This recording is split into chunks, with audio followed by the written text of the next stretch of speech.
All right, good afternoon, everyone, and welcome to Council Chambers. This beautiful June 3rd day. As you can tell outside, it was a little bit overcast and raining today, but thanks to the organizers and the great deeds of the town of Stony Plain, we had beautiful weather for Farmers' Days. So I think we must be doing something right to get that kind of weather. Members of council, you have an agenda before you. It is right there. Deputy Mayor. Yes, thank you, Your Worship. That the June 3rd, 2024 Governance and Priorities Committee meeting agenda be accepted as presented. Okay. Administration, anything to add? Nothing, Your Worship. Okay, call the question. All those in favor? Okay, and that's carried. And before we move on with our agenda, so this is the Governance and Priorities Committee meeting, and as part of my role to facilitate and to mentor our council to, as we see, to create more depth in our community and our leadership, I'm going to be passing the chair over to the Deputy Mayor. Deputy Mayor, the chair is yours.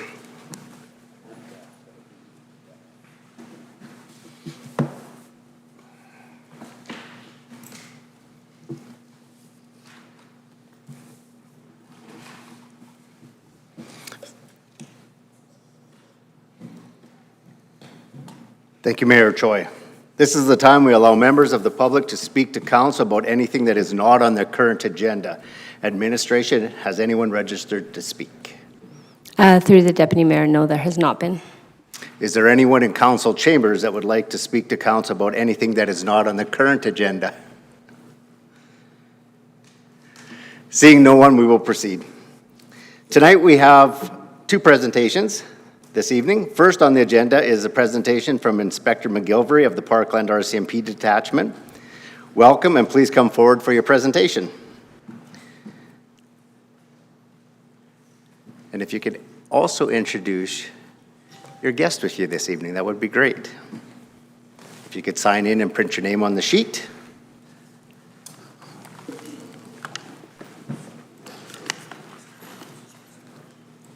I know.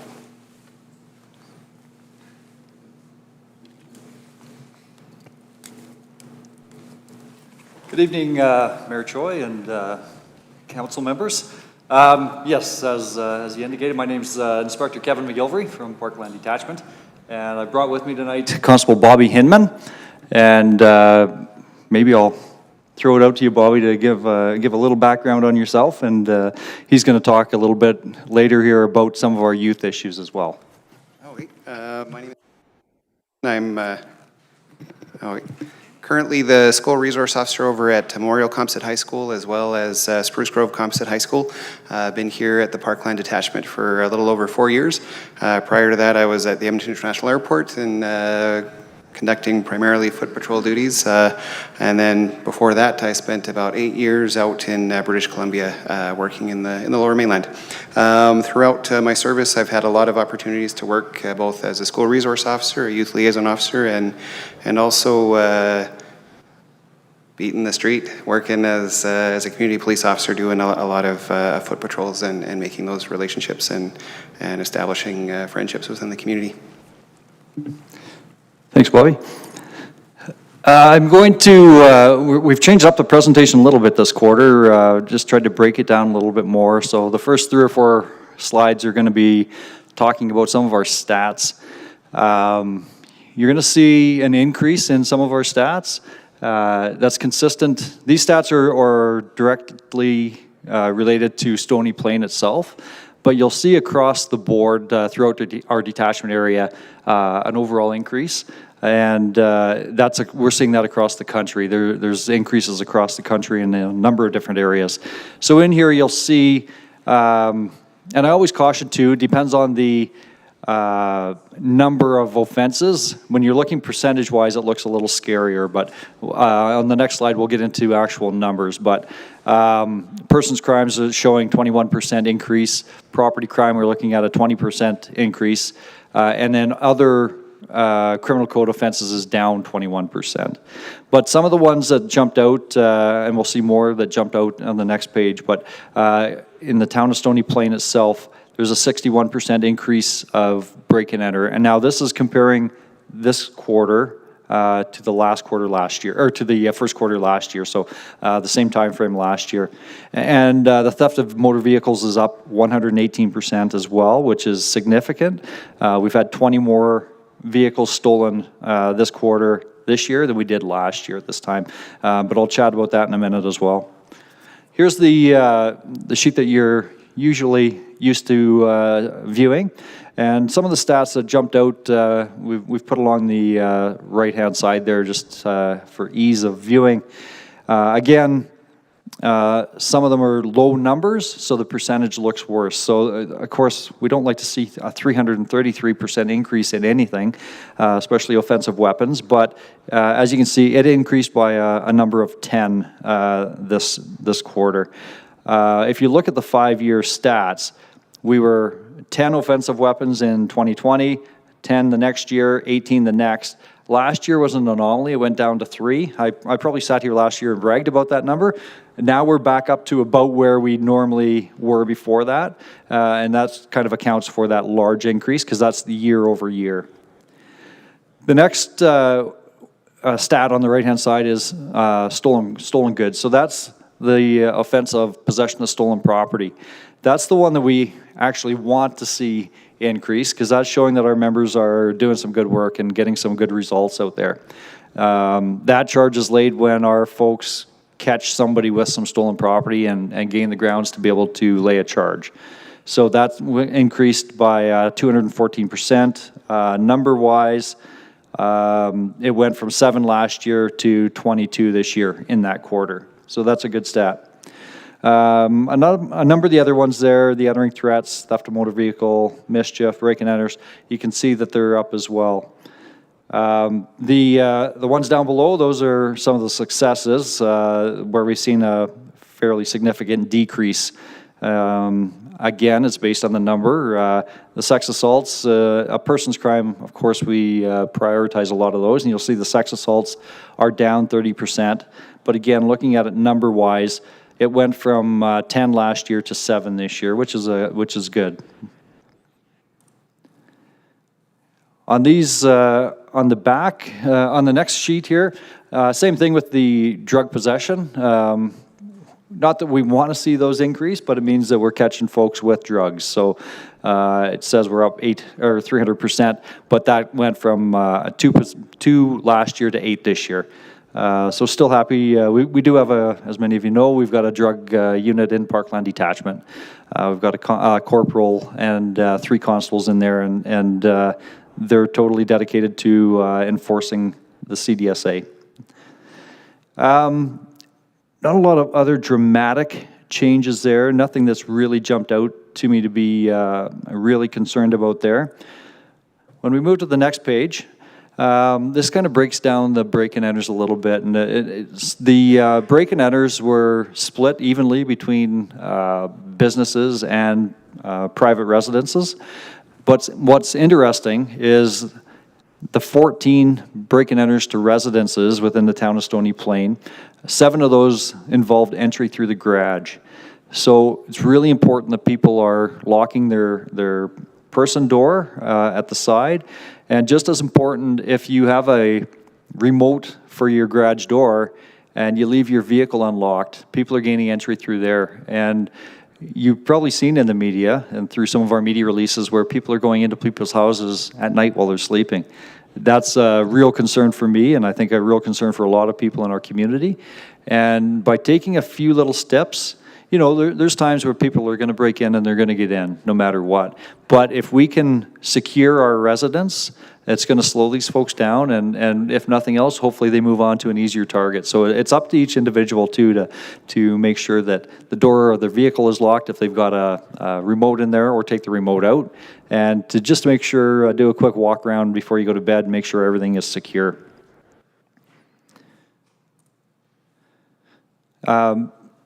Just on the last couple of screens too, I just wanted to talk about stolen vehicles. We've seen a bit of a difference. Well, we've seen a huge increase. There's an increase across the country. You may have seen a release from the Edmonton Police Service 2 or 3 months ago about their increase in vehicle thefts. We're seeing the same out here, and our colleagues across the country are seeing the same thing. In the past, when I've sat here, I've been able to talk about us targeting prolific offenders, and we certainly still do that. It makes for good policing, good distribution of resources for our policing.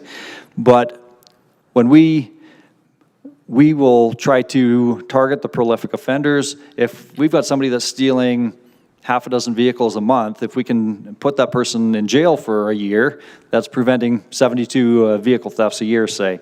But what we're seeing now is a lot of organized crime are coming out to an area, such as Stony Plain, and stealing 5, 6 vehicles at a time. They'll, historically, organized crime has been involved in a number of different things, anything from prostitution to money laundering to drugs.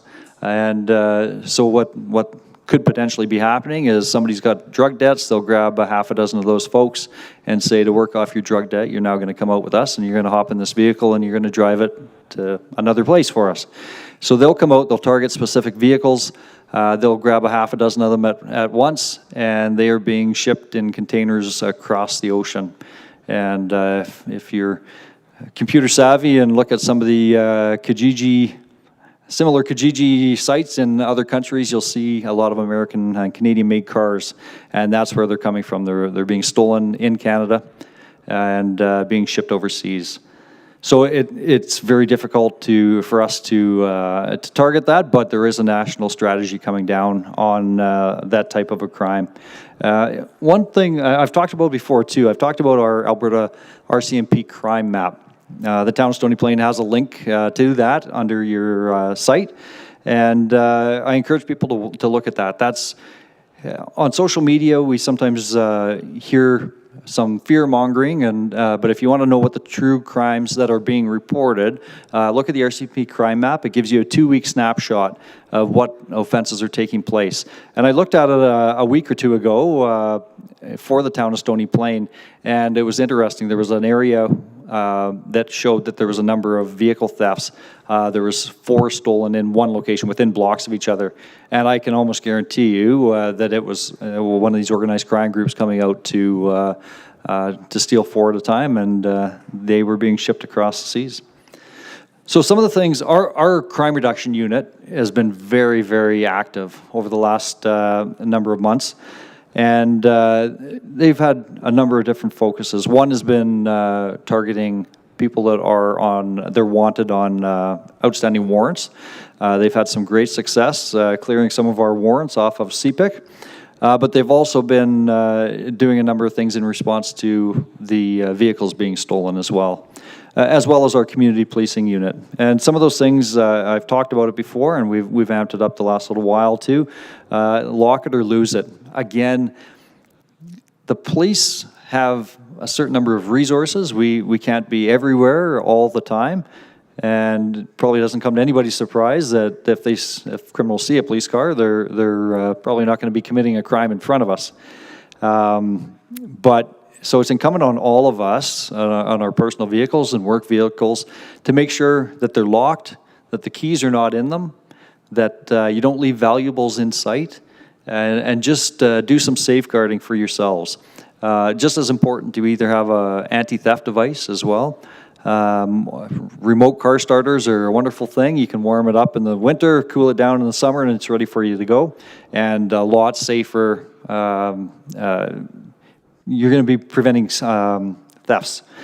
One of the other things we've done is the Operation Cold Start. So in the month of January, across our detachment area, the vehicles that were stolen, 81% of those had the keys in them. They were running and warming up in the morning.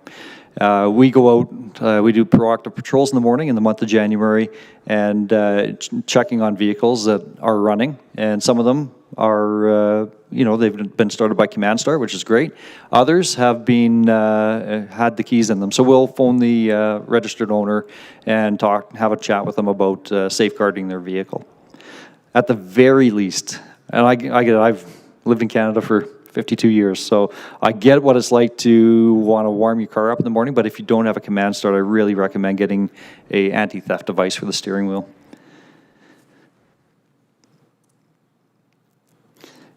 Over the last number of months, I've had conversations with quite a few people, and I just threw this in for interest's sake. This is, as you know, in Parkland Detachment, we have 3 contracting partners. We've got the town of Stony Plain, the city of Spruce Grove, and our rural component that we have a contract through the province for. And so with that type of policing, we combine all of our resources and we share those resources. We go to where the problems are, because criminals have no borders, and policing is kind of the same. We've got to go where the crimes are to prevent things. But with this contract that the town of Stony Plain has and the city of Spruce Grove and our provincial component, we get a number of specialized units from K-Division as well that come out to assist us. Here in Parkland Detachment, we have our general duty members, of course. That's the folks that wear these uniforms and they're out patrolling and responding to calls. But we've also got a domestic violence unit. We've got a sex assault unit. We've got a crime reduction unit, general investigations. They're our detectives type. We've got a drug unit and a community policing unit. I think I got them all. But aside from that, we've also had assistance in this last quarter. We've had assistance from Forensic Idents, the Police Dog Service, Traffic Services, the Tactical Support Group, the Emergency Response Team, the Regional Police and Crisis Team, that's a mental health team, and they were actually, we have 2 teams stationed in our detachment now. We've had help from the Community Safety and Wellbeing Branch, the Interview Assistance Team, Major Crimes Unit, Integrated Child Exploitation, Auto Theft Unit, and the Integrated Crime Enforcement Team. Our crew team has worked also with, you may have heard in the media, the FAST team. It's a sheriff team that's just been formed, the Fugitive Apprehension Team. And so our crime reduction unit has partnered up with them for a few days and went and targeted some of our higher end people that were wanted on warrants. So our crime reduction unit is a team of 4. The FAST team, I believe they have 7 or 8 members on their team. So when we are doing different types of covert techniques, much easier to do with that number of people rather than 4. So they've been a good help. And these are ones outside the RCMP. The Zebra Center, it's the Child Advocacy Center in Edmonton. We've had help from Alert. And we work very closely with EPS. Because we border on with EPS, we have a good working relationship with them. Our criminals are traveling into Edmonton, their criminals are traveling out. We have air assistance out here very often. We've got a very good working relationship with them. And that's, and then in addition to all those agencies, we have another large number of other stakeholders, such as your CPOs. We've got a number of CPO agencies, of course, as you know, across our detachment area. The sheriffs, the Citizens on Patrol, Rural Crime Watch, Victim Services, Stony Plain and District Crime Prevention Association, and Crime Stoppers. This is, I've talked about some of the good news stories. I don't know if you call this a good news story. It was a success story for us, I guess you could say. In the past, I thought I'd show you some pictures this time. This individual, this truck, this F-350, was in the town of Stony Plain here. You can see it was, during this last quarter, you can see the snow on the ground. But this individual came to the attention of our crime reduction unit, who was out doing some proactive patrols. And they're trained to look for different signs that might lead to fishy behavior. And when they queried the plate, they realized it was stolen out of Edson a couple days prior. Out of Hinton, sorry, a couple days prior. And they tried to stop the vehicle, and of course it didn't stop. And this is one that Air One, the EPS helicopter, was actually up and assisted with. And we were able to set up a covert spike and get that vehicle spiked. As you can see in this picture, all the tires are flat. As a result of that, a 44-year-old Edson resident was charged. So I'm not sure, one can only suspect what he was doing in the town of Stony Plain in the middle of the night in a stolen vehicle. But that's the type of crime, that's the type of stuff that our crime reduction unit is doing. And I would suggest that we're pulling a stolen vehicle, doing this type of a technique, like multiple times a week throughout our detachment area. Just wanted to provide a quick update too on the body-worn cameras. I've talked about them a number of times over the last year or so, but just as a reminder, Parkland Detachment's one of 3 detachments in Alberta that piloted I shouldn't say piloted, we were part of the test phase of the body-worn cameras. I believe there's 7 detachments across the country, 3 in Alberta here. So Parkland Detachment, Grand Prairie, and St. Paul. We went through a couple of different test phases, and I'm happy to announce that we've settled on one on this last go-around with Axon. So they will be rolling out across the country, and Bobby's wearing one today. They don't like me wearing one around the office. I don't get out of the office much, so I don't need one at my desk. So they didn't train me, but it is a great tool, and I've talked about the benefits of it before for evidence gathering. Just wearing that thing, and you're interacting with other people. They know that you're wearing a camera. We tell them. At times, we tell them we're wearing a camera. Their demeanor changes. Our officers are very professional, and it helps us with public complaints. Either way, if our officers have done wrong, it shows that they've done wrong. If it shows that they did no wrong, then we're able to clear the complaint. So there's a number of benefits of having those cameras, and they're paying off tenfold. As they roll out across the country, we will be maintaining them here. Like, just because the test phase is done doesn't mean we're giving them back. We're wearing them. They're ours now, moving ahead. So it's a good thing for our detachment and a good thing for policing. I just want to talk about some of the programs that we've, mainly as a reminder. I've talked about Project Capture a number of times. We're still trying to build that database. What Project Capture is, it's anybody who's got video at their house. So many people have doorbell cams now, or different types of video surveillance at their residence. If you've got that and you're so inclined, go to Parkland Capture and enter your information there. It's a voluntary program. You can withdraw at any time. You're not giving access to us to your cameras. You're just telling us, and the police are the only ones that can see this. It's not a public-facing site, so the information is held privately. But we can go into Project Capture and Parkland Capture, and see where there's video surveillance, what addresses it's at. And so where this is useful is if we get say an armed robbery, and we want to quickly find out what vehicle maybe, or maybe the person's left on foot, we can get a physical description of that person. We can go to this program and find out who's registered on that street, and maybe just call them real quick and see if they've got anything on their video, rather than going door to door to door and asking about all the information. So I encourage you to go to Parkland Capture and enter your information on there. Just as a reminder too, when we moved into the building that we're in now, we implemented a safe exchange site. So I know it's called the Safe Internet Exchange Zone. You can see the sign there. It doesn't necessarily mean it has to be something over the internet. People utilize that location in our parking lot for custody exchanges with their children. If you're buying something off of Kijiji and you don't want to invite that person to your house, this is a safe area to come to.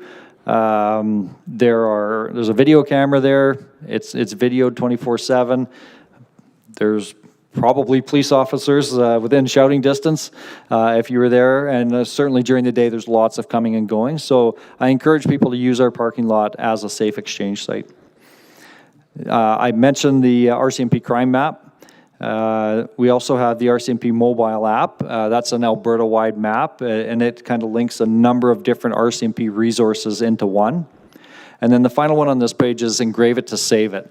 This is the catalytic converter program that we've had running the last year or two.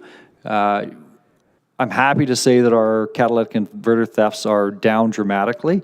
I'd like to say it's because of our program, but it's because of a number of different things, I think. But the program probably helped to do that as well. But what that is, essentially, we've partnered with, first off, it's funded by Rural Crime Watch. and they've bought the engravers and the heat-resistant paint and that sort of stuff to make this possible. And we partner with a number of different garages through our detachment area, a number in Stony Plain here. And if you're into their garage to get some mechanical work done, they will offer this to you free of charge. They'll engrave your VIN number on your catalytic converter so that if it gets cut off and we find it in the box of a pickup truck or trying to be sold at a scrap metal yard, we may be able to go back and link it to a theft and be able to follow up with a charge. And it helps in a number of different ways too. By etching in there and by putting a strip of paint on there, it devalues the metal, so it's not as attractive to the thief. They're not getting as much money for it when they turn it in. And for the simple fact that hopefully we can link it to a crime and charge. I've talked about it for a year and a half now, and it's finally come to light. Over the last couple of months, we created our own Facebook account here at Parkland Detachment. We're really pushing to increase our numbers. We're at 1,200 already, and just in the last short time. So it's a difficult one to find. It is Royal Canadian Mounted Police, Alberta Parkland. But we've also just created a QR code, and we'll be doing some advertising with that. So I really encourage everybody to follow us on Facebook. We're putting out good news stories on there. We're putting out crime prevention tips. Alberta RCMP has a site, and it's a good site too, but this will give folks a local taste of what's happening here right at Parkland Detachment. We're piloting a communication position right now. We've been lent a member for the last couple of months, and we're hoping to keep her for the next little while too.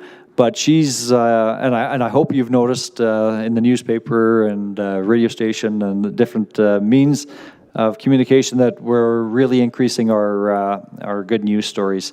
And with Facebook, she's doing a ton of work with that too, as are especially a couple of our members that are putting a ton of work into it. And I think I mentioned it last time too, we've extended our front counter hours too. We're now open into the evening, and it's providing a better service to the customer or to our clients. I'll maybe, with our community involvement, I'll maybe throw it over to Bobby for a few minutes. Essentially what we've done, when we did our community engagement for our annual performance plan, we heard pretty loud and clear from a number of people that their priorities are police visibility, and that's through a variety of different ways. And so what we've decided to do is dedicate one person, and that person that won that job is Constable Hinman. And so I'll maybe put it over to Bobby here for a minute just to talk about some of your plans and to address our APP. Oh, hey. Oh, perfect. Thank you. There we go. So just recently was selected to fill this new role. Throughout my service as a police officer, I've had a lot of opportunity to meet with kids and youth, and one of the common questions I get is, what's your favorite part of the job? And usually the answer is the police car. And then they say, well, what's your least favorite part of the job? And usually the answer is the police car.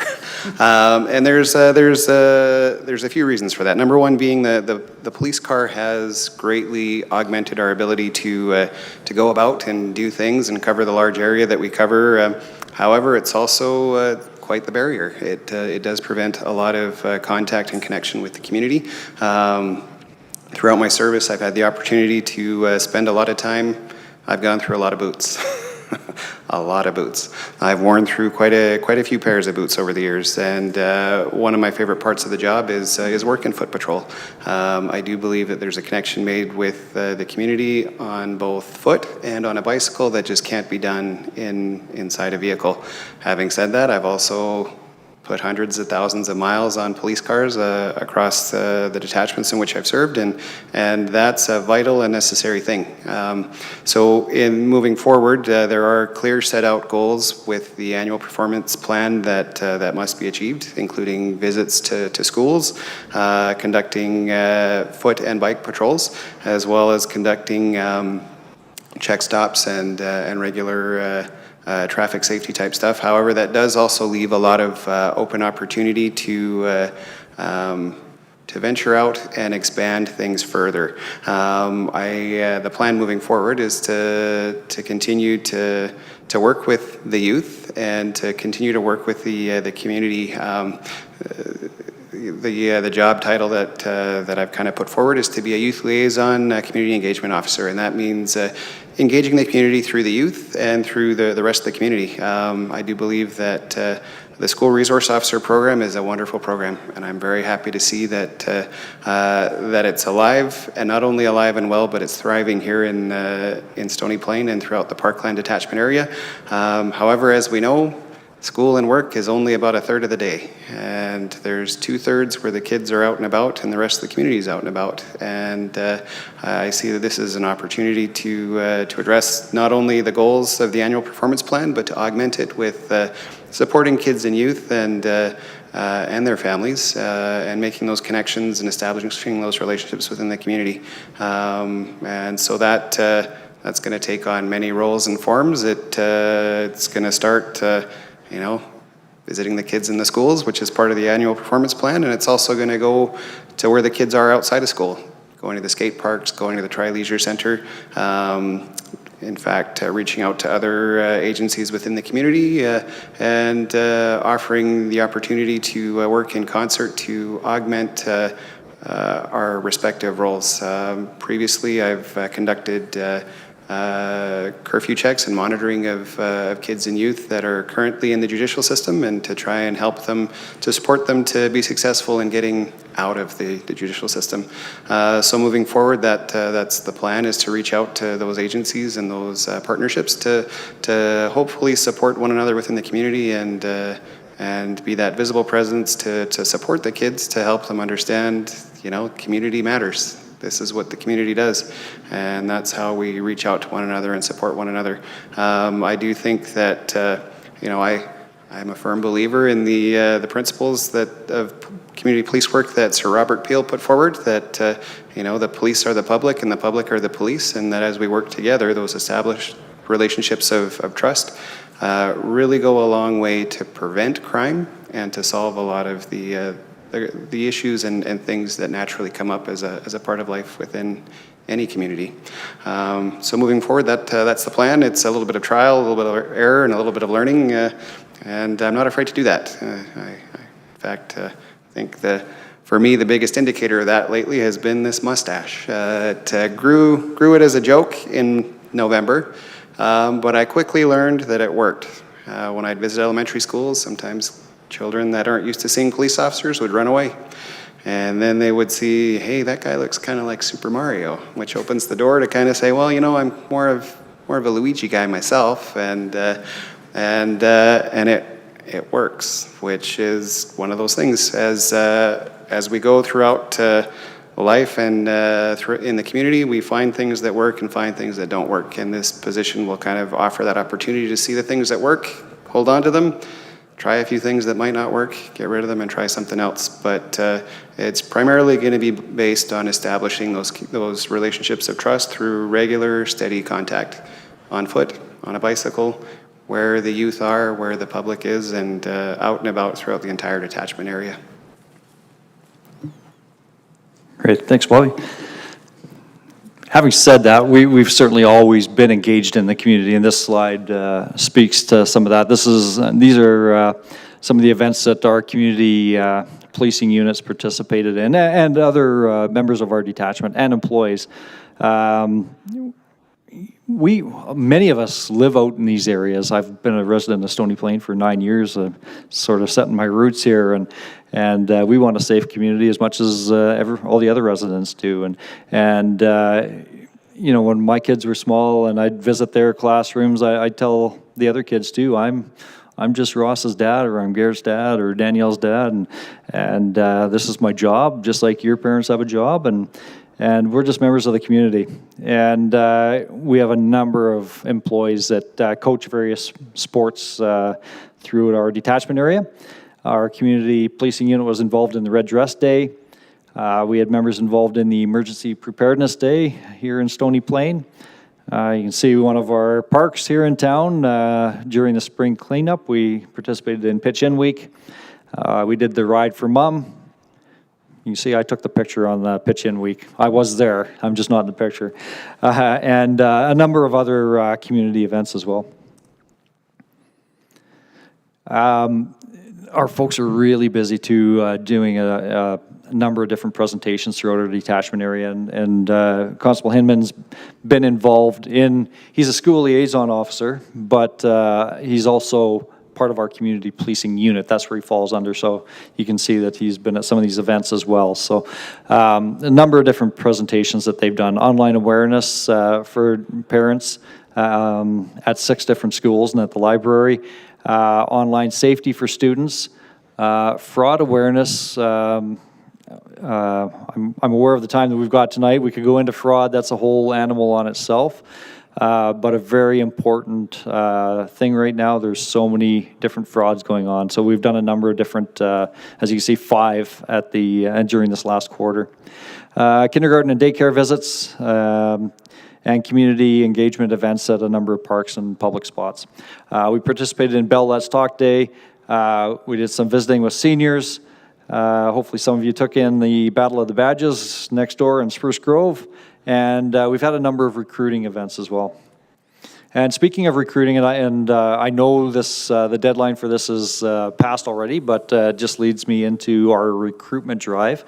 The RCMP is actively recruiting right now, as are all police agencies, and it's policing is a different job than it was 21 years ago when I started, and certainly different than it was 30, 40 years ago. Some people, you know, I think the RCMP used to be able to hire people just on our red surge, the red surge itself, but people are looking for different things now, and so we went through a lot of tough times on recruiting, but I see it turning, and Depot Division is in Regina, and that's our training facility. Any Mountie that you know has every Mountie's been trained at Depot. They've spent 6 months there for their basic training, and then there's further training that takes place when they get to their detachment, but we've all spent the 6 months in Depot. And this year, starting our fiscal year starts April 1st, this reporting period, this year, we will be putting through 40 troops of 32 people, and next year we're aiming to put through 50 troops of 32 people. So I just want to let you folks know, and so you can spread it to people that you know and anybody that's watching online here tonight. If you're half interested in policing, give us a call. Attend one of our recruitment drives. Look us up online. Just come out and get some information about applying to the RCMP and what that may look like. Attend the youth camp if you can. We do them nationally, divisionally, and you know, we do local things here too on ride-alongs, maybe not for youth on ride-alongs, but if you're interested as an adult, we could potentially get a ride-along for you to show you exactly what we do. So I really encourage anybody who has an interest in policing to check us out, and we would love to talk to you. And we're open to any questions that council may have. Thank you, gentlemen, for the presentation. Pretty unique and pretty different from what we've seen in the past, so thank you very much. I'll open the floor. Does council have any questions or on the presentation? Councillor Loynes. Thank you, Deputy Mayor. Just a couple questions. On page 16 of our package of 243, can you just confirm your website for the capture? It says Rural Alberta Capture, and you said 2 different ones. I just want to confirm. That's a good question, actually. So there's been a couple of detachments that have had this capture going for quite a while. Sorry, I'll start over. There's been a couple of detachments that have had the capture going for quite a while. Parkland Detachment was one of those. So divisionally now, it's going across the province. So you can either go to the website that's in here or directly to ours, Parkland Capture. Either one, they are inputting the stuff that's going divisionally into ours, so either one. You can enter either one. And then my next question, in regards to your youth camps, it says accepting pre-applications. Obviously, the date has passed. How many applicants do you guys typically see in a year? And then how many do you actually accept? I don't. Those numbers are typically across the province. We don't have those. Am I on here? We don't have those numbers specifically. There are a number of different ones that we do. So they do one nationally that they actually take kids from across the country and take them to depot. And then they do one at K Division. I believe the one at K Division is about 40 kids, but I can't speak to that specifically. But I do know they do one for youth. And they've actually, this past year too, they did an Indigenous troop there as well. So there are a number of different opportunities to participate. Again, I encourage anybody, they have a lot of fun there at the time that they are there. And I think, just like Bobby was saying, if we can talk to these kids when they're young, it gets that instilled in their mind, and it intrigues people. And maybe in 5 years when they're an adult, that's the career choice they take. So if they're half interested at all, apply. If we see more people apply, the program may expand as well. Councillor Anderson. Thank you, Deputy Mayor, and thank you, gentlemen, for being here this evening. I would love to hear a youth call you Constable Luigi. I think that would be absolutely fantastic. Came in actually this evening with a number of questions, and sort of the change up in presentation answered a significant number of them, which is great, and I really appreciate the time that went into exploring some of the community events and activities that your members are engaged in. There was something that you noted in the presentation that I was quite excited to hear, and that was the, I think, not one but two new teams, or RPAC teams, that are now based out of the Parkland Detachment, and I know that's something we've talked about and we've been waiting for. I know many people here will be aware of that, but for those in the community that are wondering what an RPAC team is and how that benefits our community, I'm wondering if you can share a few more details with us. It's a really important position. So it's essentially a mental health team. What's behind it is it should be a team, a Mountie and a mental health practitioner, whether it's a nurse or a social worker. Up to this point, we haven't had a health partner with us. My understanding is that's in the works. They're in the hiring process now. So right now we've got two Mounties. Once they add in the health workers, we'll have two full teams.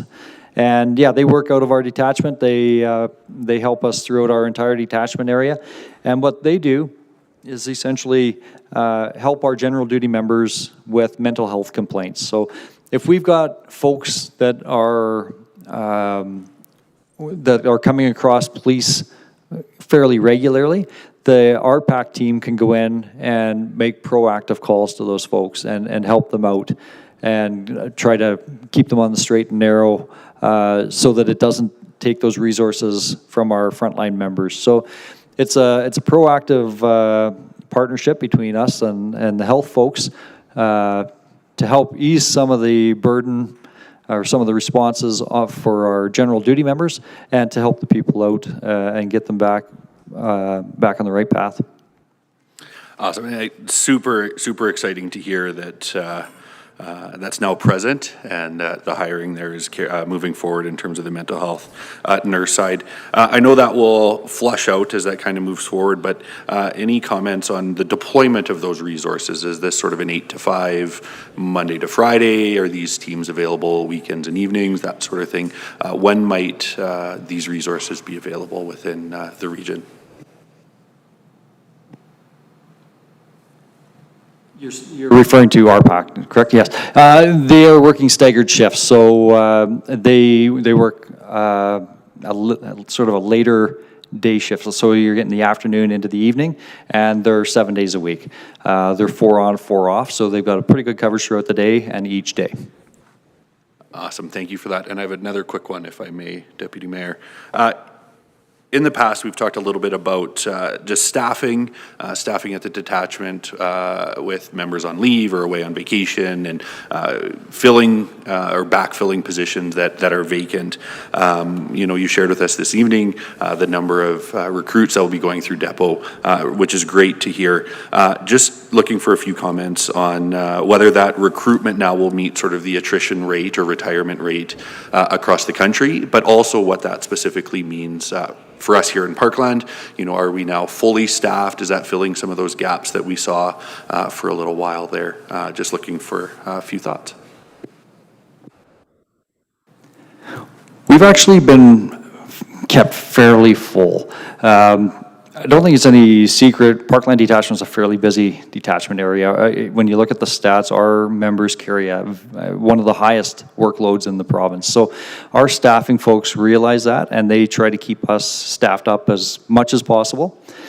Even if we're fully staffed, our members are taxed. So you mentioned, you hit it exactly, like we're still entitled to vacation time, and we get sick too, and we've got training days and court days and all that stuff, so we have to account for all that. So we need to deploy our resources correctly to be able to account for all that. But speaking specifically to the number of people we have, we're almost 100% full. We might have some, we call them soft vacancies, where we might be waiting for a month or so for somebody to sell a house and be able to get here. But what we've been seeing for the last couple of years really is a lot of the members that are graduating from Depot are going to some of the smaller communities. Say we've got a number of smaller communities in northern Alberta, and a lot of those folks are living in forced housing. So they're able to be released very quickly. So what we're seeing, and then on this end, we see a lot of our folks from Parkland going into the city to a specialized unit or being promoted within the hub here.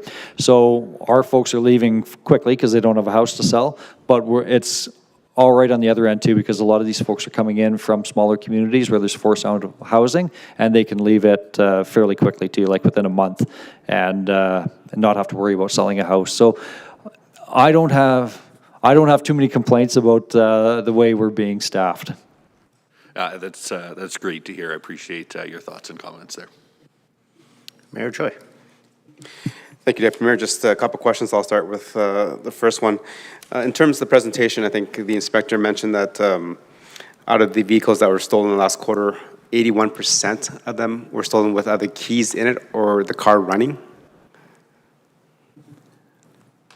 That's correct. Yeah, 81. The 81% story was for the month of January. That was during Operation Cold Start. 81% of the vehicles in January that were stolen had the keys in them, or they were or running. Okay, and with that just being clarified, I noticed that this stat has been continuing to rise over the last few years, but yet we can't seem to educate our residents enough to not leave their keys in the car or run the car unlocked.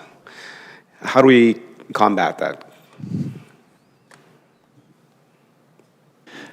Some of the things that we've been doing and continue to do, I talked about the Lock It or Lose It campaign, the Operation Cold Start.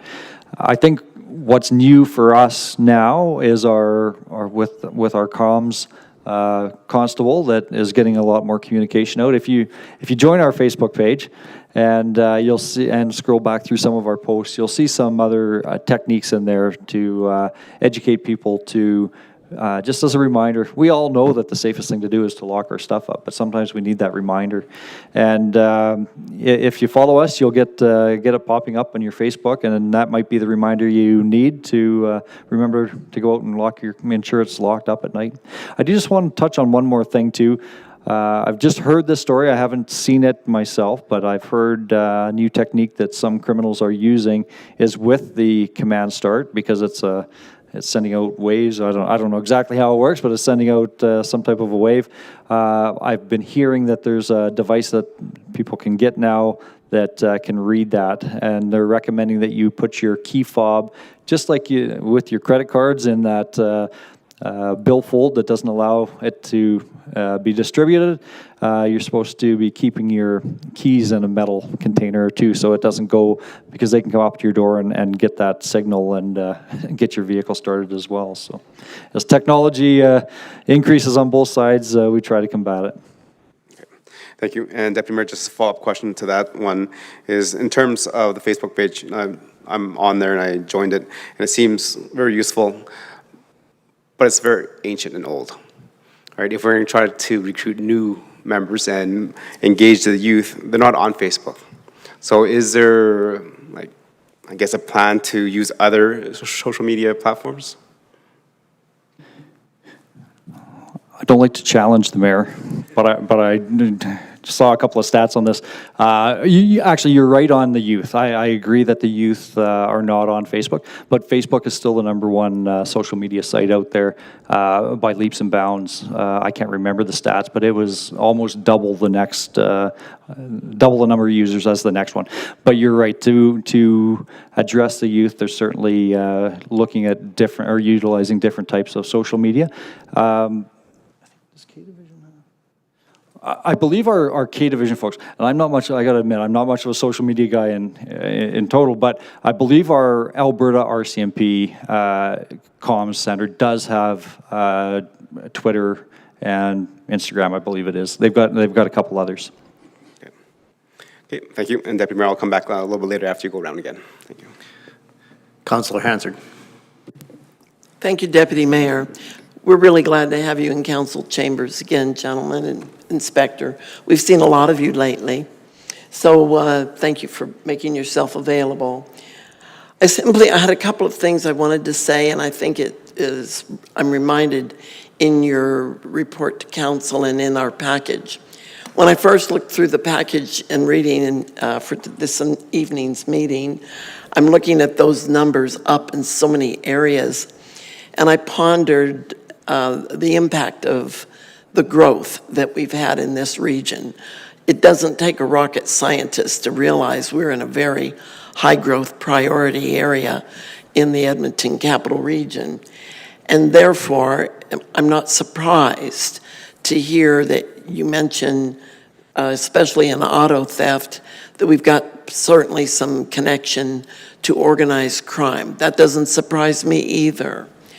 But when you look at our growth and you look at organized crime and you look at the uptick in so many different areas of crime, it's a good reminder that it's not just the RCMP that fights crime. It's the job of every single resident in the entire region, actually in the entire province, to be responsible to work in conjunction with our law enforcement officers so that we can stay on top of what's going on out there. One of the things that's really important is that people report every crime, and that they need to understand that it's not going on social media chat group and complaining about something happened is not the same as reporting it to the RCMP. You guys are the ones who are keeping the stats. You're the guys who are mapping different activities in different neighborhoods tied to what color vehicle, what description of people, and that it's your job to figure out the who, what, when, where, why, and how. It's our job as residents to report everything and let you sort through it. We're not the police, so it's not our job to figure out what's important or what you might respond to. So I want to just reiterate that for the public. Report it. Don't just go on social media and complain about it. The other thing is we would be foolish to think that organized crime wouldn't be looking at us with all the growth in the region. And as jobs pick up and the economy picks up, they're going to be here even in bigger numbers. So it's really important that we do our part. Putting my key fob at night in a metal container is not something that actually had occurred to me.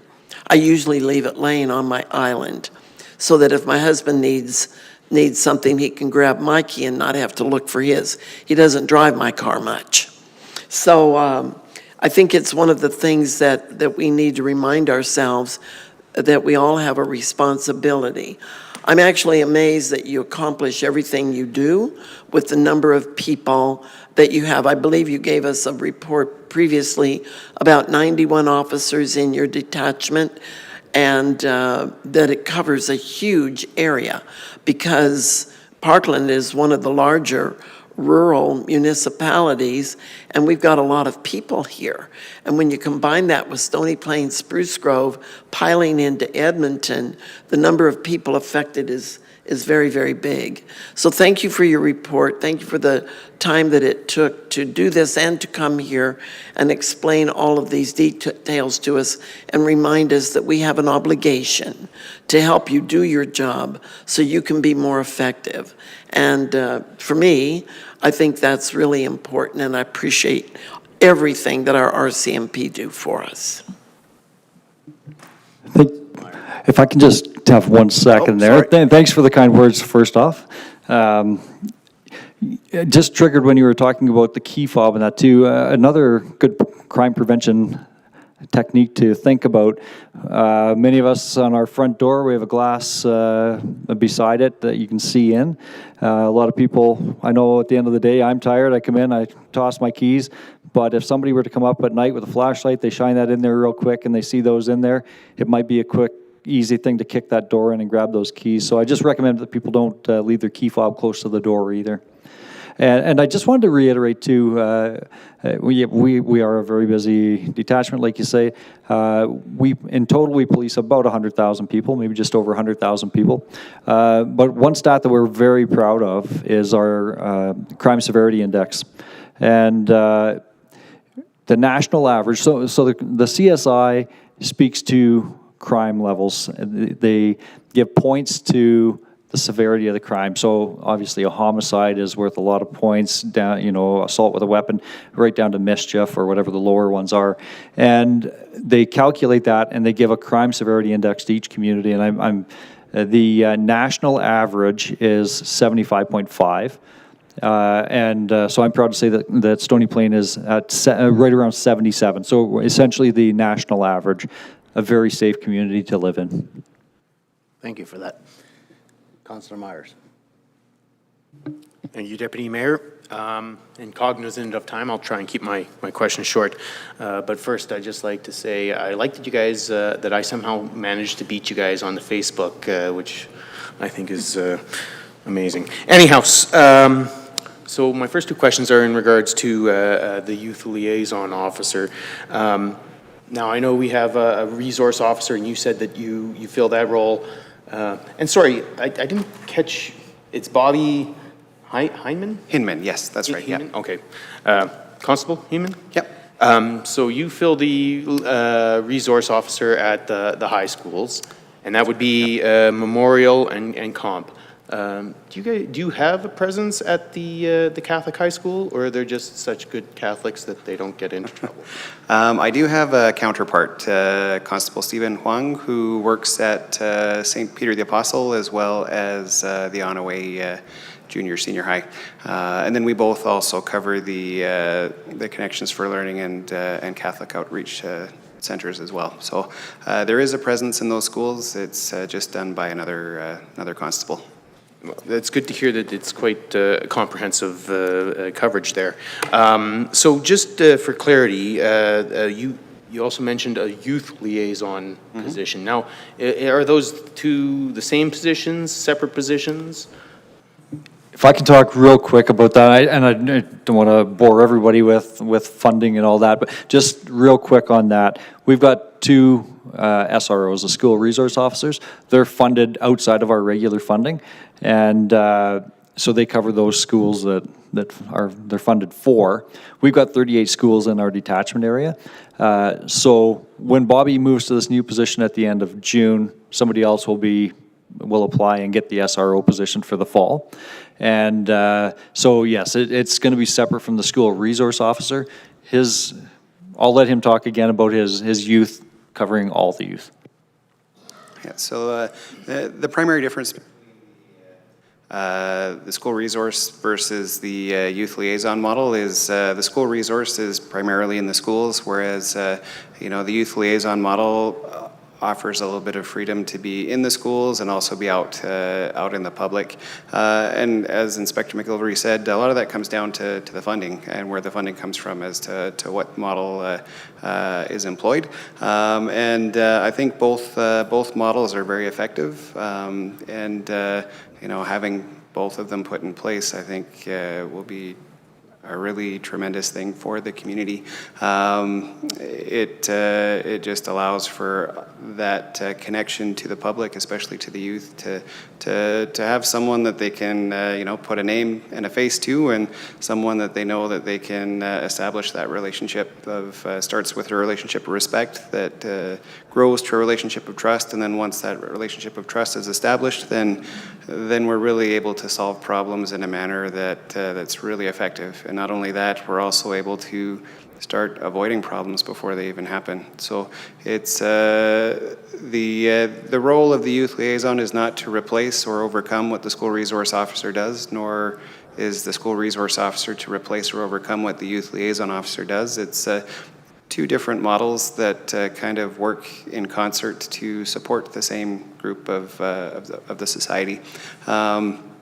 And having said that, this new role is not solely youth liaison officer. The other side of the job title is community engagement officer, and that means you know, being out in the public and meeting with the other sectors of society as well.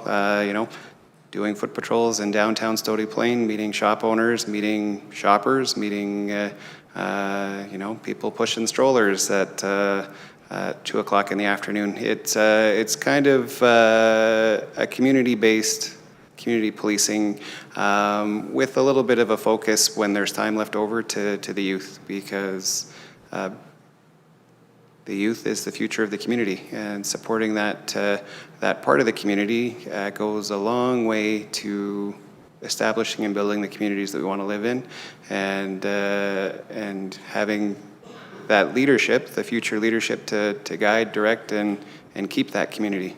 So I mean, the job title is kind of a bit of a mouthful, youth liaison, community engagement officer, but that really is the goal, is to support the community as a whole, establish those respectful relationships that will very quickly, hopefully, transition to relationships of trust, and to solve problems, prevent problems, and build, create, and be stewards of the community that we all want to be part of.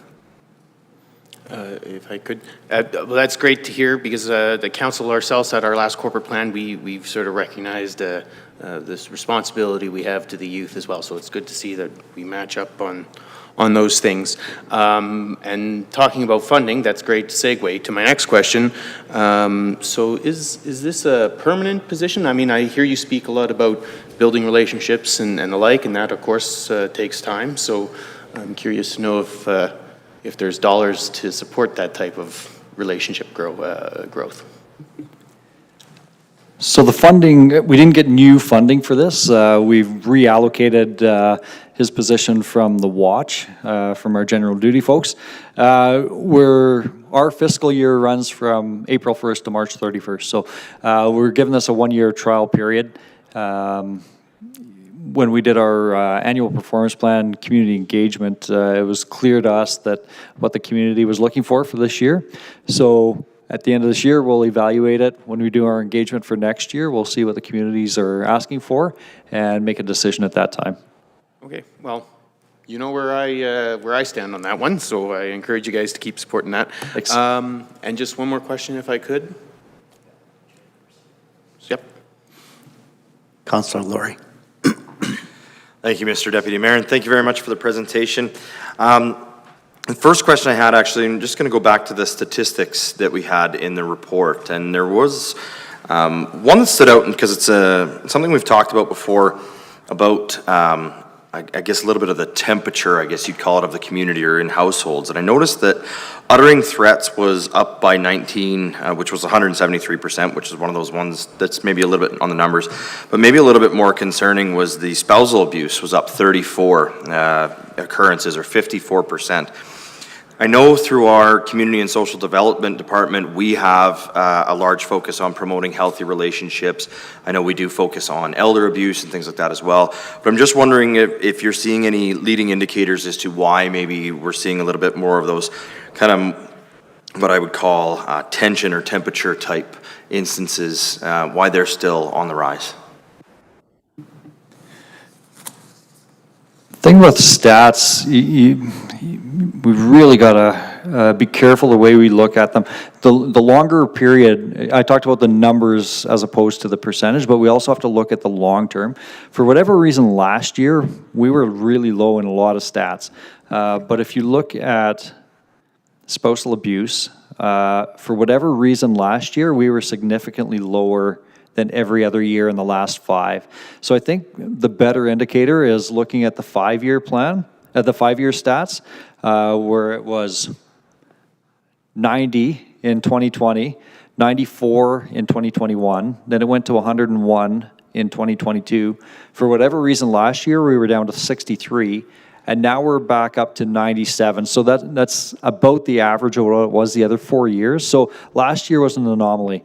Having said that, 97, that's still a lot of domestic violence occurring in our community. That's similar numbers that we see across the board. We've done, our community policing unit has done some presentations in the Tri-region over the last year. It was called Relationship Judo is what it was called, and we did a couple of those throughout.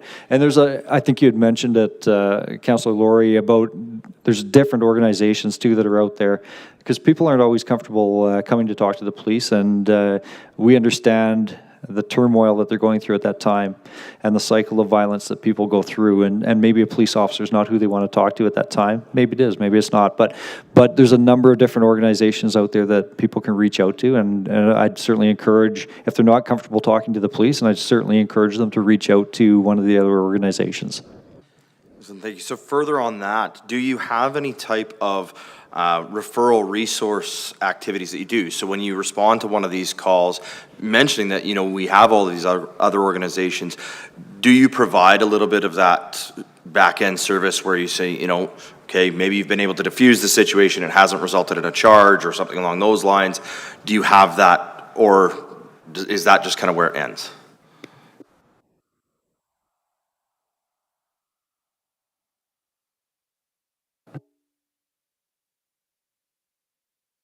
We refer them to victim services, or potentially other, depending on each situation is unique, but victim services is always offered and engaged.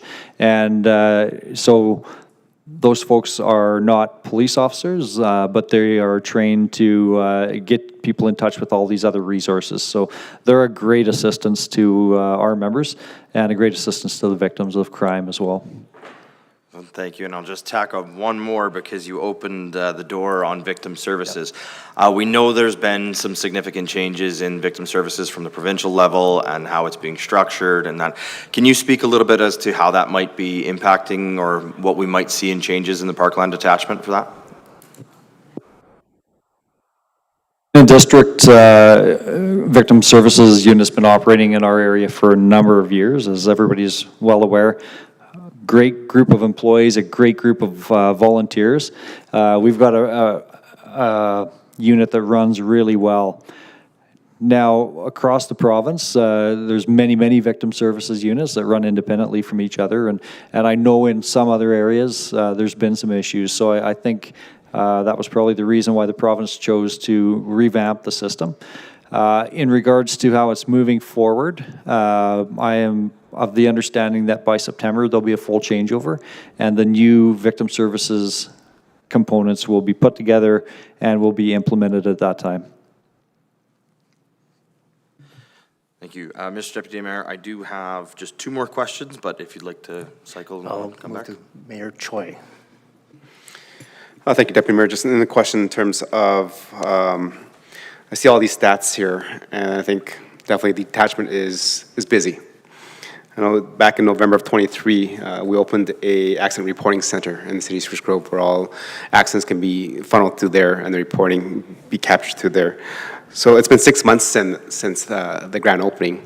Has the detachment seen a decrease in people coming and then free up time for our municipal employees there and also their SMP? That's a really good question, Mayor Choi.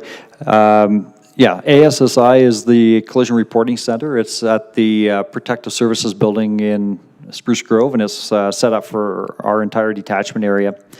So people that are involved in collisions in our detachment area and other detachment areas, if they live here or are passing through here, can go there and report as opposed to coming to the RCMP detachment. And I just want to let everybody know that this ASSI is a private company, but this is put into place, it's funded by the insurance company, so there's no cost to any of our municipalities and no funding coming out of our RCMP budget. And it was put together exactly for that reason. Well, there's a number of reasons it was put together, but one of it was to take some pressure off of our front counter. So I can say that it's certainly relieved some pressure from our front counter. It has moved some of that work because there's still work to do by our admin staff. ASSI completes they take all the information from the people involved in the collisions, and they put the collision report together. The collision report together, but it still comes to our office to input into our PROS system. So there is still some work for us to do, but it's taken that work off the front counter. So we've been able to provide a much better service to the clients because there's not nearly as many people. We're preventing probably 2,000 people a year coming into our front counter by moving that over. There's a little bit of work, like I say, on the back end that's moved, but really freed up some time at the front counter. Thank you. I'm glad to hear that. So another question in terms of, you've been around the community long enough. You said 9 years at Stony Plain, and you've definitely seen that the town council is very supportive of the RCMP. We're definitely very, forward-thinking in terms of funding additional staff members, in terms of the criminal analysts, the drug squad, the school resource officer. So those are above and beyond what we normally do. But in terms of when I talk to residents, I talk about general duty officers in our community. And my ratio has always been one general duty officer for 1,000 people. We have roughly 19,000 people here, and I believe we fund, or is budgeted 19 officers. Is that still a adequate comparison or kind of ratio for us to think of in terms of the community and like-sized communities within our metro region? The police to population ratio is one measurement that we look at, and I don't have the exact stats with me, of course, right now, but it's not a red flag for me. I would say that Stony Plain sits about the average throughout the province of Alberta for police to population ratio. Like I say, there's a number of other stats like the CSI that I talked about earlier, the workload on each of our members. There's a number of stats that we look at in total. I'm working with some admin, discussing some of the resourcing and that sort of thing. We're going to enter into some conversations on what that looks like across the board, but I can say that you guys are sitting at the average of the province, which is good. Councillor Meyer. Yes, thank you. Very quickly, I'm just curious, when there is a drug overdose, do you guys get called on that? And B, would that create any, would I see any statistic related to that? Do you guys follow it up with a charge or an investigation or anything like that? That's an interesting question, and that could be a long conversation, so I'll try to keep it as concise as I can. Drug use is becoming, it is looked at as a health issue as opposed to a criminal issue now. And the prosecution services are not often, they're not supporting simple possession charges. So if there's an overdose, there's a number, the province has put in a number of different programs to help people get off of drugs if they want that help, and to help them through their health journey in regards to their drug addiction. And some of those are there's an app out there now that if you're a drug addict and you're going to be ingesting or injecting or however you're taking that, you can enter your location on your app, and if within, I think it's 15 minutes, they will phone you back, and if you don't answer, they'll send an ambulance. But I can say that the police are not getting dispatched to those.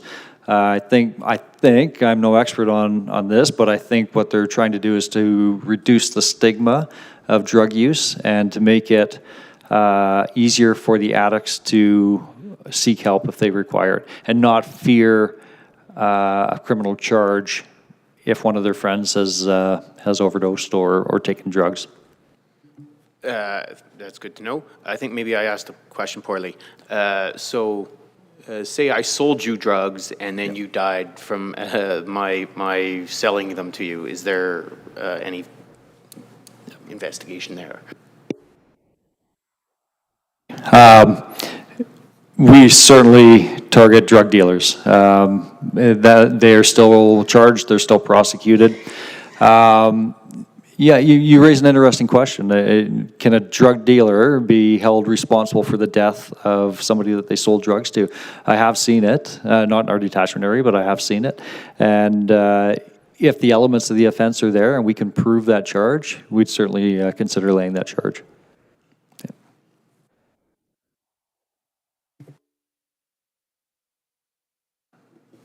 One of my questions. Appreciate that for being asked.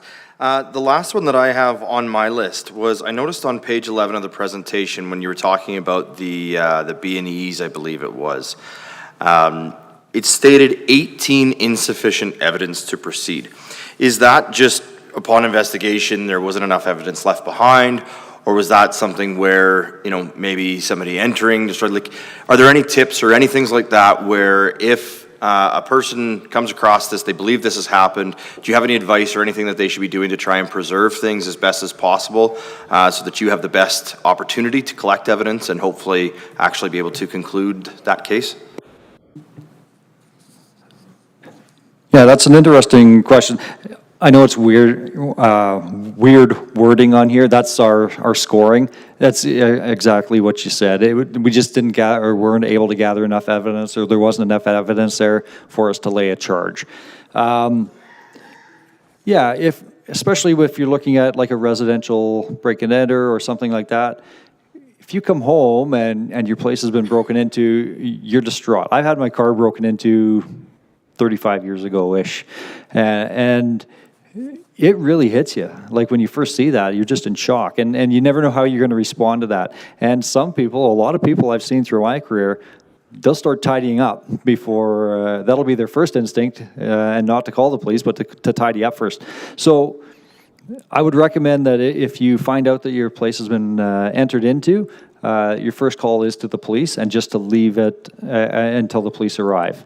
And if a police officer calls you and says, you know what, we can't be there until tomorrow, then obviously you're going to secure your property. But if they are responding, leave it as is, because there's a number of different techniques that we can use. It is no secret, and I could talk about it here. Everybody's watched CSI. We don't solve it quite as quick and within the hour as they do, but we look for shoe impressions, we look for fingerprints. We can bring in our ident folks, our forensic identification folks that I talked about earlier. As long as everything lines up there, we may call them. They can look for fingerprints. We can look for blood on scene and send it to the lab for analysis to see if that suspect's already in the DNA lab. We can look for tool marks. If somebody's used a tool to pry open your door and then they come to my house down the road and pry it up again, maybe we can link those, and maybe one of us has video surveillance. And so there's a lot of different things that we look at. We don't want people tainting that. It could be as simple as moving that water bottle right there. You put it back in the fridge maybe, but you never know. Maybe somebody's touched that, and we can get a fingerprint off that. And if you've touched it over top, it might smear their fingerprints. So there are a number of different things like that can be done. Excellent, thank you very much. And then just the other general comment that I have, I know in different conversations we've had, just the recognition that there seems to be a little bit more youth activity, youth crime activity going on, and actually the introduction tonight, Constable Heidemann, is fantastic, hearing that that's going to be out in our community. I look forward to this summer seeing you out and about on the trails, the skate park, and interacting. I think it's going to be a very positive thing for the community. I'm looking forward to the impacts that's going to have, so thank you for that. I'm going to speak for a tiny bit before I ask if there's anybody else that has another question. First, I want to talk to Bobby, Constable Hinman, Constable Luigi, Mario. I think that speaks a lot to your character. And I think by that being spoken so loudly here in council chambers, it probably speaks to the youth in our community as well. I think it's, you know, the youth today come from a different breed, and they need that ability to be able to look at you at different aspects, which will build their trust and respect for the department, which has been lost, I think, along the way over the years. So I think that speaks kudos to what you do. And my question really is around, how do you work with the other officers that are doing the same job within our region, in the Parkland region, in the Spruce Grove region, and the Stoney region, to combat the youth? What is common, and what do you see needs to be improved on? Well, thank you very much for your kind words. I do appreciate that. And that's a very good question. You know, I think going back to something I said there earlier, when people ask me what's my favorite part about the job, and I say the police car, that's a little bit of a lie. As much as I do love the car, what I love the most about this job are the people standing next to me while I do it. Nothing I have ever done has been alone. Having said that, I do go to, as a Mountie, we do things by ourselves, but I've never been alone. You know, there's no I in team. Sometimes we do say there is an M and an E. The true strength of having a team is relying on that team, knowing what the strengths and the weaknesses are of those with whom you work. One of the many beautiful things about being in a community is that it's not just the police that work to solve the problems. Throughout my experience in this community, there's been a lot of hands behind the scene that lift and support the youth and help them overcome the problems that they're facing, and also to help them avoid those problems before they even become problems. You know, not to sound cliche, but it takes a village to raise a child, and that is 100% the truth. To have the communities that we all want to be a part of, we have to be a part of that community. And so that means establishing those relationships, and not only just establishing them, but I don't want to use the word exploit, but that's the best word for it, is to exploit those relationships, to use them up. It's no good to have a tool sitting in the shed if it doesn't get used. And I think that's part of establishing the relationship, advancing the relationship from respect to trust, and then trusting that we have each other's best interests at heart to support the community and ultimately to win. Because that's what it's about. It's about winning. It's about not losing and winning. Sometimes we lose a few things along the way, but at the end of the day, it's all about winning. And especially when it comes to youth, it's about winning. For some of them, it's a fight. It's a fight for their life. And some of them come from some pretty hard spots and see some things and experience some things that we would never, ever wish on our worst enemy. And that child needs to win. There's no ifs, ands, or buts about it. They need to win. And so it's our responsibility to help them do that. So whether it's me and a coworker going, and in that 5 minutes, helping them find some form of a win, we'll do that. But to really win, like if we look at what's going on in the hockey arena right now, the whole community is behind the Edmonton Oilers. They're all supporting them because they want to win. We want to win. It's a win for all of us. And that's how it works. So from my experience, to really win with the kids is to establish that relationship with them where they know that, hey, this person respects me. I think I can trust them. And then when they come with something that needs a little bit of heavy extra trust, that they know that that person is standing right there beside them and will help them make those connections and exploit the other relationships of trust that are around to help them. And I know exploitation is not really the best word to be using, but it really is. It has to be urgent like that, especially with our youth. We need to take advantage of what we have already in place, to take advantage of those relationships of trust that they already have established, and to be part of the fiber of the network that supports and lifts them up. And it's not something that I can do as myself alone. It's not something that my coworkers can do alone, but in a concerted effort with other memberships within the community and with other team members, miracles happen, and I've seen it. And there's a lot of things going on in the community that happen behind closed doors that not everyone gets to see. I've been quite fortunate enough to be able to stand there and see some really amazing people do some really amazing things on behalf of members of this community, and unfortunately, we can't sing their praises or their accolades. That's just the way that life is. But that is one, I don't really want to call it an advantage. I'd rather call it an opportunity that I've had in my service, is that I've been able to stand in those places along with some of those people that some of my coworkers have not yet had that opportunity, just by nature of what my job duties and roles and responsibilities were, and from what my experiences have been. In some circumstances, I bridged the gap between both worlds, between the police and between other members of the community. However, that's where the liaison part comes in, is to bridge that gap and to bring the team together and help exploit some of those relationships if they're not already firmly established or created.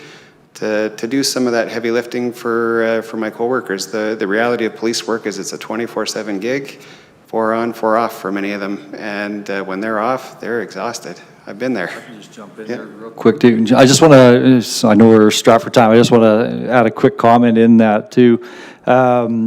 I think it's important to put the right people in the right positions, and I think Bobby's the right person for this position. And but I've told him, like, there's a lot of work that could be done, and I don't want to burn him out. So I've asked him to make sure he's liaising with those other members too, and maybe one of our guys from crime reduction, or maybe one of our ladies from GIS is the right person to do that presentation or to take that role. So I think he'll spearhead a lot of those things and be able to get the right people in the right spots. Thank you. What I see is it's not just about the police. It's about the community, the policing, the youth, and everybody that's in it, which takes a team, and there's no I in that. And I think that's what's really important. Question for you, Inspector McGilvery. Youth. We have a bit of troubled youth within our community. Some pretty prominent people that show up on a regular basis. I'm wondering if you could speak just a tiny bit to what our community could do to help combat that youth problem. Like I mentioned earlier, I've lived in this community for a number of years too, and I see a lot of the things that a lot of people are seeing, and you know, I think society is changing, and we're all evolving into what we're becoming now. But I think it's important. I go back to reporting.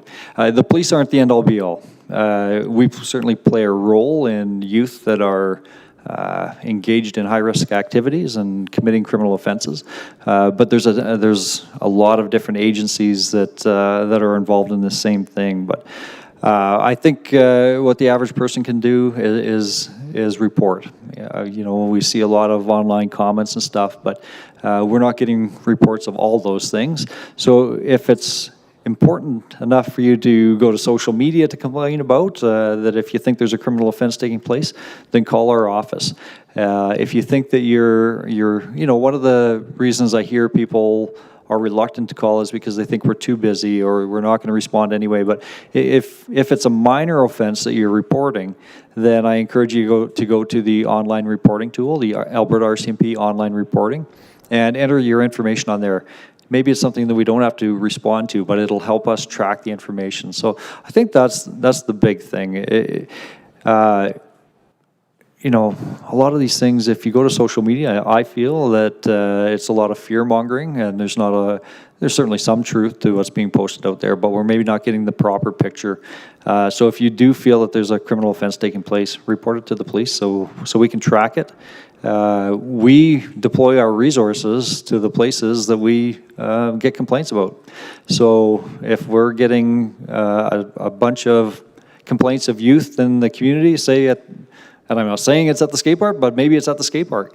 If your child's been assaulted there, if they've been bullied there, if they've been threatened there, call the police. If it's a police matter, call the police, and we will. If we can't do anything with that specific incident, we get a number of them, then we can deploy our resources to that location to try to prevent things from happening. Thank you for that. I think what we've learned this evening really is it's about residents reporting what is there, not just putting it on Facebook and saying that it's there.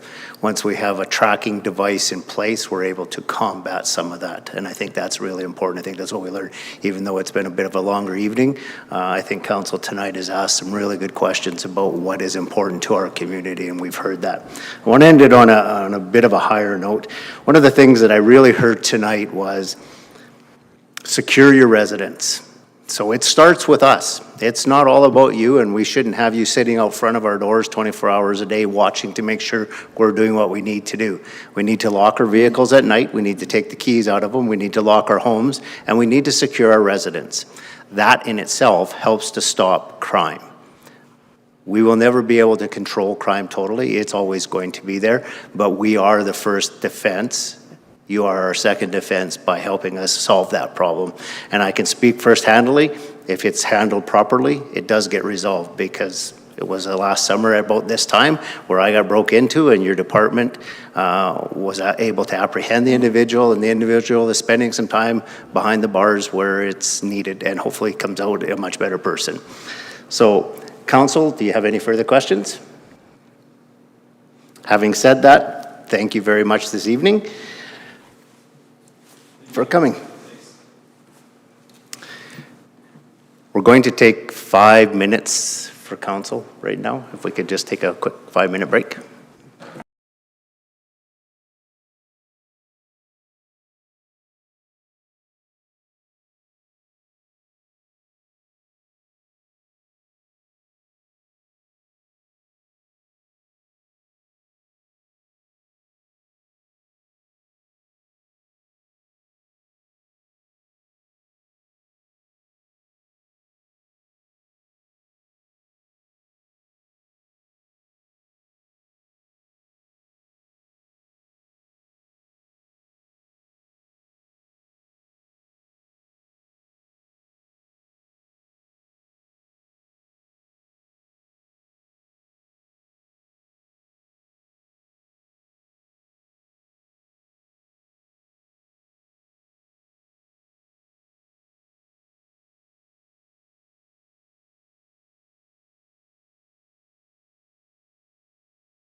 Welcome back to Chambers.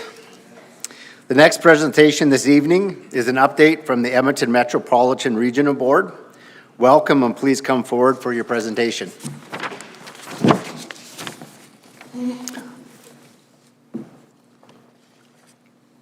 I'll ask you to please print your name on the sign-in sheet in front of you.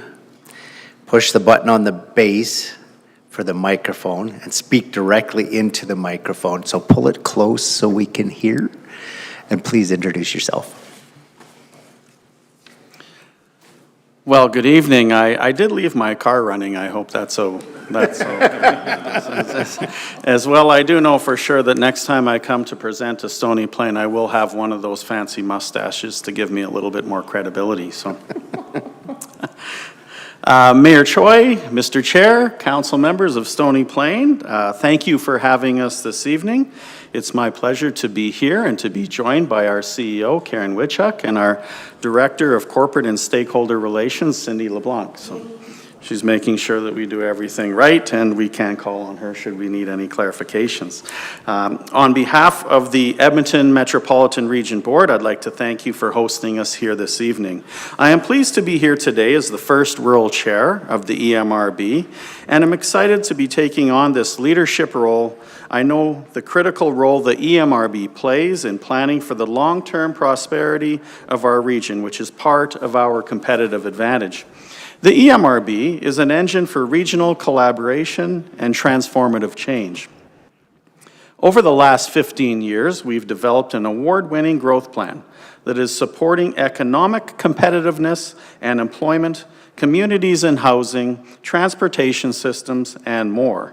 We've implemented a regional servicing plan to increase capacity and reduce costly duplication.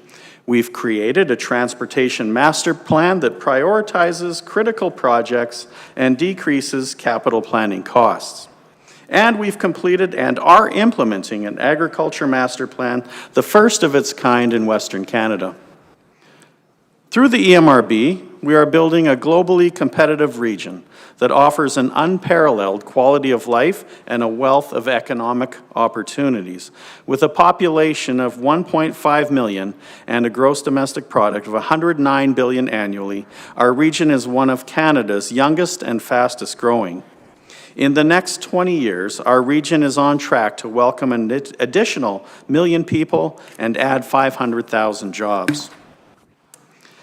The global economy has no time for laggards.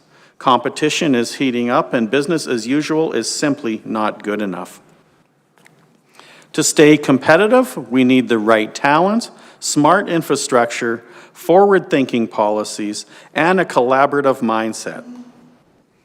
We want to be the best place in the world to live and raise a family because of our seamless infrastructure and vibrant communities, rural and urban.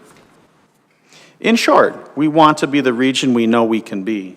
It is now my pleasure to introduce our CEO, Karen Wichuk, to provide a more detailed overview of the EMRB and our work. Over to you, Karen.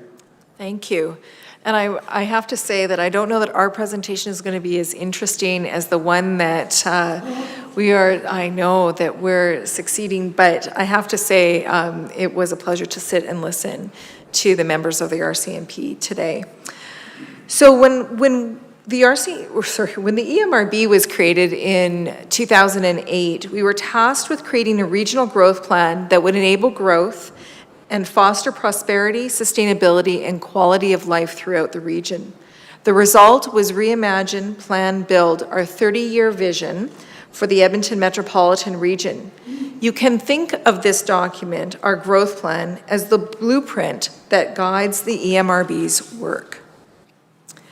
Operationalizing the growth plan is a series of master plans that go into greater detail, laying out the objectives and policies.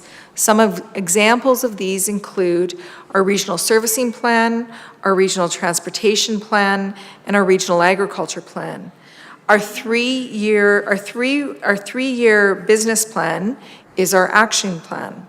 It's where we advance our core priorities with concrete actions and measures. The EMRB is focused on three core priorities. The first is enabling a prosperous region.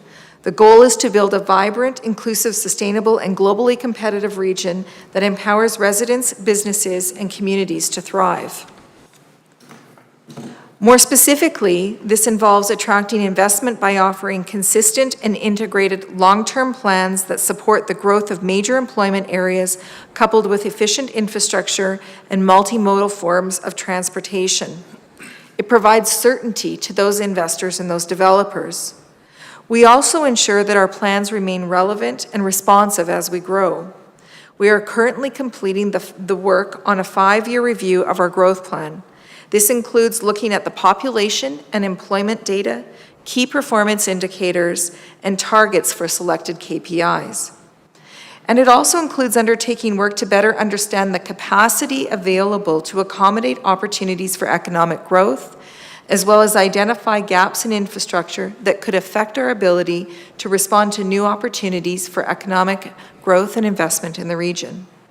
Further, with the province approving our Regional Agriculture Master Plan in 2022 and now included in the growth plan, we need to better understand how to balance all of these land uses in the region. Concurrently, we also need to consider where the next 1 million people will live and the next 500,000 jobs will be accommodated in the region, and what is required to continue to build vibrant communities in both rural and urban settings that provide the highest quality of life to all of our residents. While our current housing landscape remains one of the most competitive in the country, data on the current and future trends is alarming. If we don't meet the pace of demand, the impact on our region could be devastating. The EMRB's second core priority is stewarding our natural assets. Part of this is effectively planning for parks and open spaces for our residents to enjoy cultural and recreational activities where they can connect with nature and one another. This also means wisely managing the region's prime agricultural land base to ensure long-term viability, food security, and new economic opportunities. This includes promoting diversification and value-added agriculture production, as well as identifying areas where we can be more competitive to support the agriculture sector. The EMRB also needs to continue to play a leadership role in promoting the health of the region's natural assets, such as our watersheds, airsheds, and other environmentally sensitive areas. That's why the EMRB is also focused on building our climate resiliency and effectively managing stormwater and solid waste. That brings me to the EMRB's third core priority, building enduring partnerships. Collaboration is a powerful force, allowing us to build something together that none of us could build alone. Fostering collaboration also drives synergies that eliminate costly duplication.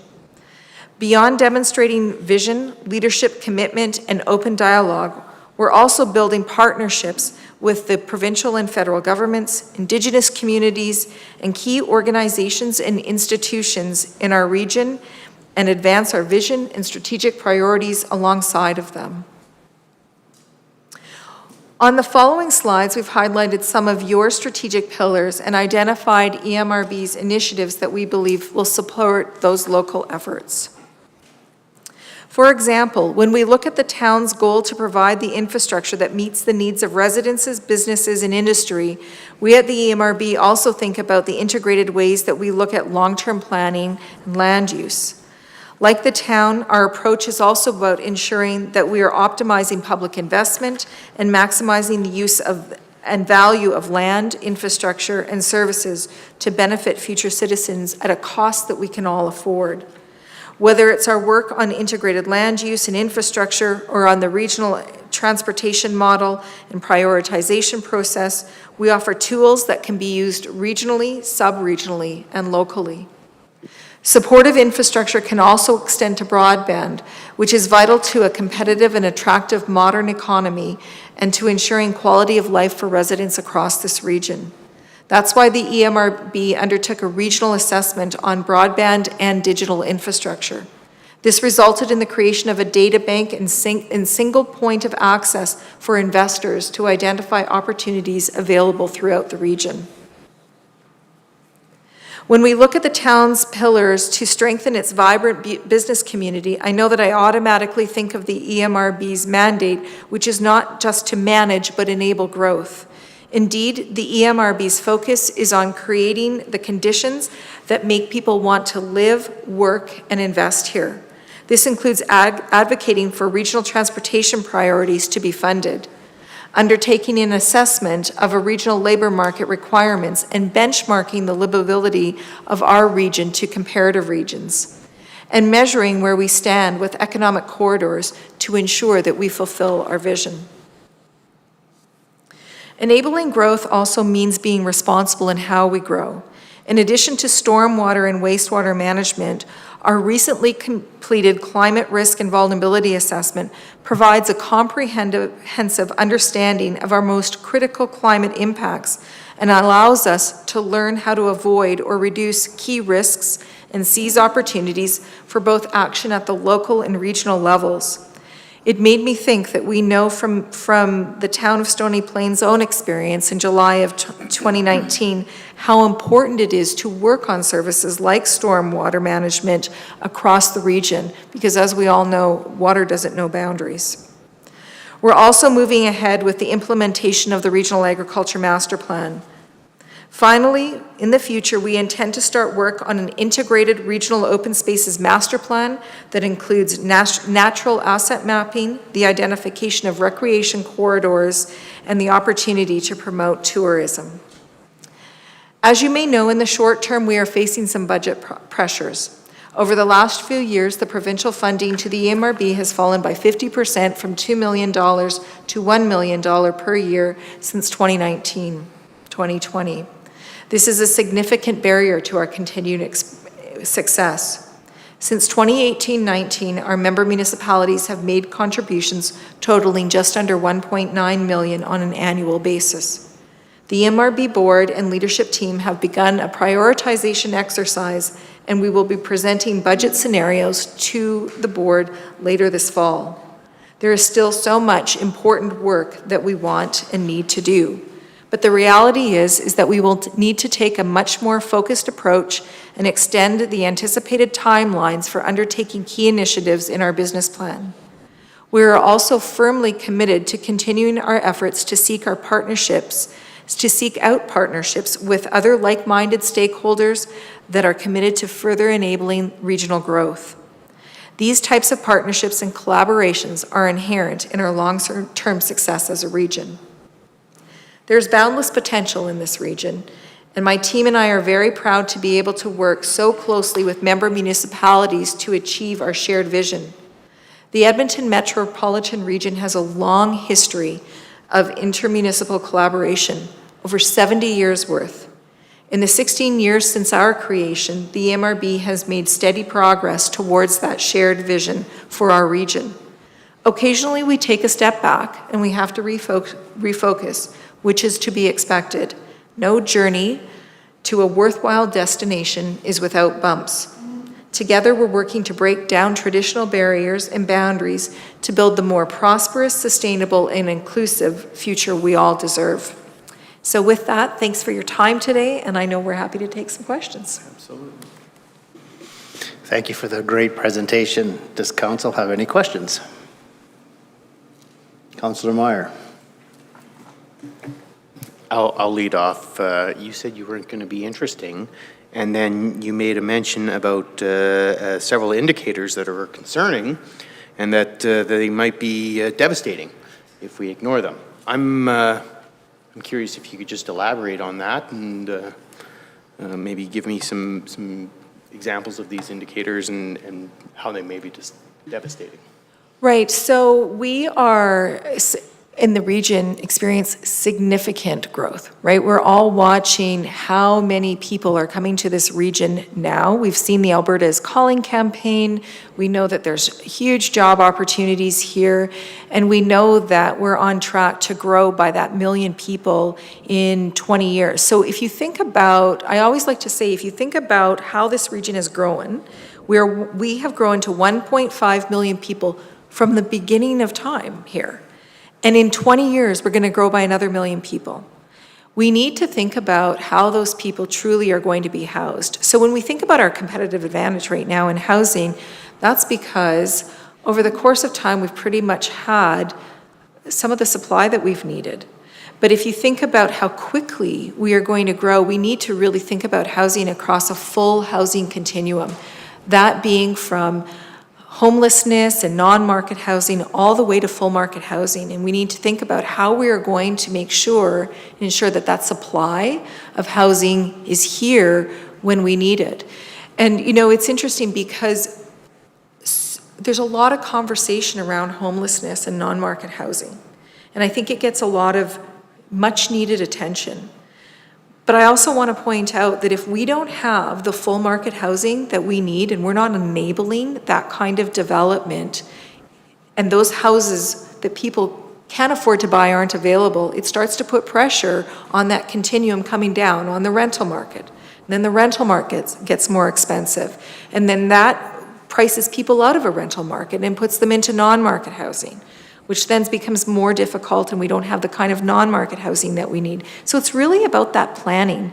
It's about being ready, it's about working together, it's about understanding where our housing starts are, what's available, how we think about our permitting, how quickly we permit, and just that kind of overall regional planning that I think we all need to be ready for. There's a lot of memory of a time, 10 years ago, 12 years ago, when there was a boom happening in this province and we all found ourselves, in a situation where maybe we didn't have the adequate housing that we needed, and we certainly didn't have the employment to fill all those jobs that became available. And I just think that when we look at what's ahead of us, when we think together and we plan together and get ready for it, I think that we can stave off some of that. But if you don't have a place for people to live, they can't work here. And, and we will have those jobs. And it's important for our economy that we're able to fill them. But we also need to make sure that there are houses for people to live in, schools for kids to go to, health facilities for them to go to, and that our communities are a desirable place to be. If I may just tack on to that, and Karen, you did allude to it, but the population triggers housing amongst the spectrum of different types of housing, but there's also, you alluded to jobs, and where are those jobs going to be, and in what markets, and how do we ready the workforce for things like the universities, trades, and accommodate that growth so that we can grow our business areas. And also further down from that is even looking at things like how are we going to provide food security and protect our prime agricultural lands, and further to that, how are we going to ensure energy security, provide all of the road infrastructure that is needed to accommodate the population growth, as well as things like water and wastewater. So the regional planning encompasses and entails all of those things to ensure that we're prepared for that additional 1 million people. Councillor Anderson. Thank you, Deputy Mayor, and thank you both for being here this evening. I love the jersey. Great game last night, so thank you for being here and representing our Oilers and our hometown kiddo there, Brett Kulak. So I love that. Want to pick up on Councillor Meyer's question a little bit in the response related to housing. And, I think across the nation, there's this realization and understanding over the last number of years how housing is so critical for us, for our current population, but also for immigration and trying to sustain, our economy and the number of jobs that are presenting themselves. And, certainly we're seeing that challenge in Alberta with the Alberta is Calling campaign and so on. The government of Canada came out with the Housing Accelerator Fund trying to spur, I think, something in the neighborhood of 100,000 residences across the country. But, if we're looking at an extra 1 million people, just even in that greater Edmonton region that EMRB serves, that's just a stone throw, you know, in terms of the ripple effect of that in terms of what we're actually looking at. And so I'm wondering if from an EMRB perspective, you can maybe speak to some of the work that you're doing or the role that you play or can have specific to the housing side. And I think, you know, over the last few years, I've been fortunate to see MRB's role around advocacy for our economy. You know, we've been fortunate in terms of grant funding based on some of the, for businesses in our community, based on the role of EMRB and whatnot. But that housing piece is one that seems to have been elusive, not just for us or our region, but for our country. And so just some thoughts from yourselves, from an EMRB perspective, how you help that conversation move forward. So, you know, I really appreciate the perspective that you put into that question. I think there's a couple of things that, from my perspective, we need to course correct on. So I've been with the EMRB for 5.5 years, and it wasn't until the election in 2021 and into 2022 that housing became a conversation that we were having again. It was not on the radar from the time I started in 2018 through to 2021. It was just, it had, I think it was a priority that had just been set aside. I think prior to that, up until 2016, and I'm sure Mayor Choi can speak to this as well, housing was a major focus of the Capital Region Board and into the Edmonton Metropolitan Region Board. And I think we kind of left that behind, and we got a little bit, we lost a little bit of focus in that area. And so I'm so pleased that the conversation started in 2022 about how do we get back on track. And the one thing that EMRB did on a regular basis was it held a housing symposium. And that might sound trite and simple, but there is no place in this region where we have a collective conversation about housing altogether across that continuum. And when we started talking about having that was the first piece of the puzzle that we put on the table, because we weren't sure what was going to happen as a result of getting back into the housing game. And I think we decided that we'd start there. And it was very successful. It garnered more sponsorship support than I could have ever hoped for. We planned for, we thought, we're going to try to see if we can put 200 people in a room. And then the registration was 200, and then we said, okay, well, we can bump it up to 225, and then it was 250, and then it was 300, and then it ended up at about 350 people, and we were at capacity in the venue, and put on a very full day. And you know, I think there were a couple of things that came up, and there was some questions at the end of that day to me about, similar to what you're asking about, and I think a couple of things landed in our job jar. But then similar to the conversation that you just had with members of the RCMP, it's a collective effort. So in our job jar, I think are a couple of things. One is really getting an understanding of what's required. A housing needs assessment across the full housing continuum for this region. And that is currently underway with member municipalities. The second that the board decided was very important was a housing strategy for this region. We do not have a regional housing strategy. And so upon completion of that housing needs assessment, the board has indicated that we will complete a housing strategy. And the third is advocacy, which was, there isn't that same kind of advocacy that you spoke about at the board level related to housing. And so in November, 2 weeks after the housing symposium, the board met, and those three priorities emerged immediately and are identified in our business plan. And those will be the ones that we continue to move forward on. And you know, I'm excited about the idea of a housing strategy. I don't know what that looks like yet. You know, we'll need to see what that needs assessment looks like, but it's really about thinking about all of those folks that you talk about coming. But it also means talking about students and student housing, right? To make sure that we know that our NAIT and University of Alberta and MacEwan and Norquest are adding so many more students. Where are they going to live, right? There's just these pressures that come in that I think we all have to think about. You know, that's why it's so great that this is back on the table and that it is, I think, a priority of the board. Do you want to add anything? I would agree that it is definitely a priority of the board. And again, going downstream from that, we're looking at this year, we had a successful housing symposium.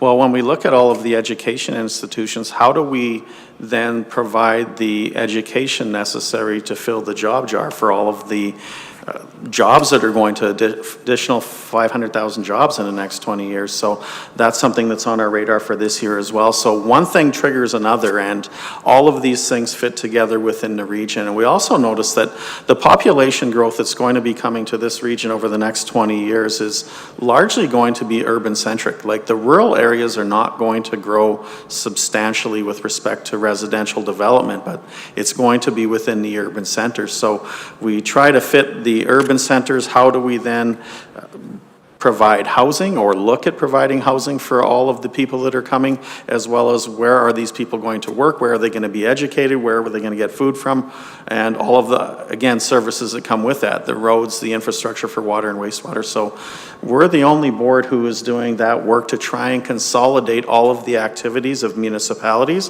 of our provincial partners, and also our federal partners. So how are we going to put all of that together? We're in the leadership role of that.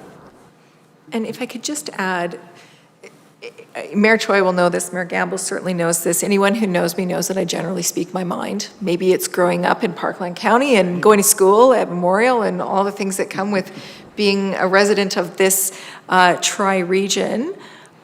But I think the other thing is that when asked that question at the Housing Symposium, what will EMRB do next? I think the board responded really well and in its swim lane. Right? And so my question back, and anybody who was at the Housing Symposium would have heard me say, and so now I'm going to ask, what are each of you going to do? And I don't mean that to you here, but I think it's just that collective effort. And so for the first time in my 5.5 years, the stakeholders at the table are the right stakeholders. We're having the conversations that we need to have. We're not as insular as we used to be. And you know, the other thing I'd say is that I'm really proud of the relationship that we have built with UDI, now Build Edmonton. And Cindy LeBlanc is here, and she is that key person. And you know, we didn't have that relationship for a very long time. And I'm thrilled that we have it. And I think there's just a lot more dialogue and understanding as to what the problem is. And I think we are expecting as well a meeting with Minister Nixon coming up, because there were some things that arose not so long ago around housing, some, I think, pressure between the federal and provincial government. And what was really interesting is EMRB already had a solution to that in place. And we're very happy to share that with the province, right? And when she says you, she does mean you. So I'm just be very clear on that. Hey, listen, I certainly appreciate the response, very thorough and well thought out, and obviously something that has come up previously. And so to balance that with the conversation this evening, even about the importance of food security and energy security, we've seen sort of snippets over the last 4 or 5 months where we have these energy watches being put out by the province because we don't have what we need. And so certainly this conversation around growth as a region, but also as a province, to balance the needs beyond just the housing or the economic growth or the jobs and those sorts of things, but what do we need to sustain that long term, I think is such an important part of the conversation. I do have one quick sort of follow-up question that ties into the regional aspect of it, but was surprised to hear, and maybe I need to look a little closer at the dollars and cents, but the government of Alberta rolling back their contribution, which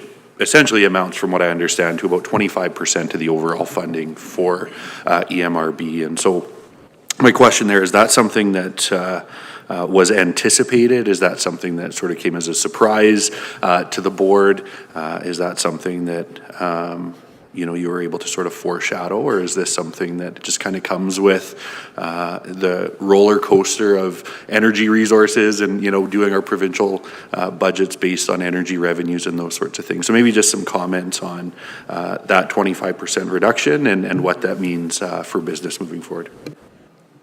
We've seen the funding reduced originally starting at 3 million, then went to 2 million, and the last year went to 1 million. And we've seen that funding model coming for some time. We do have time. Time is on our side. We do have reserves to keep up the same cadence of work for another year. So member municipalities currently contribute 1.9 million and the province is committing 1 million. So we're a $3 million revenue organization. And to continue the same amount of work that we have put forth and continue to put forth is about $4 million. So there's a $1 million shortfall.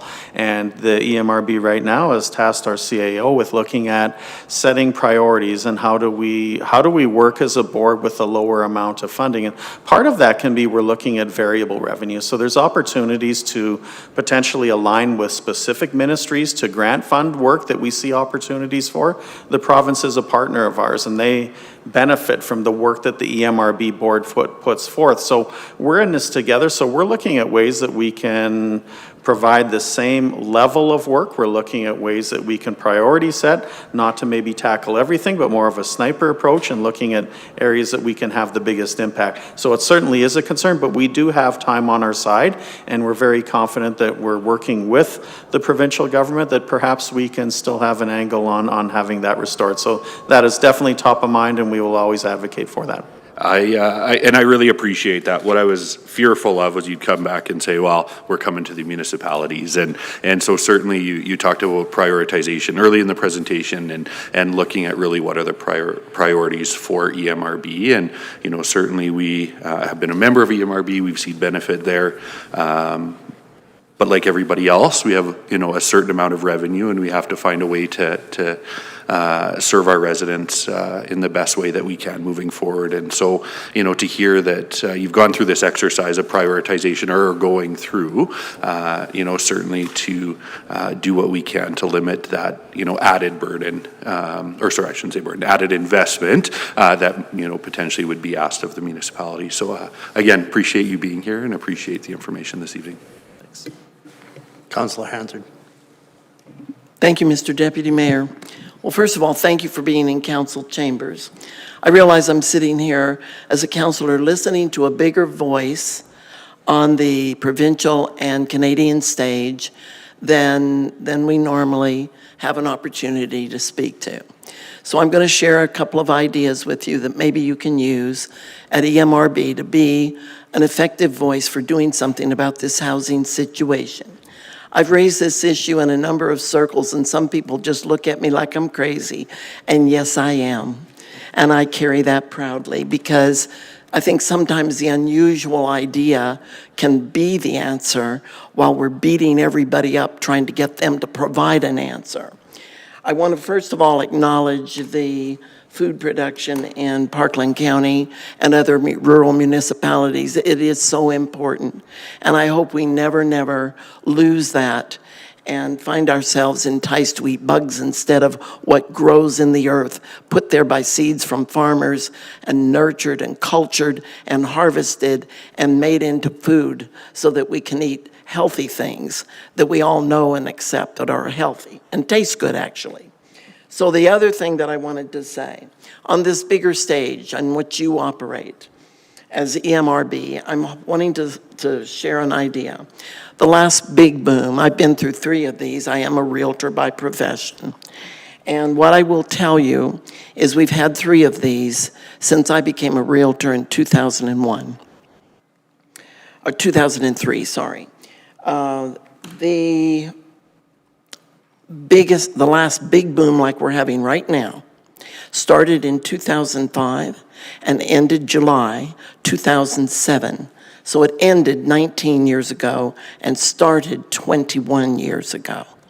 So it's longer than we think, longer than you mentioned, Ms. Wichuk.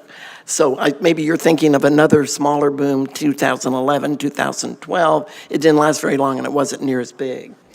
What I do want to say, though, is I've pondered this since I became a realtor. And because municipalities is where the rubber meets the road in meeting people's needs.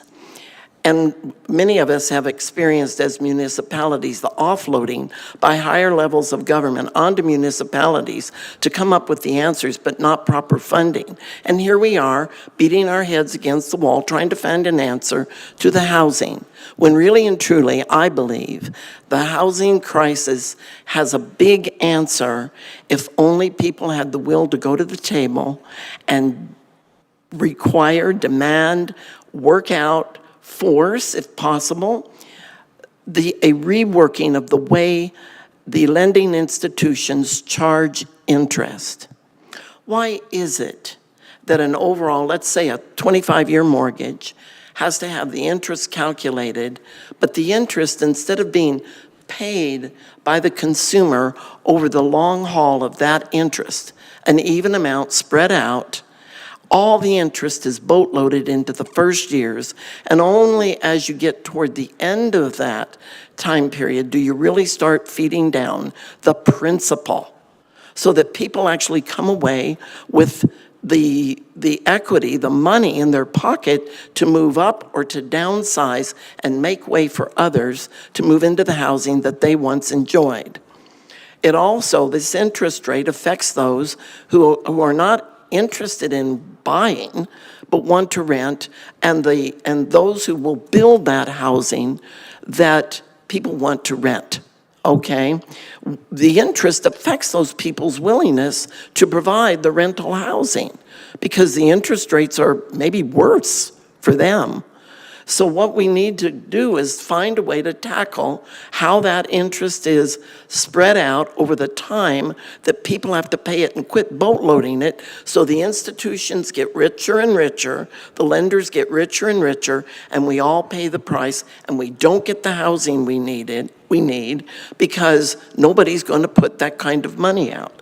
If you have a voice that could speak into that or begin to get people in key positions to listen to it and find a path. There is a path. Nobody's interested in finding it because money is behind it. So my prayer, actually, would be for the answer to this to be found where the responsibility actually lies. If you can do that, you will have gone a long, long way to solving the housing crisis. Think of the stimulus of the money freed up from interest that people would spend on food, eating out, cars, clothes, other things that would stimulate the economies of all the municipalities that are answering all of the needs of these people, and yet they don't have the money because it's all tied up in interest of housing. There's a whole segment of our society that now does not ever see themselves as homeowners. At best, they will belong to a co-op, and their value there is minimal compared to actual home ownership. Many don't ever believe, and nor do they want to be homeowners. They'd be happy if they just had a decent place to rent. That's my crazy idea, and I'm glad that none of you look like you looked at me like you thought I was crazed when I shared it with you. The other thing that I want to say is that when we begin to try to unpeel this, looking at a higher level of who has answers, we suddenly come up with a different set of questions, a different set of ideas that get shared. And I know I don't live in your world. I don't look at the world from your bird's eye view. I look at it from some other level that's higher than many people, but not your level. So my hope is that EMRB will look at this from a different perspective and see what pressure you can put to begin to calculate things differently and free up the money so that people will build the housing. We have the land. We have the room. We have the resources. We just need the money to be handled differently so that people can visualize that they can afford to invest or afford to build and buy. And that will help. The other thing is when houses are built, they need to stop being built as single-family dwellings. Every home built, ought to be built so that it can house at least a one-bedroom unit within its roof line, stuck on the back, built over a garage, so that every piece of property could also accommodate someone else who needs to have a place to live. You're so right. People want to come here and work, but if they don't have a place to live, they can't bring their families, and they'll come for a time, but they will not stay. And we want the workers who will come and stay and want to go on and live and be buried in our province, because this is the place they want to be when everything cuts open and really begins to make our economy thrive. It's one of the reasons I'm here. This is where things happen. And I'm grateful to live here, and I want to make us more responsive to those people who want to come and work here. I believe we're on the threshold of something great. You guys remind us that we are. Our administration does. Councils together sometimes talk. We know we're sitting on a pulsing force that is going to plunge us into new areas that maybe none of us ever dreamed we'd be. And we need to know how to handle that and how to provide for it. People require certain things, and we have answers for that. We need the freedom to be able to explore and build and provide those answers. So thank you for listening to my ideas, and I do bless you as you go about your work, because it's extremely important.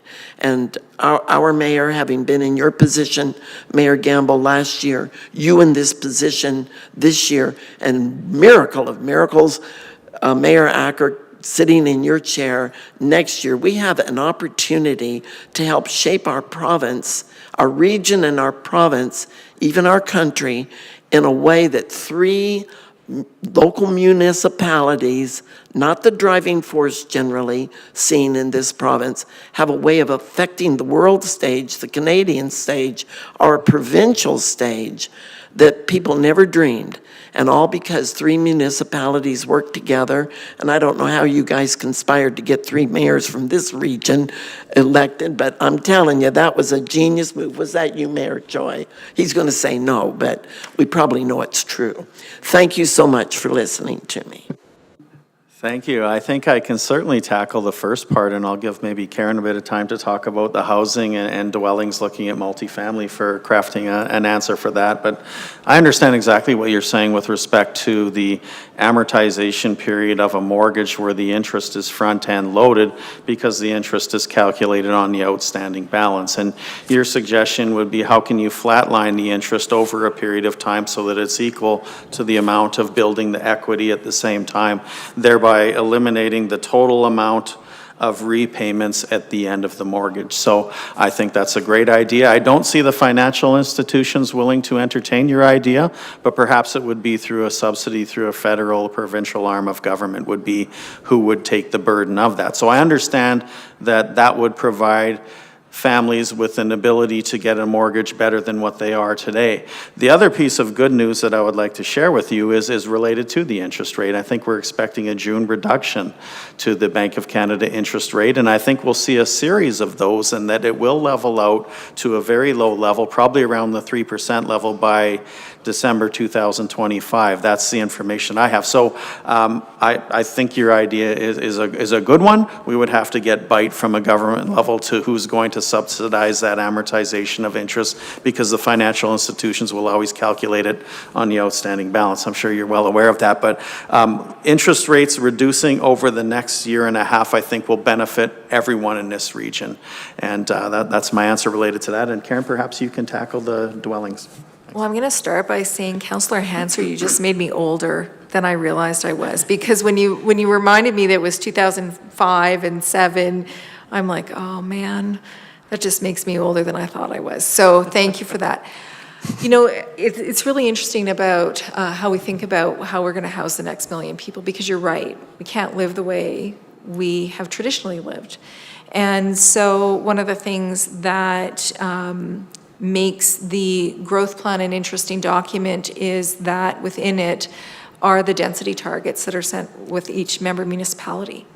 And those targets are actually important. They're important because we have to house more people, but they're also important because They remind us that every time we build single-family dwellings, of which I live in one of them, we're adding more roads, we're adding more infrastructure, we're less efficient, and we're paving over prime agricultural farmland. And so oftentimes, those density targets can be controversial because it means that we have to be a little bit uncomfortable sometimes. We have to think differently about the way we build. We need more multifamily dwellings, and we need to use our land more efficiently. And sometimes the most convenient land is that prime agricultural land, and we have to remember that once we pave over it, we never get it back. And we will be one of 5 net producing, exporting food producers in the world. Canada is. Like, that's a huge responsibility. So, you know, I always, and Mayor Gamble said this earlier, no one else has the responsibility of this board. No one else does. And I always say to our board, this is an awesome responsibility, not, hey, it's a great time, but no one else is planning for this future. And this is legacy work. And, you know, I have a ton of respect for those people who sit at the board every day and make these decisions, because they're leadership decisions, they're hard decisions, and sometimes they're not going to be popular decisions, but they're necessary because there's one taxpayer, there's one piece of land, and, you know, we have to make it work, and we will grow. Like, there's no question in my mind we're growing. Even if we turn the Alberta's calling campaign tap off tomorrow, we would still be growing because people know what's here and they choose to live here. And we're fortunate in that way. Yeah, and thank you for throwing me a finance question. I appreciate that. So I don't see anybody else ready to speak, so I'll speak a tiny bit here. So having known nothing about the EMRB a little while ago and being able to come to the board and participate, I see each one of you as a character, but I won't tell you what the character is. Next time you see me, you ask me what that character is, because obviously today we all have characters that build upon what we do. And I think that's what's really important. What I do know is I'm really glad to see Parkland County back at the table. I think having the counties at that table, not just Parkland, but the other ones that are as well, I think adds great value to it. But I also think Karen is the energizer person, because she looks after each and every one of you guys. When we're in meetings, she brings us right to the point. She speaks her mind, and we all get back on track really, really quick. And if you're off, she brings you back really fast. So I have come to have a great appreciation for Karen at what it is. And I also see what you're trying to do. Through the growth plan, it speaks to the land use, which is really important for our region. The agriculture stewarding and the natural assets are all part of what it is that keeps us fed, that people tend to forget. We all have density targets that we have to meet, but what happens is we lose sight of how we're going to keep people fed. And you know, today, one of the problems that we see quite often is the farming aspect of it, the cattle aspect of it. You know, we can all go and eat off a plant-based for a bit, but it's the meat aspect of it that really keeps us moving. And that is a real problem within our communities. I travel all over the province and I see farms closing down all the time. Yes, there's some that are getting bigger because somebody's acquiring the land, but I also see prime agricultural land right in our own region getting used up by housing developments, just sprawled. So I think it's a really good plan that the EMRB has. I think you guys all do a phenomenal job. And the collaboration that you use within the communities, not only from the communities, but our Indigenous partners and everybody else around there, I think speaks the loudest of what the boards I see out there are. So continue up the great work. I think it's phenomenal what you do. And I look forward to attending any meeting that Mayor Choi will allow me to attend, because I've learned a ton. Having said that, thank you very much for your presentation. Oh, wait till the last minute to put your hand up, Mayor Choi. Go ahead and speak. Yes, thank you very much, and I appreciate those comments, Deputy Mayor. In terms of members of council, the MRB meetings are open to all members of council and elected officials, so if you have the opportunity, definitely stop in, say hi. Our regular board meetings are live streamed, so you can watch those live, and the committee of the whole and the audit and finance and governance priorities are not, so you have to actually come in, but they are open for everyone to attend. And in terms of just a couple comments, I'm very proud that Stony Plain is part of the Metro Region Board. As you know, we can't do this alone. We've celebrated many successes within our region since 1905, when Stony Plain became a town. Those successes that we achieved in our community have not been done by ourselves. It's done by our regional partners, as mentioned here with Spruce Grove and Parkland County, and the greater metropolitan region. We are, as I would say, we're united in the same thing, of growing the services and amenities for our residents. Our residents no longer know borders. They just want to know where they can access services, as mentioned by the CEO. They don't care where they pay taxes, because they just want the services. They don't care where they recreate, because they will go anywhere. Just looking locally around here, there's so many day-use parks that are maintained and operated by Parkland County. We have many trails within our community which people come from the county. So the day of thinking of a silo where we want to protect our borders has come and gone. As mentioned earlier, that Stony Plain experienced 2 large flooding events in 2019 in a 6-day period. Right? Weather doesn't know borders. So how can we plan to address weather without talking to our neighbors? Right? We talk about housing. We talk about jobs and employment over the next 20 years. Residents that are coming to this region have the opportunity to pick and choose wherever they want to live, wherever they want to work. The idea is to make sure that Stony Plain is ready, right? Make sure our bylaws, our land use plans are versatile and nimble, able to address the issues that come forward. Not to be stuck in the past, but looking forward to the future of where the puck is going and not where it is right now. Right? We talk about housing. One of the things that we all are struggling with, but we have 4 housing agencies within our communities. We have the Meridian Housing Foundation serving us out west. We have the Leduc Housing Foundation serving the south. We have the Evergreen Housing Foundation, which services the far west part of the MRB. We also have the Heartland. Can you imagine the power of having 4 of those housing authorities join together, advocate for the needs of our region, look for more affordable and sustainable and obtainable housing? That is the power of working together. And I look forward to, again, continue my work on the board, and hopefully with council's support, that we continue to build this region one step at a time. So thank you. Does council have any further questions?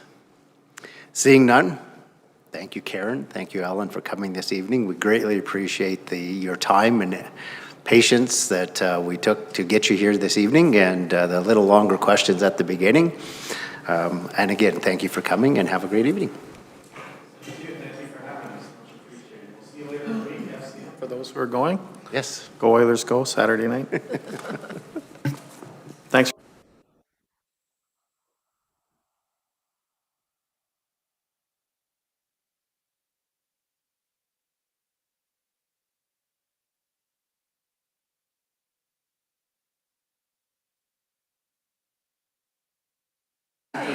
Yes. That's safe. That's safe. Next on the agenda is the adoption of the last Governance and Priorities Committee meeting minutes. Councillor Anderson for the motion, please. Thank you, Deputy Mayor. I'll move that the May 6th, 2024 Governance and Priorities Committee meeting minutes be approved as presented. Members of council, have you had the opportunity to read and review the committee minutes from May 6, 2024? Are there any errors or omissions or corrections? Having seen, Councillor Anderson. Thank you. Just looking page 46 of 243 here in our agenda package under business item 6.1. The last line there, second last line, Deputy Mayor Harold Plechko called the May 6th regular council meeting back to order. I believe should read governance and priorities meeting. Good catch. Thank you. Through the Deputy Mayor, we will have that corrected. So do we need to make that motion as amended? Yes, please. Councillor Anderson? Thank you, Deputy Mayor. I'll move that the May 6, 2024 Governance and Priorities Committee meeting minutes be approved as amended. Are there any further errors, omissions, or corrections? Having seen none, I'll call the question. All in favor? So carried. Thank you. We have 4 business items this evening. First is the RCMP Municipal Crime Stats Report from earlier this evening. Administration, anything to add? Mr. Deputy Mayor, nothing to add. I think we had a great presentation from Inspector McGilvery, and you asked some great questions, so I think we've covered it this evening. Thank you, Administration. Council, the floor is open for questions and clarity and understanding. Councillor Anderson. Thank you, Deputy Mayor. Just a point of feedback. I don't know that we need the in-depth presentation we received this evening every time Inspector McGilvery's here, but man, was it awesome to see everything that the RCMP are involved in and all the different activities and initiatives that, you know, not just on the enforcement services side, but just being a presence in our community. And so certainly absolutely loved seeing that. I think today was a summary of the last year, but certainly I think something I would love to see moving forward is some of that additional information. So I really appreciated that this evening. Thank you, Councillor Anderson. Council, any further discussion? Seeing no question. Oh, I hear Troy. You got to learn to put your hand up a little quicker, please. Oh, sorry, I'm sitting back here and you can't see it, so let me just slap me on the back. Okay. Just a question in terms of the social media presence that Parkland Detachment does have now. And in terms of sharing that information about preventive measures, was that something that we can incorporate into our own social media feeds where we see that it's a constant, it's a share all the time so that we're getting more hits, definitely with Parkland Detachment only having 1,200 likes right now. That means their reach is very, very small, whereas Town of Stoney Plain has over 5,000.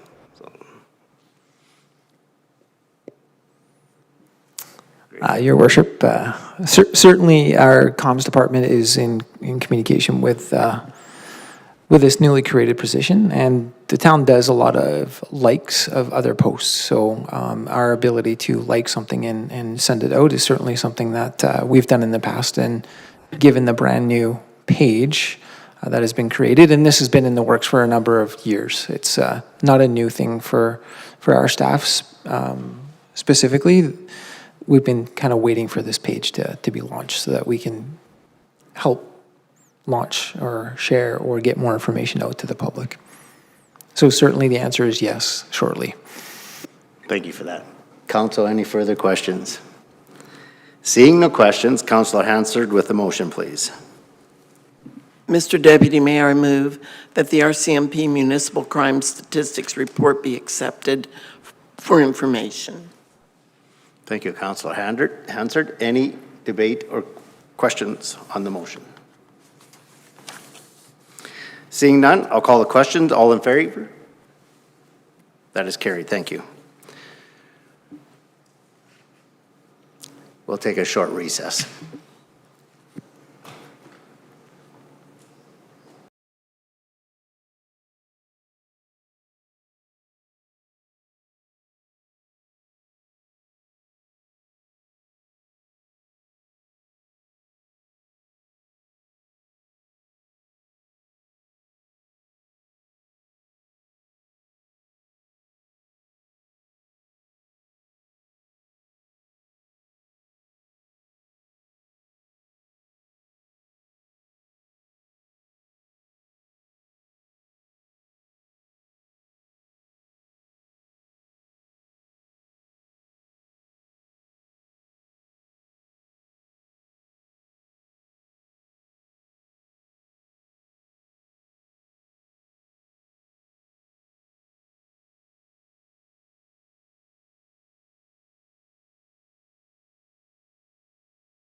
Welcome back, everyone. Next on the agenda, we have the horticulture, arboriculture, levels of service, administration. Please proceed. Good evening, Mayor and Council, Deputy Mayor and Council, pardon me. Tonight, administration is presenting the horticulture and arboriculture level of service to Council. The topic of level of service is an important one for the town. Part of the town's approach to asset management is not only to understand physical assets and condition, but to also document baseline service levels. Staff have made great efforts and progress to not only understand that baseline, but also improve them. This presentation by the town's manager of Parks and Leisure tonight not only highlights where the area's service levels are, but reflects the hard work and dedication of our operations teams to maintain and improve them. I'll now pass it to the manager for her presentation. Thank you for the opportunity this evening to provide the horticulture and arboriculture levels of service presentation. The presentation includes an overview of department structure, outlines services and resources, highlights processes and available data, acknowledges challenges, and recognizes opportunities.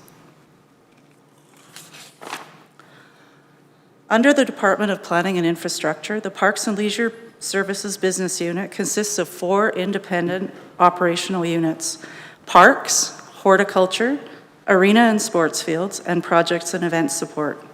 Tonight's presentation is specific to the service levels in the horticulture operational unit, which maintains the town's public land tree inventory, horticultural assets and related programs, as well as pest control within their scope.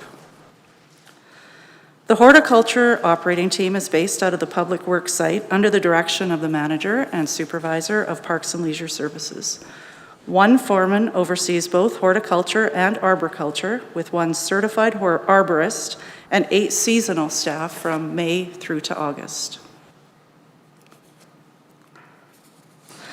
The horticulture operating unit services span both horticultural, those related to flowers and shrubs, and arboriculture, which are related to trees.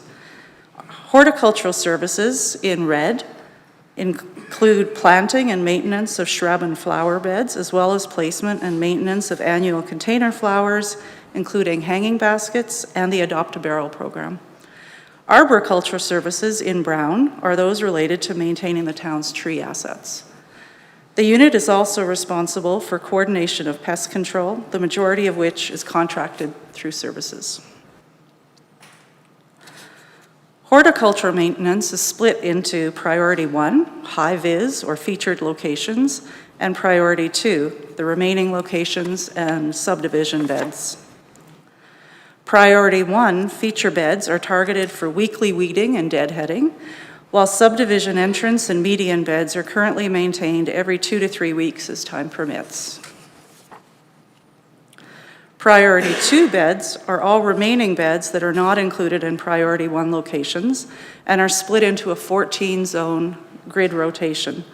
The service level for Priority 2 work is currently limited to almost every 3 years. The 2024 rotation starts at Zone 10 and 11 and is aiming to complete through to Zone 14 this season. Supplementing ground plantings and adding pops of color, the town adds a variety of container plantings. In late May, a total of 112 hanging baskets are placed in key locations, the majority being along Main Street, with the remaining at town facilities and in Shikawi Park. As part of a 2-year planter replacement plan, the first set of 75 new self-watering planters are making their appearance this June. 75 planters are placed in various feature locations and are anticipated to reduce watering needs from twice to once per week. The Adopt a Barrel program has been offered in the community to businesses in the downtown core for many years. For a $50 sponsorship, a fully planted half barrel is delivered to 50 sponsoring businesses for the summer. The program sells out every year and is planned to expand to businesses outside the downtown core this year. Moving from horticulture to arboriculture, Town Bylaw 2647G21 guides the protection and maintenance of public trees within the town. Historic records estimate the town's tree inventory as 7,000 trees across 71 species. To date, the town's arborist has confirmed 6,600 through a GIS tree maintenance app. As trees are identified, pruned, removed, or planted, the tracking and maintenance app is updated. Data accuracy and tracking will help build a comprehensive and sustainable planned maintenance program. So far in 2024, 27 trees have been removed, 39 stumps have been ground. Some removals are done in-house, while larger or complex removals engage contracted services. For your reference, a replacement tree can be planted in the same spot in approximately 2 years. Black knot, one of our favorite topics. Black knot is a widespread disease that affects Prunus genus species such as chokecherry, plum, and cherry trees throughout Alberta. Management of black knot is not regulated through legislation, but an awareness program is communicated year-round via the town's website, supplemented by a social media campaign during the recommended black knot removal season from October to March, when the plant is dormant and the knots are easy to see. Resident sightings of black knot are tracked year-round, and door knockers delivered to residents with black knot on private property. A public tree black knot removal plan was developed and implemented in fall of 2023 with a five-zone grid system. All 5 zones were completed in 2023, with 89 trees trimmed for black knot, pruned for black knot, and 42 removed as the infection had spread too far to save the tree. While black knot is managed in public open spaces, natural areas are addressed only if the tree presents a safety risk. Tree pruning takes place year-round depending on the species of the tree. Elm trees, for example, can only be pruned between October 1st and March 31st, with an elm pruning ban legislated from April 1st through to September 30th. All municipalities, counties, and MDs in the province have the responsibility and authority to prevent and control Dutch elm disease under the Alberta Agricultural Pest Act. DED is a deadly tree disease that affects all species of elm trees in Alberta, caused by a fungus primarily spread by beetles that clogs the elm tree's water conducting system, causing the tree to die. The town is one of 112 municipalities that participates in the Stop Dead program and monitors our elm trees through inspection and pruning. For reference, of the town's 1,100 elm trees, 265 were pruned in the 2023-24 elm pruning season. Other pruning is ongoing, with 108 trees of various species pruned to date in April and May. Arbor Day is held annually in partnership with the Planning Department's Sustainability Portfolio.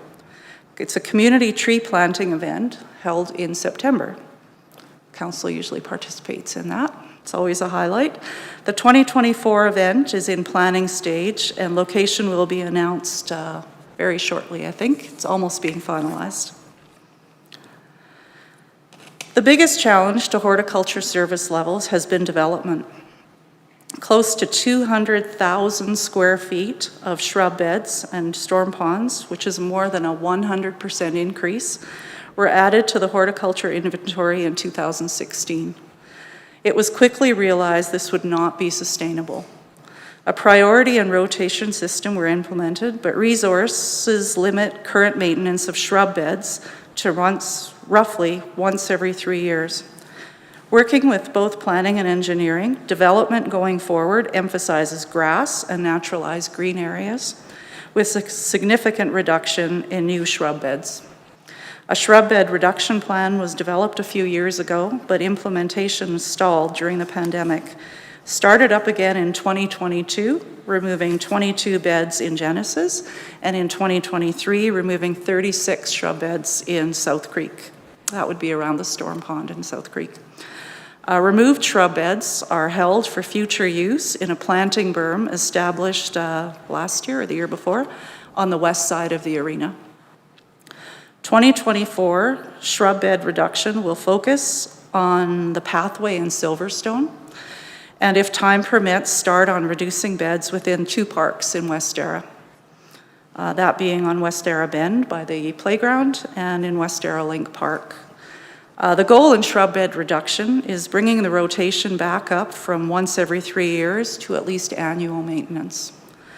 The second biggest challenge has been data management, but with the support and expertise of the town's GIS specialist, GIS apps for inventory and maintenance tracking will guide and support a sustainable horticulture and arboricultural program. That concludes my presentation. Thank you for your attention, and I welcome questions or comments. Thank you, administration, for the great presentation. Council, the floor is open for questions of clarity and understanding on the presentation. Councillor Hansard. Thank you, Mr. Deputy Mayor. First of all, Mr. Mayor, do I need to stand down for a moment? I'm just raising my hand so that. Oh, so you can be noticed? Oh, well. So every council package gives an opportunity for us to be excited about something. I was excited about this. I love seeing a wrap-up about some of the things that are going on. Most of the people in Stoney don't know, and this councilor certainly didn't know. We had 7,000 trees across 71 species. Is that number on our public lands only?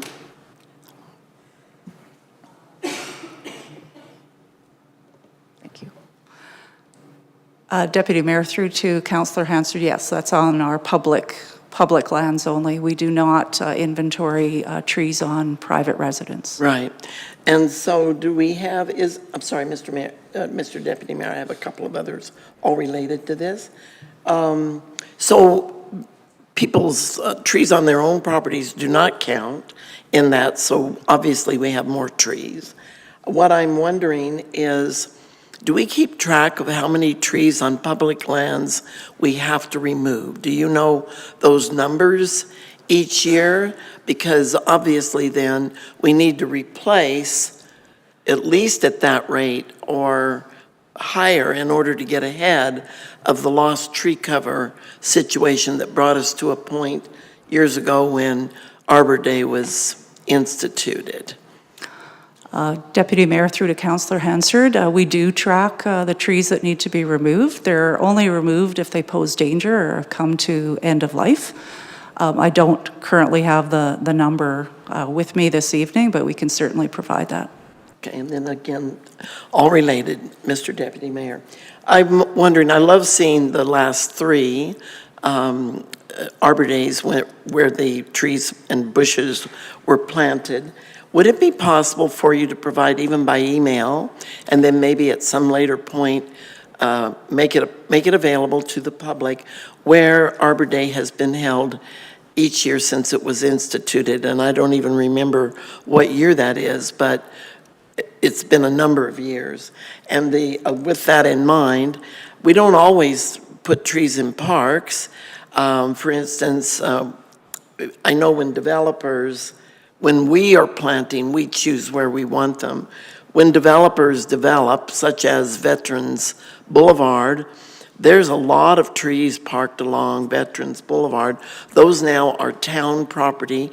Those would be counted in our 7,000 trees, I suppose.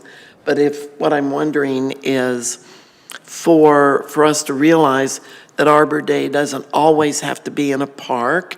It might, for instance, in the future happen along Golf Course Road, along that wonderful sidewalk there. It could happen anywhere, wherever Parks and Rec decide we will place trees on any given Arbor Day. So it would just be nice to know where all have we planted, and if it's not always been in a park, it's okay. If it doesn't say park by that location, it would just be lovely to know that. Thank you, Mr. Deputy Mayor.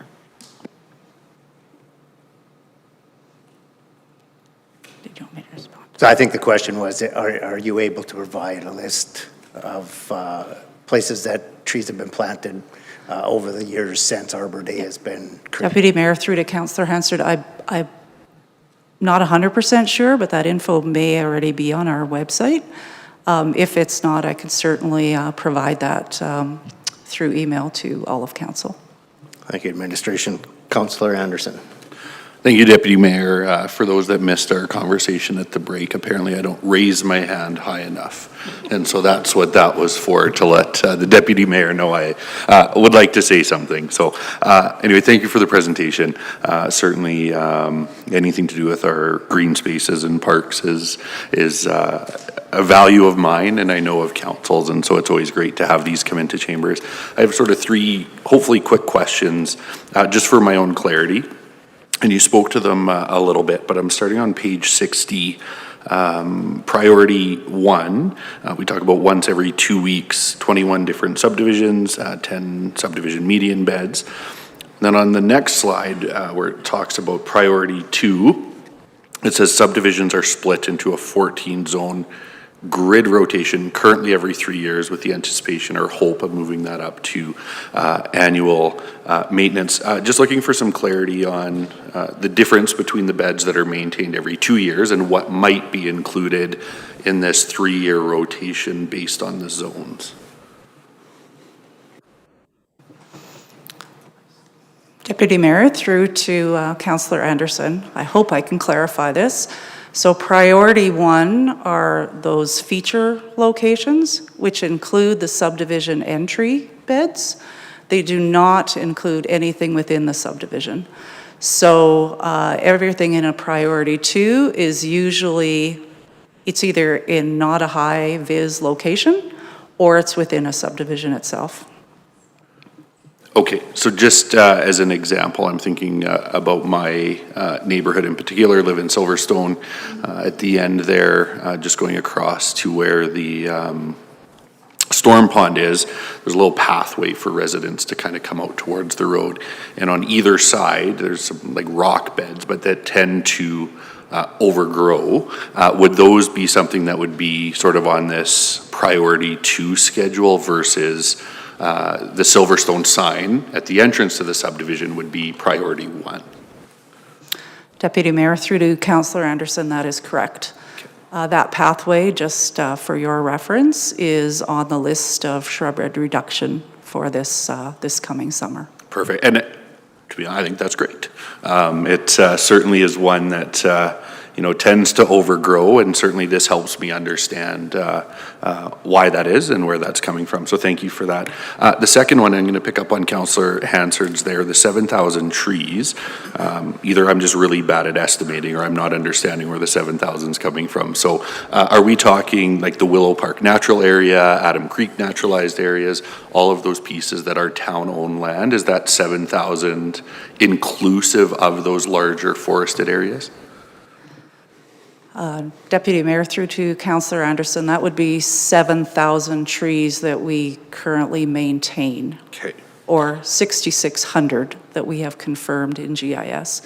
So we would not necessarily identify every tree in a natural area. Okay, perfect. No, my estimation isn't as bad as I thought, so I appreciate that. And then finally, you alluded to Black Knot. You mentioned Black Knot. We have a slide on Black Knot. One of the questions I've had from residents around Black Knot specifically is, okay, we know we can report it, we can say where it is and those sorts of things, but, when it's in a heavily forested area and they're trying to put in that information, how do we actually communicate that in a way so that staff are aware when they're coming out and not trying to look through, potentially hundreds of trees to try to find where that Black Knot is? And so just wondering if you have any sort of advice for residents who are trying to report that Black Knot to Public Works so that that can be dealt with in a timely manner. Deputy Mayor, through to Councillor Anderson, the easiest way is through the Report It feature on the website. The Report It feature allows you to attach a photo or a GIS location, anything that's specific. There's also the option of follow-up. Very often on the Black Knot, our arborist or our horticulturist will go out to the site because there's always an address provided for specifics. If it's in a natural area, again, we would only address the Black Knot in a natural area if there was a safety risk. So usually, Black Knot in natural areas wouldn't be addressed. Perfect, and I appreciate that, and I think that's the differentiation that maybe residents are looking for, and maybe reporting something going through Willow Park Natural Area and wondering why that's going unresolved from their perspective. And so I think that's a piece of information that helps me take back to residents in terms of understanding why maybe things haven't been dealt with that they have reported. So I appreciate the clarity. Thank you. Mayor Choi. Thank you, Deputy Mayor. Just provide some commentary when Councillor Hansard asked or made the comment about every tree that gets cut down, if we can replace them. From what I heard from the administration was that a tree will be replaced within 2 years. I just want to verify if that's correct. Deputy Mayor, through to Mayor Choi. It can be replaced within 2 years. There are areas where we may not replace within 2 years, depending on what else is going on in the area. An area that comes to mind specifically would be, for example, in Genesis, where a lot of the trees didn't survive, like the developer planted trees didn't survive, but there's too much construction or development still going on in that area for us to risk planting a tree there at this time. Okay, thank you, appreciate that, and I think that was kind of the same thing I witnessed in West Terra, when the developer put a whole bunch of trees along the arterial roads. A lot of them died. The town did not do anything for about a few years until after it was mostly built up, and then we came in and we replaced them all. So I think that's a good strategy. Deputy Mayor, I'm looking at page 63 of 243. I think there was a reference to that GIS data, which is excellent to see this. Can administration provide the detail or difference between the red dots, the green dots, and the brown dots?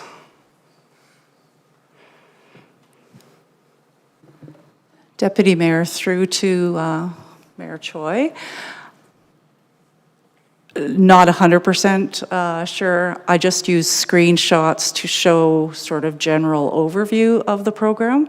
A red dot would usually signify a tree that is diseased or is slated for removal. Okay. Thank you. And second question on page 65 regarding the Dutch elm disease.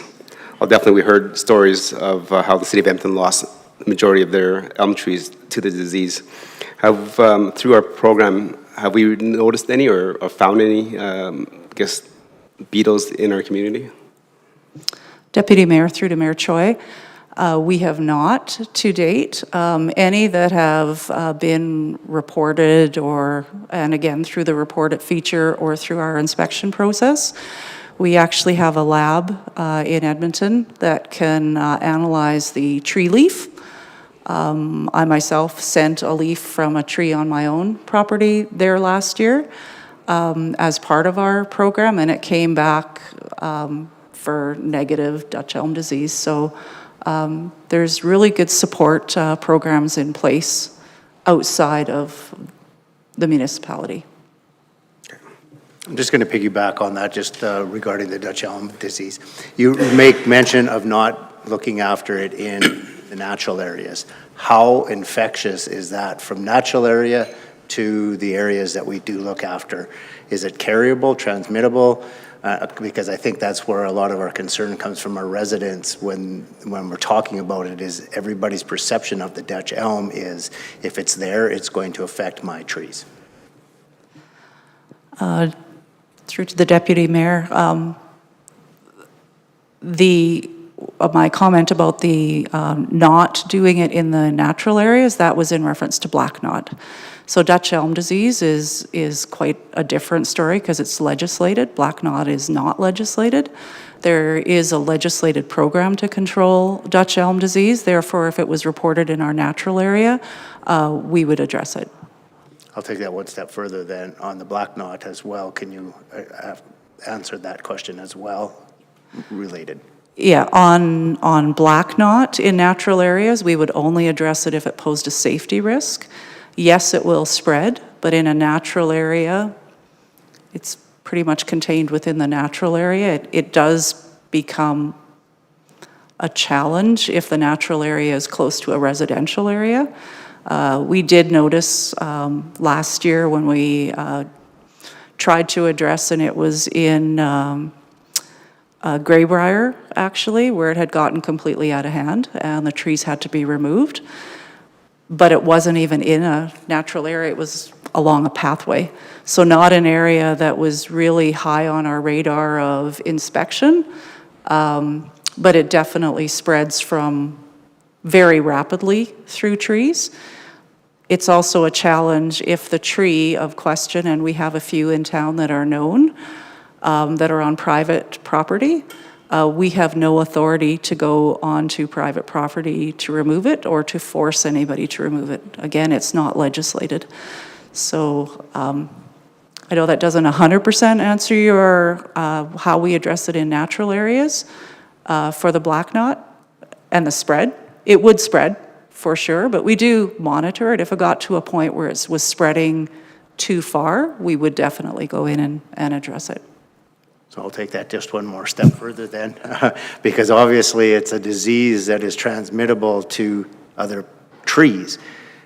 Knowing that, I understand that it's not legislative in any way, shape, or form. However, how do we control the the knot disease within our community? If I walk the paths and I get that on my shoes, am I taking that home and potentially infecting my trees? And I think that's where a lot of our concern comes from our residents is if it's rapid within our community and they're trying to tell us through different different ways that we have this, and yet we're not doing anything, and my tree gets infected, how do we control this within our community? Through the deputy mayor, you're never going to eradicate it. It's widespread across Alberta. And because it's not legislated, like there is no way that we're going to control it completely. We can just do the best that we can with what's in our authority and within our resources. Thank you for that. So just, we'll keep getting our residents to report where it is, send the pictures, and we'll do our best to do what we can to keep it under control. I appreciate that. Thank you very much. That is correct. I just want to add one thing, is that we take the resident reportings all year. We do the door knocker campaign only just before the black knot season, because the other thing that you don't want to do is send a door knocker to a resident during when they're not dormant and have people start trimming trees, and it'll spread even more rapidly. Just wanted to make that clarification. Thank you for that. Councillor Meyer. Thank you, Deputy Mayor. Just a commentary and an opportunity to sing the praises of our horticulturalists and arborists specifically. There was a couple weeks back, I had a resident inform me about an elm tree on 53rd that looked quite rotten, and so of course I pushed that on up the chain of command, and I was happy to hear back that in fact they knew about this tree and that they were actually putting efforts in to save it and keep an eye on it and whatnot. So I'm sure that's through the power of this GIS and of course our fine people, but good job. I was very pleased to be able to report back to the resident that no, we knew all about it and we're keeping an eye on it. And so I think it was also an elm was part of the reason that we were putting in the extra effort with this particular tree. So fine job. Thank you very much. Councillor Loynes. Thank you, Deputy Mayor. Going back to black knot, and I understand you've said it's not legislated and private property, I understand all that. But when does a private property become a nuisance property? Example, I've received several complaints from a house, in regards to a house, on Fairways, and it's a singular tree, and the next 6 houses all have the exact same problem now, and one full tree is completely black knot, not even a green leaf on it.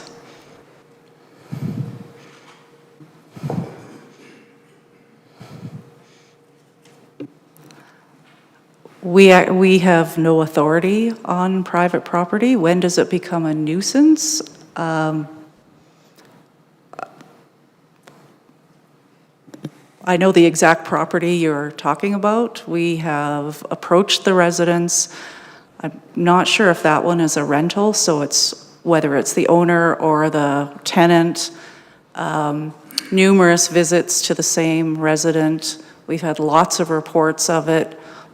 Honestly, all we can do is try to educate and help them with the info. We've provided referrals to tree companies, but we personally cannot touch that tree. And through your worship to Councillor Loynes, just to add, I know that the staff do try and engage with the residents as much as they can, and then there are definitely challenges with the public to private property separations. And as the manager mentioned, there are certain activities that are legislative, and then there's not, and as council has talked about tonight. Keeping a dialogue with the community is something that our teams do a valiant job on. Ultimately, there's just points where we can offer them the information, offer them the support and advice of the people that we have employed here. I'm looking to my colleague from the Community Protective Services. Sometimes there are instances where we may discuss the situation with our enforcement about what other options there might be, but that's a very specific time. I don't know of any specific times where we've gone beyond what the manager has mentioned.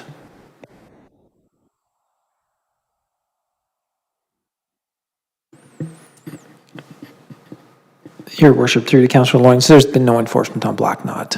Unless we have a bylaw where we can actively go in and provide enforcement, at that point you're educating, which is exactly what the Hort Department is doing at this time. So beyond that, I'm not aware of any municipalities that have a Black Knot a bylaw specific to Black Knot enforcement. So certainly something we're reviewing the community standards bylaw. It's certainly something that we can look into when we're doing our research to see if that's something, an element we can add to that particular bylaw to create some strength.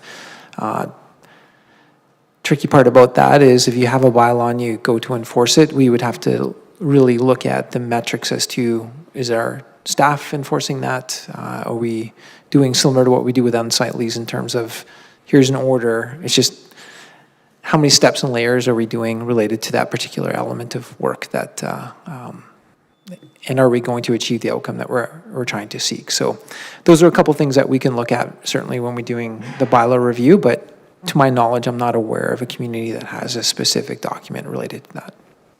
I appreciate the answer from all three of you. And then second, in regards to the report function, I just wanted to give another shout out to your staff and your team.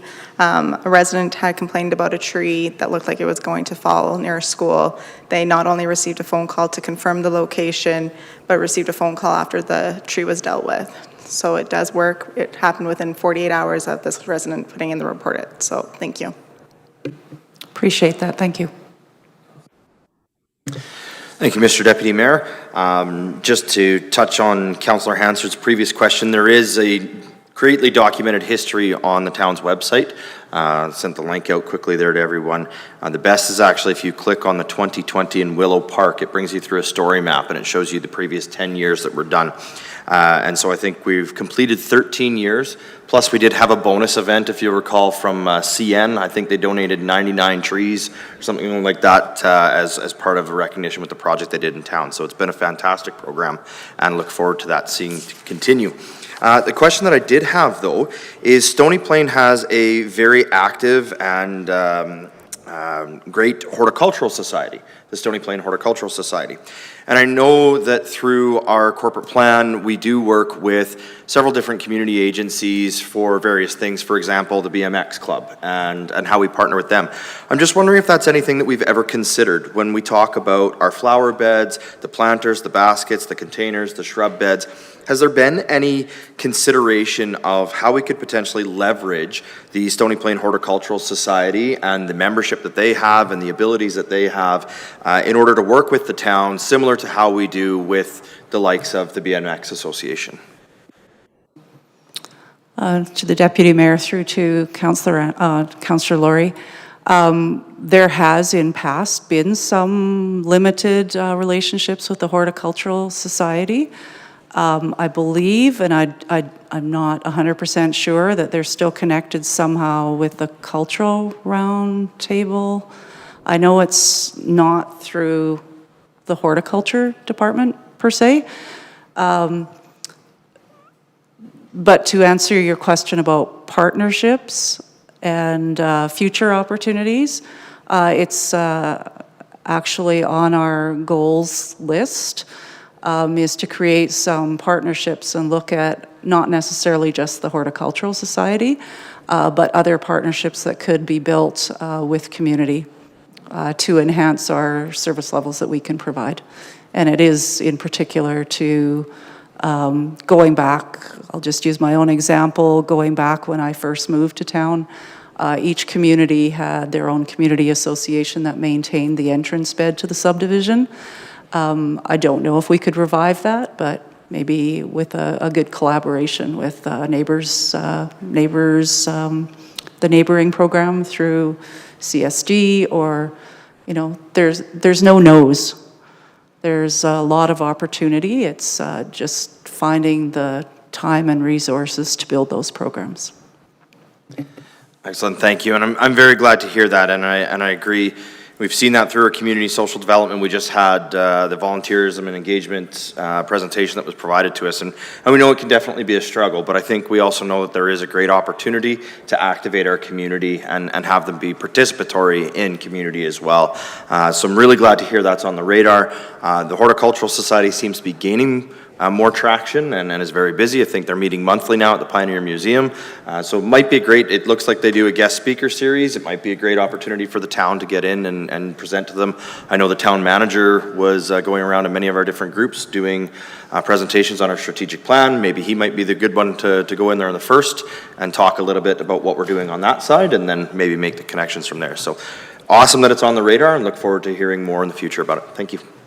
Thank you. Councillor Loynes.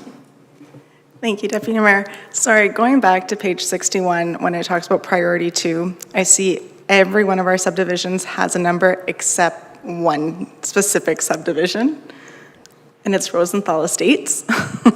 And I'm curious as to, they have a big sign in front as well that says that's where they are. Why are they not included as a priority? Deputy Mayor, through to Councillor Loynes, you are correct. They're not on our priority 2 rotation either. There are no priority 2 shrub beds in Rosenthal. I'm not 100% sure about a subdivision sign, none that we've ever maintained to the best of my knowledge, but we can follow up with that. Could the councillor that lives there tell me who takes care of the signage? Are you talking the signage along the road that says Rosenthal Estates, that the trees and the dandelions and the bushes get trimmed by? Yeah, that one. That would be me, thank you. Appreciate The your town actually does a really good job of mowing for the best part. The trimming at times gets a little left, and I trim my acreage once a week, so I just take 2 minutes and run down there and do it. So, but they do a really great mowing job along the way. We see them out there regular. They're always, our area looks really good, and so do our roads. So thank you very much. Any further questions from council? Mayor Choi. Thank you, Deputy Mayor. Just wanted to say thank you to our staff. Definitely looking forward to seeing how the self-watering planters kind of assist the kind of the beauty in our community and how we can free up some more staff time. I'm also interested in watching the shrub bed reduction. I think one of the biggest things that we've seen over the years as we continue to grow, there's more and more shrub beds put in by developers, not realizing how much time it takes to maintain. So if we're reducing those and then changing them to kind of less maintenance or more maintenance friendly, and therefore then, as the manager said, that we can move back to maybe once a year model where all the beds get done once a year instead of once every 3 years. So definitely looking forward to those, and I'll be watching those over the next 3-4 years to see how it unfolds. So thank you. Thank you, Mayor Choi, for your comments. Council, any further questions of clarity? Seeing none, Councilor Laurie with the motion, please. Thank you very much, Mr. Deputy Mayor. I will move that the horticultural, arboricultural levels of service presentation be accepted for information. Thank you, Councilor Laurie. Any debate or discussion on the motion? Having seen none, I'll call the question. All in favor? Carried, thank you. Next is the Tri-Region Transit Update. Administration, please proceed.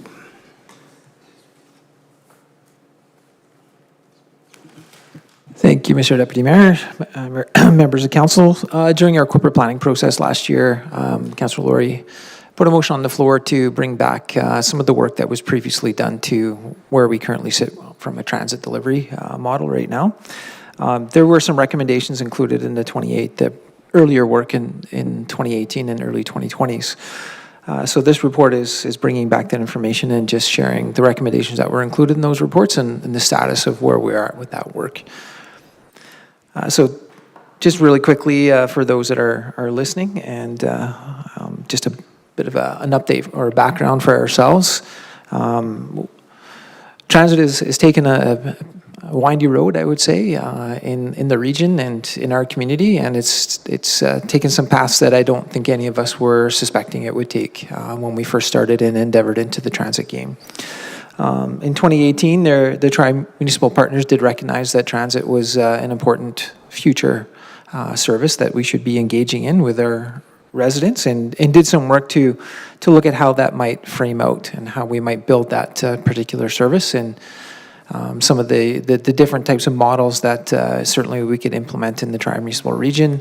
Talked about governance, talked about the types of services, and talked about potentially where the services should be located. With that, they put a lot of information together, and the recommendation was for the councils to adopt the plan and create a committee that would dive a little bit deeper into that particular report that was done by WAC Consulting in 2018. So each of our councils did approve that document and accepted it for information, and it did assign 3 of our staff members, each from Stony Plain, Spruce Grove, Parkland County, and they took a deeper dive and look into the transit model for the future transit model for our region. With Parkland County, of course, we know their geographical area. Some of the areas that made the most sense were Parkland Village and Atchison with respect to transit service delivery. Some of that was basically we had transit that would naturally go by those locations versus a bit more difficult to go out to Entwistle and some of the further out west communities. So from a Parkland County perspective, really when we're talking about Parkland County, it's the immediate area, but mostly Parkland Village and Atchison is included in the transit models. Spruce Grove, Stony Plain, it's our jurisdictional boundaries. So when this work was completed, in the region, the existing was a commuter service between Spruce Grove, Atchison, and Edmonton. So that, I think it's the 560 route. So they had some fixed routes within Spruce Grove. If you could get to those fixed routes, you had the opportunity to take that bus service into Edmonton, and they had a couple stops in Edmonton, mostly around downtown core and also around some of the educational institutions, which enabled residents or students to, if they weren't going to NAIT as an example, they could certainly get on the Edmonton Transit Service and get into U of A and other areas that they might need to go for their schooling. We had our own handy bus. It was called the Stony Plain Handy Bus at that point. Spruce Grove had the Spruce Grove Specialized Transit Service, and then there was an Atchison shuttle that took people from the urban centers out to Atchison and had some fixed route stops there for people to get to work. Fast forward, with all that work, some regional stuff started happening. So from that, we had the RTSC, which was a regional transit model that was put forward, and a lot of us started to gravitate towards that, which eventually led to Edmonton Metro Transit Service Commission. The Edmonton Metro Transit Commission, staff time, we did put a hefty amount of time into that evolution and what that could have been for the Edmonton Metro region. And so that regional service included basically what the communities that partner on the EMRB landscape. So some of those communities currently have transit service and had established transit services. Some of us did not have established transit services. But the forward thinking was a commission that could oversee transit delivery in the Edmonton Metro region. One service, one entity, one unique opportunity for residents to jump on a transit service. A lot of modeling was done. Commission was developed and put in place. The staff was started to be hired. And then when signatures were required on agreements, some communities chose not to continue forward with the MTSC model. The largest of those communities would have been the city of Edmonton, which basically made the MTSC model not sustainable. So the expectation of us moving into a greater regional system in January 1st, 2023 was not realized. And basically, we are currently working at a sub-regional level. So ourselves, Spruce Grove and Parkland County, to reestablish what transit looks like for us from a sub-regional perspective. In parallel to that, the regional CAO group, which is the 14 communities in the region, have championed SMEs, so subject matter experts on transit, to go out and look and see what the future of regional transit will look like with short, medium, and long-term goals. That work is mostly hinged on, so the regional work is mostly hinged on federal government is putting in a permanent transit fund, and they're looking at a plan in order for the region to apply for the permanent transit fund, which is a guaranteed allocation of funding that would come to this region and support a regional transit model in the Edmonton region. So most of their work is centered around that. As that happens, the sub-regions, and there's been a recommendation that the sub-regions should strengthen their transit services before the regional model starts to launch and starts to take flight. So with that, the recommendations that were put forward in the 2018 plan, I can say that they were completed, as it was basically put a subcommittee in and do more and further detailed work on sub-regional planning for transit. From that work came another report that was completed by the staff members of Parkland County, Spruce Grove, and Stony Plain. And they put forward three recommendations. Were accepting their report, which provided recommendations around commingling or collapsing or getting a unified system or operational model with ATS and the STS service in Spruce Grove. Looking into how do we provide more service within Parkland County, Spruce Grove, Stony Plain, and entering into a MOU, which all three of us did enter into a transit MOU to continue moving forward with our transit planning. And then the third was the implementation or reviewing and looking into a transit structure for the sub-region. That work has not been complete. The previous two have been complete with respect to the MOU and the work that was captured with the MOU, and the transit plan being accepted as information from the three councils. Fast forward to today, and this is the work that we've done today related to transit. So there is a tri-municipal transit committee in place. So bi-monthly, the three communities meet and we talk about not only the regional, but also the sub-regional. So the Spruce Grove, Stony Plain, Parkland County Transit Service. That includes commuter and local. And local, we sometimes interchange with on-demand. And we're starting to also continue to talk about ATS within that framework. We did amalgamate Spruce Grove Specialized Transit and the Stony Plain Handy Bus, which is now known as ATS, so Accessible Transit Service. We did implement an on-demand service. So initially, fixed route was the model that most transit services were deviating to or defaulting to. We implemented on-demand, and as you are aware with some of our quarterly reporting back to yourselves, our on-demand has been quite successful, and it's provided the opportunity for us to provide transit to a larger breadth of our community and also a larger breadth of the region, the sub-region as a whole. SmartFare ARC have been implemented into our tri-region from the commuter and local service. So SmartFare and ARC systems, that's again, starting to look at how making it easier for the end user to be able to go from Spruce Grove all the way to Sherwood Park, which you can. It would take you a very long time in terms of all the transfers, but one card, one payment system can get you through and navigate through all of those systems. So there's been some really good leaps and bounds when it comes to the end user and the ease of the end user being able to navigate through several different transit services that exist in the region.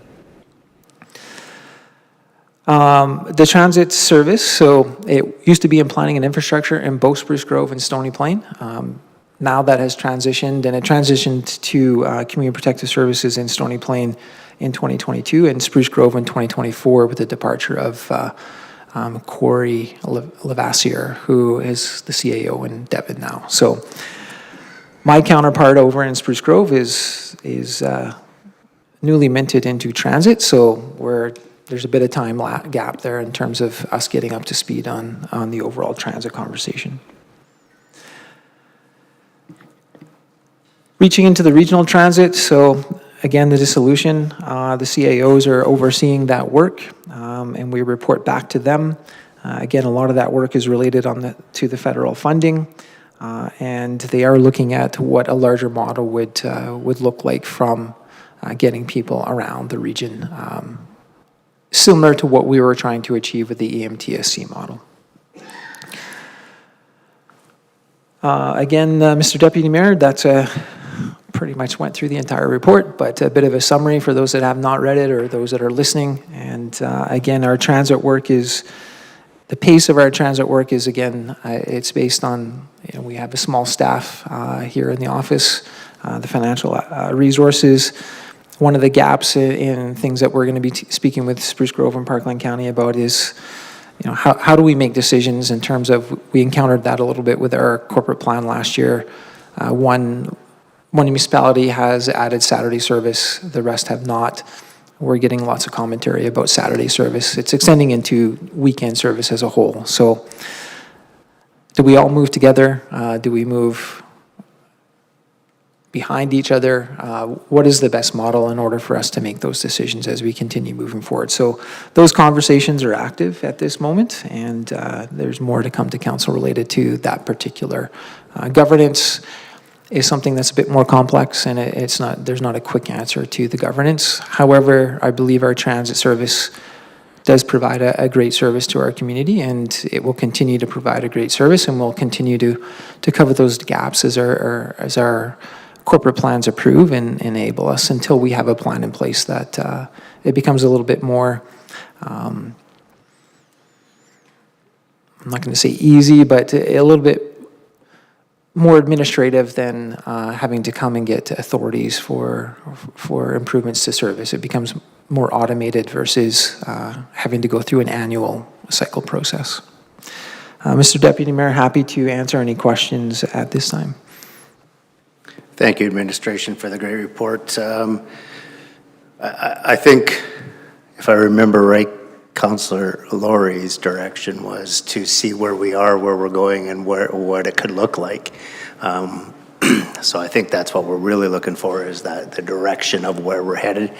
And truly, obviously, with the plan not coming together, a one-stop shop in the same way for each community may have not been the best position, and may or may not be the best position going forward.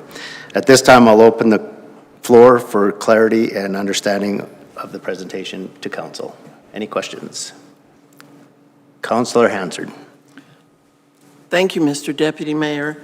I had a couple of things that came to mind as I was going through this. First of all, that was a lot of material and so much packed on every single page. And when I realized that you basically captured the whole history of what had happened regionally, and not maybe the in-depth knowledge that Councillor Laurie had, being with the Transit Commission and all of that outstanding work to try to create the bigger picture travel for everyone in the capital region that fell apart, not because of that commission, but a new council that just couldn't see their way around funding it. not in our tri-region, I'll add. This did make me realize the tremendous effort that had been put forward by that committee that basically came to a screeching halt. And I have to say, I felt that was a shame, a crying shame. However, being reminded of the work that went into it and the effort that was made to create something that so many people said they wanted does remind me why we can't just drop this subject. I do want to say that I was wondering, on page 84 of 243, a question came to mind as I was reading the blue box in the bottom right-hand corner. When I saw Parkland School Division as one of the partners that was at the table, an in-focus group for community involvement, I did wonder, is there any way that this was a hint that somehow a more public system for transit was also going to become the transit system for children? I have an issue with very young children riding public transit, especially for the city of Edmonton. I think we live in a world where there's a great deal of potential concern and even danger, and I certainly would not want to promote that. Some children are more mature than others, but we have to realize that not everybody has good intent.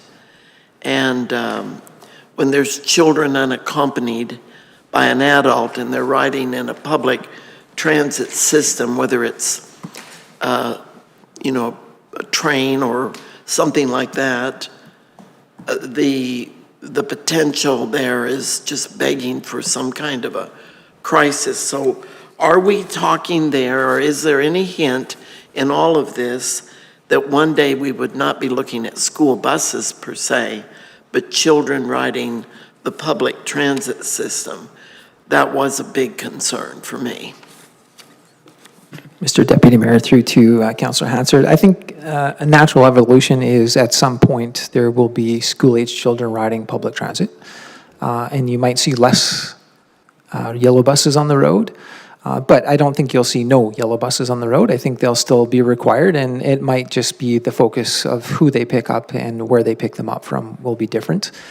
I think it's important to realize that transit in some areas of the world is the safest mode of transportation that you can possibly get on. In other areas of the world, they're having their challenges, and certainly our neighbors are the largest urban center to the east of us. I don't think you can go a day without something in transit being talked about. So I'm not sure that will pass, or they will come up with a solution to how to make transit safer, but transit is an important model. It's important for inclusivity. It's important for people that choose not to own vehicles. It's an opportunity for people to navigate through communities. So I think a balance will be found. I think you will see, and a natural evolution will be school-aged children on public transit. When that will happen in Stony Plain, I'm not sure. We do have mostly high school-aged students now using our on-demand system. And I think we have to maybe flip the way that we're thinking. Our system was built on commuter, getting people to somewhere and getting them into Edmonton. And I think that, I don't know this for certain, and we'd have to look at the numbers and the metrics, but perhaps we're seeing a bit of a shift in terms of it's not commuter-focused anymore, it's community-focused, and we have to embrace community using the transit service. Thank you. Mayor Choi. Well, thank you, Deputy Mayor. Just want to kind of tag on to the question raised by Councillor Hansard. You know, when we first converted to a on-demand system, we had quite a few issues and complaints about students, particularly high school students and junior high students, assessing the on-demand system so they wouldn't have to ride the bus, which then created a backlog for the community use. Has that been kind of rectified, or has there been a solution put in place to kind of prevent that?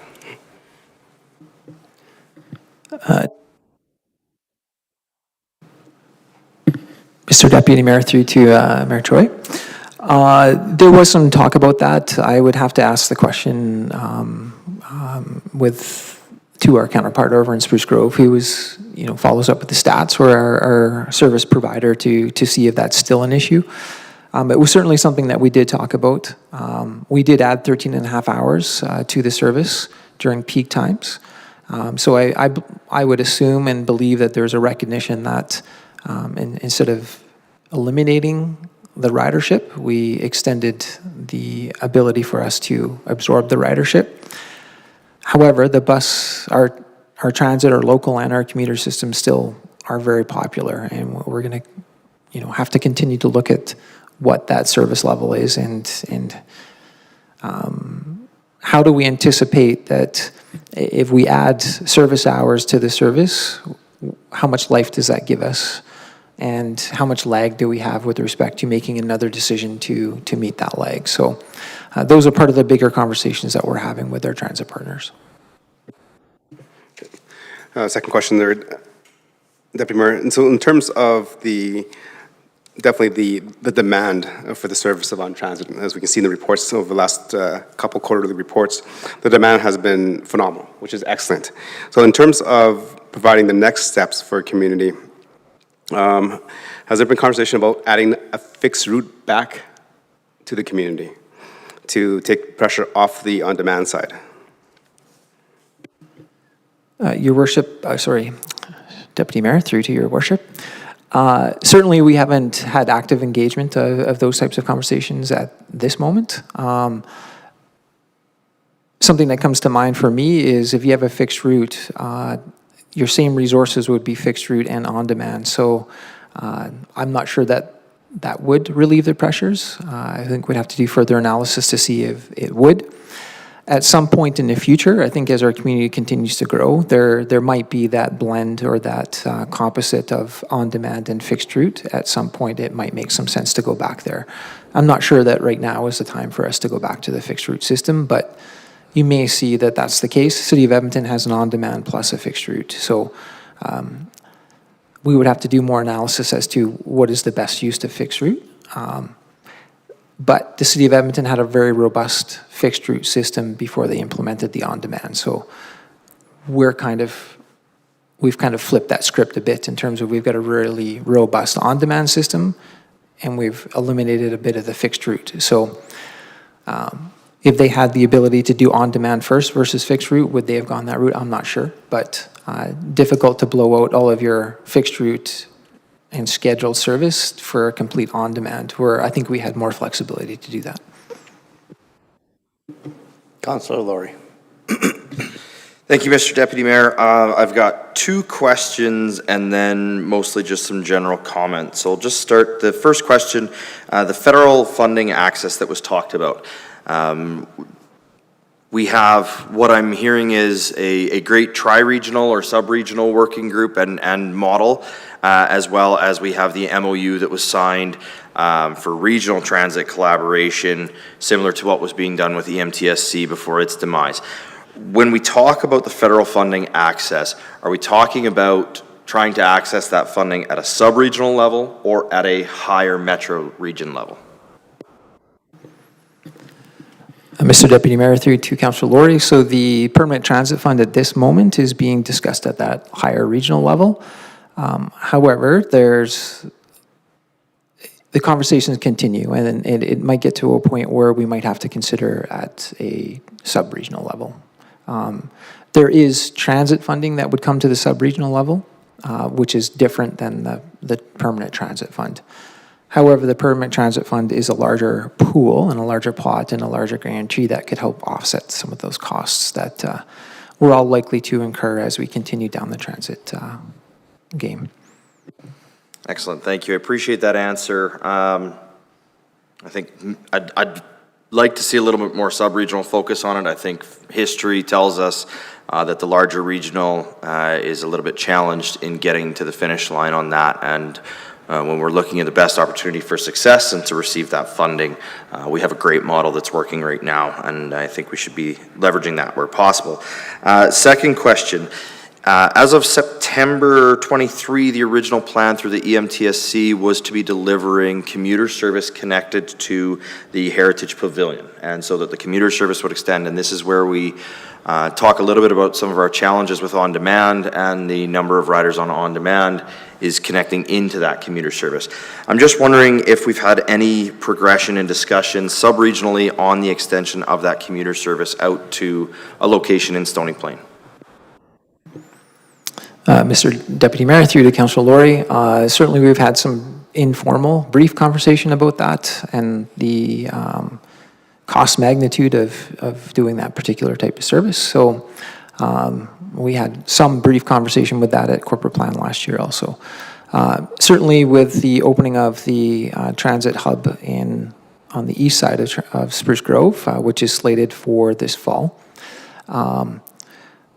Not sure how that will impact on-demand, or if people will just choose easier for me to drive over there in my own personal vehicle, and I don't have to worry about that getting on a bus and going through a major route and getting to my house. So I think at this point it would be prudent for us to see what happens with once they open that transit hub or that park and ride location on the east side. See how that impacts our on-demand service and then start reacting. In parallel to that, we can certainly be looking at the cost implications of that initial model of looking at Heritage Park and that rapid transit route directly to the east side of Spruce Grove and what that might look like and what the cost implication is. I think with transit, we all know that it's an expensive endeavor and it will continue to require financial commitment. And I think at that point, we just have to prioritize where the financial commitment is best valued for our community. Excellent, thank you, I appreciate that. And I think there's a couple different approaches that can be taken. There's the see what happens, or, I mean, there's also a guide behavior approach if we're looking at how to adapt as we move forward. And that might be something to consider is, it's a lot easier to guide behavior at the beginning than change behavior that's set in. So appreciate that and look forward to a lot of the information. And so just the comments I have, Mr. Deputy Mayor, I will say I'm incredibly proud of the sub-region after the lack of vision and commitment from particularly a key regional partner in the EMTSC. I think we had a fantastic operating model and it was ready to go, and it's a shame that that never came to fruition. But the adaptability of our regional municipalities here, our sub-regional municipalities here, to provide this level of service and the responsiveness that we've done, I think it's fantastic. We hear it from the residents, or I hear it from the residents very regularly about how happy they are with the system, and the only complaint I ever hear about the system is that there just is not enough capacity.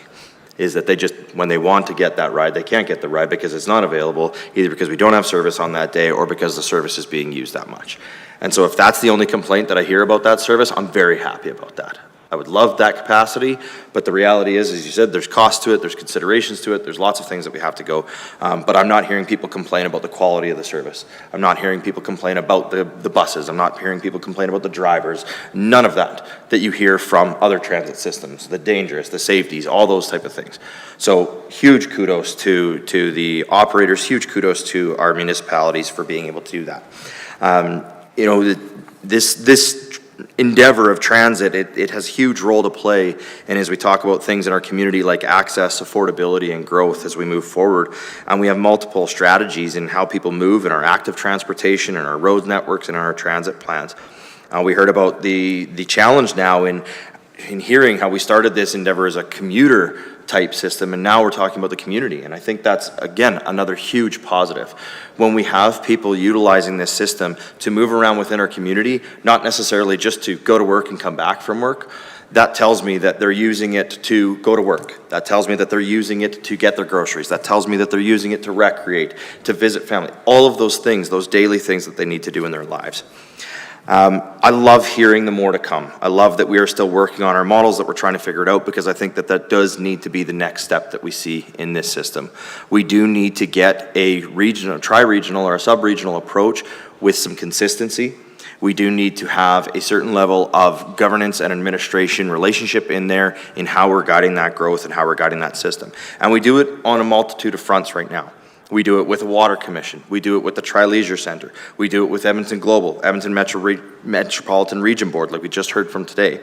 And so we know that that operating model, and we know that that type of guidance model can exist and does exist already. Councillor Laurie, if we could please keep this to clarity for discussion, debate, and opinion can be at the next portion of it, please. Excellent. Thank you, Deputy Mayor. So again, as I mentioned, it was just comments in regards to the report that we received. It's not a debate point for a motion. So the simple thing that I hear, and that maybe if I can form it as a question then that I'd like to hear from the general manager is, what plans do we have in place then at this point in time when it comes to consistency in things like branding, in things like service level, in growth planning, in the investment in rolling stock and capital, and how we develop that operating model continuous, whether that's with a contract or in-house. And then, as Mayor Choi even mentioned, how do we determine that future service planning as to whether we transition to fixed routes or stay with an on-demand system? So if I could pose it as a question, Mr. Deputy Mayor, maybe I can just ask that to the general manager now rather than leaving it open-ended. Great question. Thank you. Mr. Deputy Mayor, to Councillor Laurie, I think we have we're walking a path, and I'm not sure that we're running down that path. I think we're walking at a controlled pace. At some point, we'll swiftly be walking, but I think there's a few challenges that we have to overcome, probably from a principal lens more than an operational service delivery lens. I think the service is solid. It's providing the service that our community is asking for. Would they like more? Do we need to respond annually to increase the service? Absolutely we do, and the hours of operating, we do. The next evolution is going to be weekend service across the sub-region. The next evolution will be later hours across the region, Monday to Friday, to where we're probably doing 7 days a week till 10 p.m. That's our next evolution. How we get there, we can probably make that decision tomorrow with a financial contribution or commitment from the sub-region to do so. In terms of identity, and again, that's principle. Is it Spruce Grove Transit, Stoney Transit, Parkland Transit, or is it Tri-Transit? Those are questions that we continue to put on the table and debates that we continue to have. And I think once we get through some of those debates and we come to a conversation where we're talking about the end user, then I think some of those solutions become easier for us to gravitate to.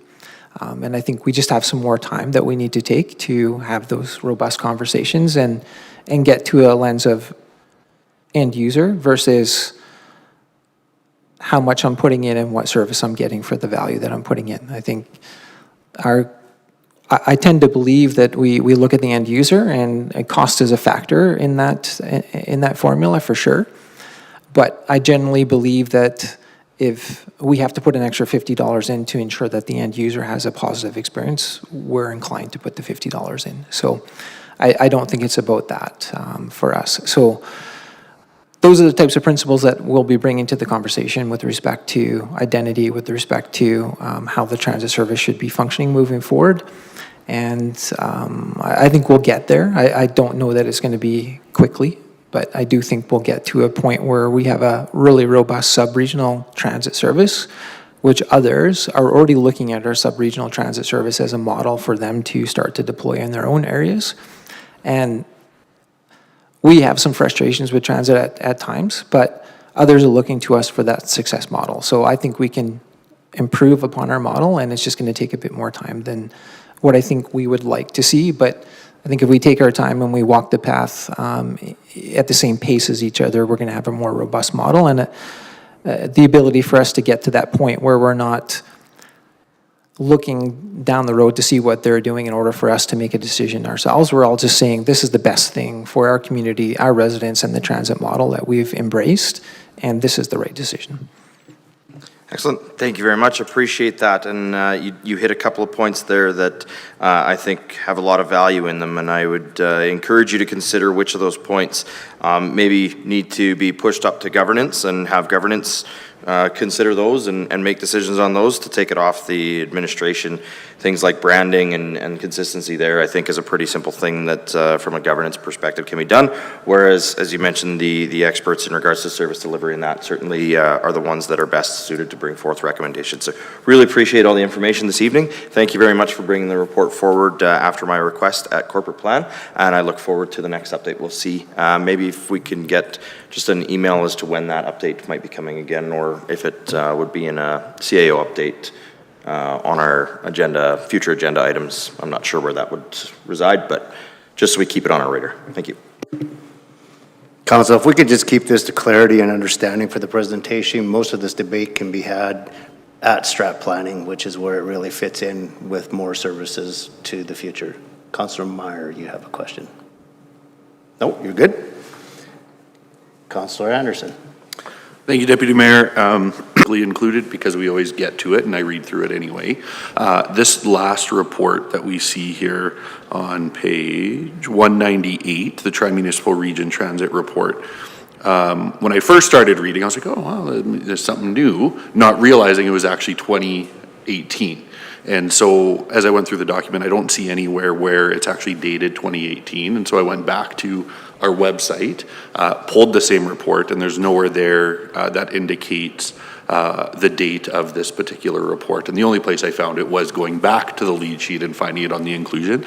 And so just for clarity for our residents as well, as I wasn't a member of council when this came through, it may be helpful to date that specific report on our website just so that residents are aware that it's not a new report necessarily, that it's one that was done previously prior to the Edmonton Metro Transit Commission and then now the transition back, to the sub-regional side. So other than that, I appreciate certainly the additional information that I didn't have about some of the early beginnings and conversations about what is now our regional transit system, and appreciate the time and energy that went into bringing this forward. Thank you. Thank you, Councillor Anderson. Any further questions? Mayor Choi. Okay. Thank you, Deputy Mayor, and just make this brief. I think that the General Manager during his presentation mentioned that because it's a partnership between 3 municipalities and we don't have the exact same service. So in terms of maybe having that conversation, when would be an appropriate time to have that conversation to see if we match the services of the other partners or we do not? Sorry, Mr. Deputy Mayor, through to the Mayor, can you please just, again, clarify that question? Okay. I think during your presentation you mentioned that there is, even though it's a tri-regional model with the 3 municipalities, one municipality has a different service level than the other 2. So my question is, when would council have that conversation? Mr. Deputy Mayor, through to the Mayor. So Thursday, myself and Jerry are sitting down with the City of Spruce Grove and talking about our services. Certainly, Parkland County has less involvement with the transit model for sure, and I think that's just basically because the jurisdiction that and their population in terms of us, the urbans, it's a more natural fit for transit. They're definitely happy to be at the table. They're definitely happy with the input or the contribution and the partnership that they're at currently. Could that expand? Certainly. Is that something that we'll continue to talk about? Absolutely. I think they do see the value of transit too, and perhaps it's more of a shuttle service into the main hubs for Parkland County. So it's a bit of a different model, same model, but it's operated more like that shuttle service that existed in Atchison and evolved into a bit more of that frequent service, which the on-demand service currently does out to Atchison too. So really, Spruce Grove and Stony Plain are the 2 that are more connected and more like each other than Parkland County. And I think that has more to do with our jurisdictional boundaries than it does the not being willing to participate in transit as they actively participate in some of the regions where it makes sense for them. Thank you for that. And Deputy Mayor, I appreciate your leniency here. I definitely suggest that members of council may have this as a topic for June strat planning.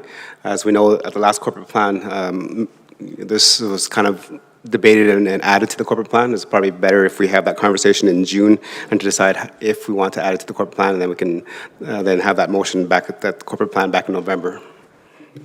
Thank you, Mayor Choi. I believe that's what he was getting at, was when is the appropriate time for council to be having that conversation? We understand that you guys are having that at the regional level with our partners and are talking about where we need to go, but it's really where council needs to have and when is the appropriate time for council to have that so that we can make budget decisions on that. Mr. Deputy Mayor, with your grace and to the mayor, I would suggest communicating with the CAO. We can find a natural time that makes sense. We're starting those robust conversations with some of our partners now, and I'd not like you to have a conversation that perhaps is not needed at the time versus we've got some teeth and we can hand it to you. We can have a really robust conversation about some of the things that we're either agreeing on or we're at odds with, or there's a gap that needs to be filled, and it's better to be filled on that governance model level than the admin level. Thank you for that. Any further questions for clarity and understanding? Seeing none, Councillor Meyer for the motion. Yes, thank you, Deputy Mayor, that the Tri-Region Transit update be accepted for information. Any debate or discussion on the motion? So I just have one comment. I'm hearing the opposite of what Councillor Laurie is hearing right now with the Spruce Grove transit into the city. A number of employees that work downtown are struggling with two things. One is quite often it's not a Spruce Grove bus. It's a local Edmonton bus that's not very clean. The second thing that they're struggling with on a fairly regular basis is that the buses are showing up way late. So those that are requiring the on-demand service back to town are struggling with getting the on-demand service back so that they're at home in an adequate time. And when I say that, quite often the buses are half an hour, 20 minutes late, especially at the 4:30 and 5 o'clock bus when I should say that 3:30 and the 4:30 bus, when lots of them are getting off their government jobs, they're struggling to get back. And quite often they'll see a bus coming and they'll just get there and it goes out of service and it goes to the next stop and stops. So they're just struggling with what may or may not be going on there. Is there a bit of a glitch with bus drivers, or is it new guys, or what is that? So maybe if we could just ask the city of Spruce Grove if they've changed something. Mr. Deputy Mayor, certainly we can pass that information along. There's a couple of service providers there. There's PWT with the on-demand, and there's Edmonton Transit that lease buses to City of Spruce Grove, and they provide that commuter service through an agreement also. So perhaps there's, with these comments, we can provide them back to the staff member that oversees those contracts, and perhaps there's a service that's not being met that he can certainly correct. Thank you for that. I've also instructed them to let that route know what's going on so that there's a track record of that as well. Our local on-demand service is a great service. We hear nothing but compliments about that. So I think within our own community, it's good, and I believe it's in that process that needs to grow. I think you all know that I'm not a big fan of transit. I make no bones of that, but I think Councillor Laurie has got me on a right track, and I appreciate the fact that there is a need for that service within our community. I just think we need to make sure that that service is provided at the end of the day when the buses are late coming back into Spruce Grove. We're still able to provide that service back to our community for the residents that are taking that. So, Councillor Anderson. Thank you, Deputy Mayor. Just to echo your comments, actually certainly something I've heard as well. And my understanding, I haven't taken that commuter bus downtown, was that there was a transition with school ending, the post-secondary schools, and maybe a reduction in the number of buses in the later afternoon, I believe. And since that transition has happened, I've heard of just some of the similar ongoing concerns around buses that are significantly late or or showing up at the same time, and everybody piling onto one, not realizing another one's coming around the corner, or whatever that might be. And so certainly a valued service, but it sounds like there's been a few speed bumps with the transition in the last 6 or 8 weeks from the school year service, I guess, to what's maybe considered the summer service. So again, I don't know the details, but I've heard a number of comments to the same. Yeah, Mr. Deputy Mayor, through to Councillor Anderson.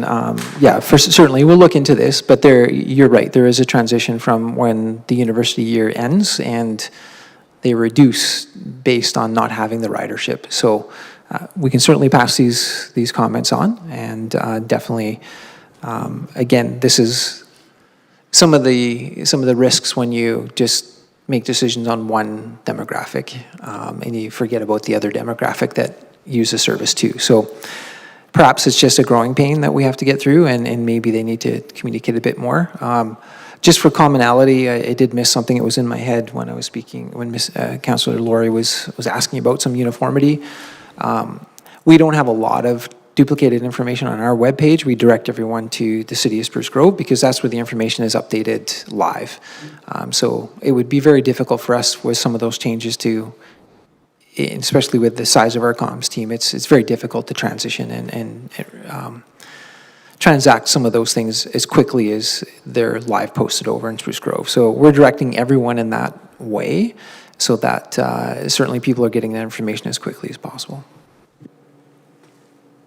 Thank you for the update. Any further debate or discussion on the motion? Seeing none, I'll call the question. All in favor? That is carried. Council discussion.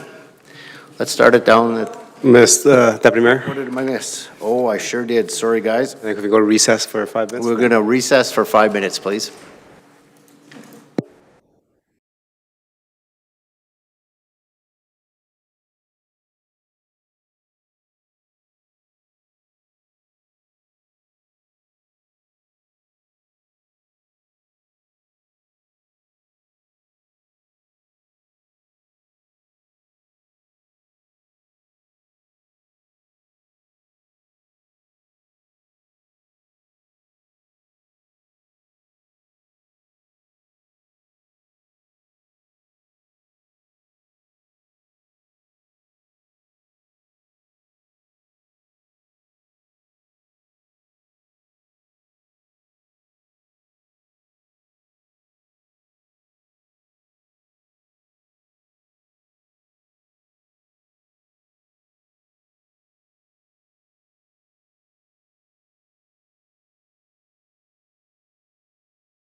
Welcome back to council. The final item this evening is the 2024 advocacy priorities. Administration, please proceed.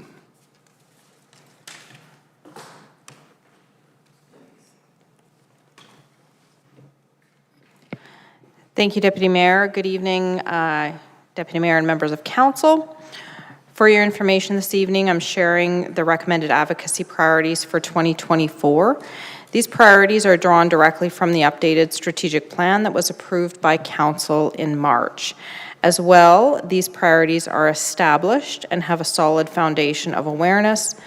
During the past 3 years, an advocacy plan in support of achievement of the town's strategic plan and long-term vision for Stony Plain.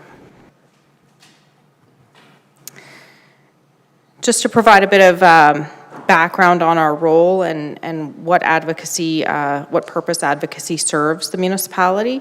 The town's role is to support a prosperous future for Stony Plain by effectively communicating the needs of the community and garnering support from partners, stakeholders, and particularly the provincial and federal governments. Our goals for advocacy help us to understand what success looks like. These can be both tangible and intangible. First, we can identify successful advocacy when there is mutual agreement about a shared opportunity. Our second goal is less tangible and is built on relationships that are forged with decision makers. An example would be when a decision maker seeks out input from the town on a policy or visits Stony Plain to explore and understand the opportunity. Finally, our goal can be understood as successful when there is support, often in the form of funding for projects, programs, or services. Looking at how we define our priorities and when seeking support from stakeholders, particularly, again, provincial and federal governments, they are summarized in the following statements. Invest and support in Stony Plain's new recreation facility. Improve access to and services from Westview Health Centre. Infrastructure investment for growing municipalities. Strengthening prosperity through regional collaboration, and fostering community belonging and public safety. And I was actually just struck this evening by the number of points in time during the governance and priorities meeting where these priorities bubbled to the surface of the conversation and the presentations that you received this evening. Building awareness for these priorities and generating support for them will help us to move Stony Plain forward. These priorities are also important for the future of our region, the province, and our country.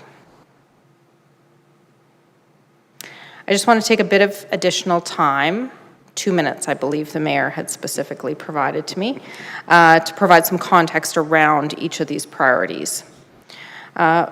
First, as we're about to embark on the construction of phase 1 of the new recreation facility, we know the journey to fulfilling the establishment of this facility will unfold over many years.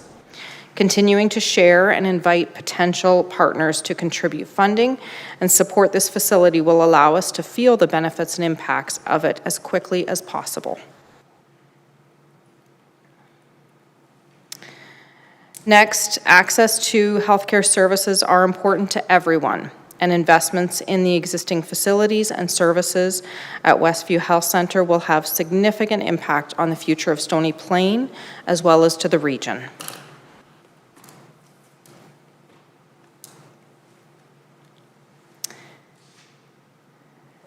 The infrastructure that is foundational to Stony Plain and all communities across Alberta needs to be maintained.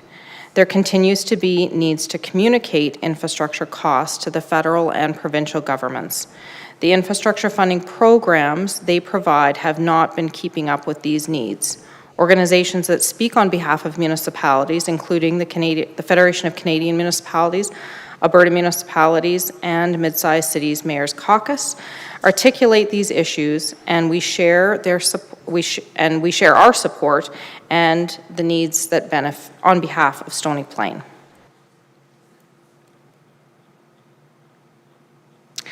Stony Plain is fortunate to be situated in a progressive and growing metropolitan region. Partnerships and collaborative services can offer effective and efficient benefits. We have experienced the benefits of regional collaboration with services such as public transit, business attraction, and growth planning. When we can leverage provincial and federal government support for regional collaboration, these benefits can often be extended exponentially. The final priority I will summarize relates to how we highlight the importance of supporting, fostering a sense of community belonging and public safety.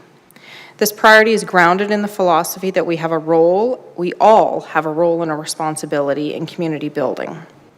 We have a number of services and programs that have a strong foundation of support from various levels of government. Continuing to be engaged and identifying how resources can best support services such as policing, family and community support services, and housing development programs can ensure Stony Plain is positioned well for the future.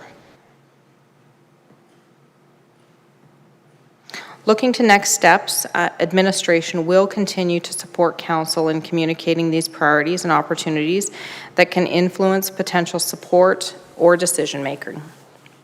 The advocacy plan that we implement identifies targeted opportunities to reach stakeholders, as well as provincial and federal government representatives. Additionally, we utilize opportunities such as this to create an information loop to the public and to local partners.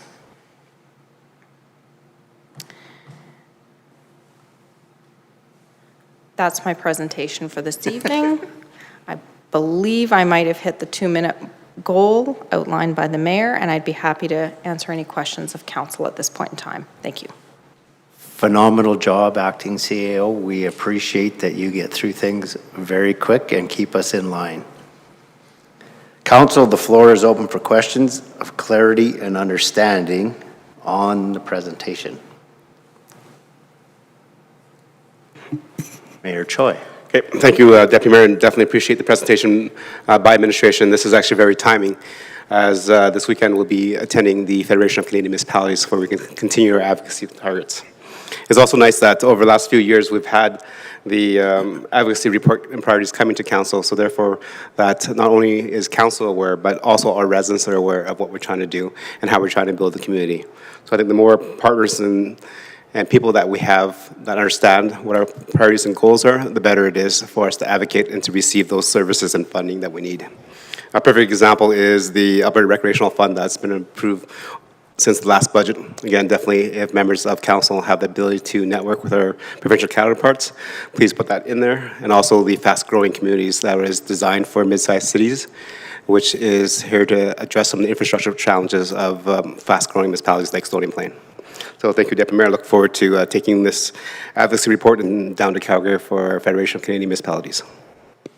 Thank you, Mayor Choi. I think we're all looking forward to Calgary and a little advocacy that's going on there. Any further questions for clarity or understanding? Councilor Laurie.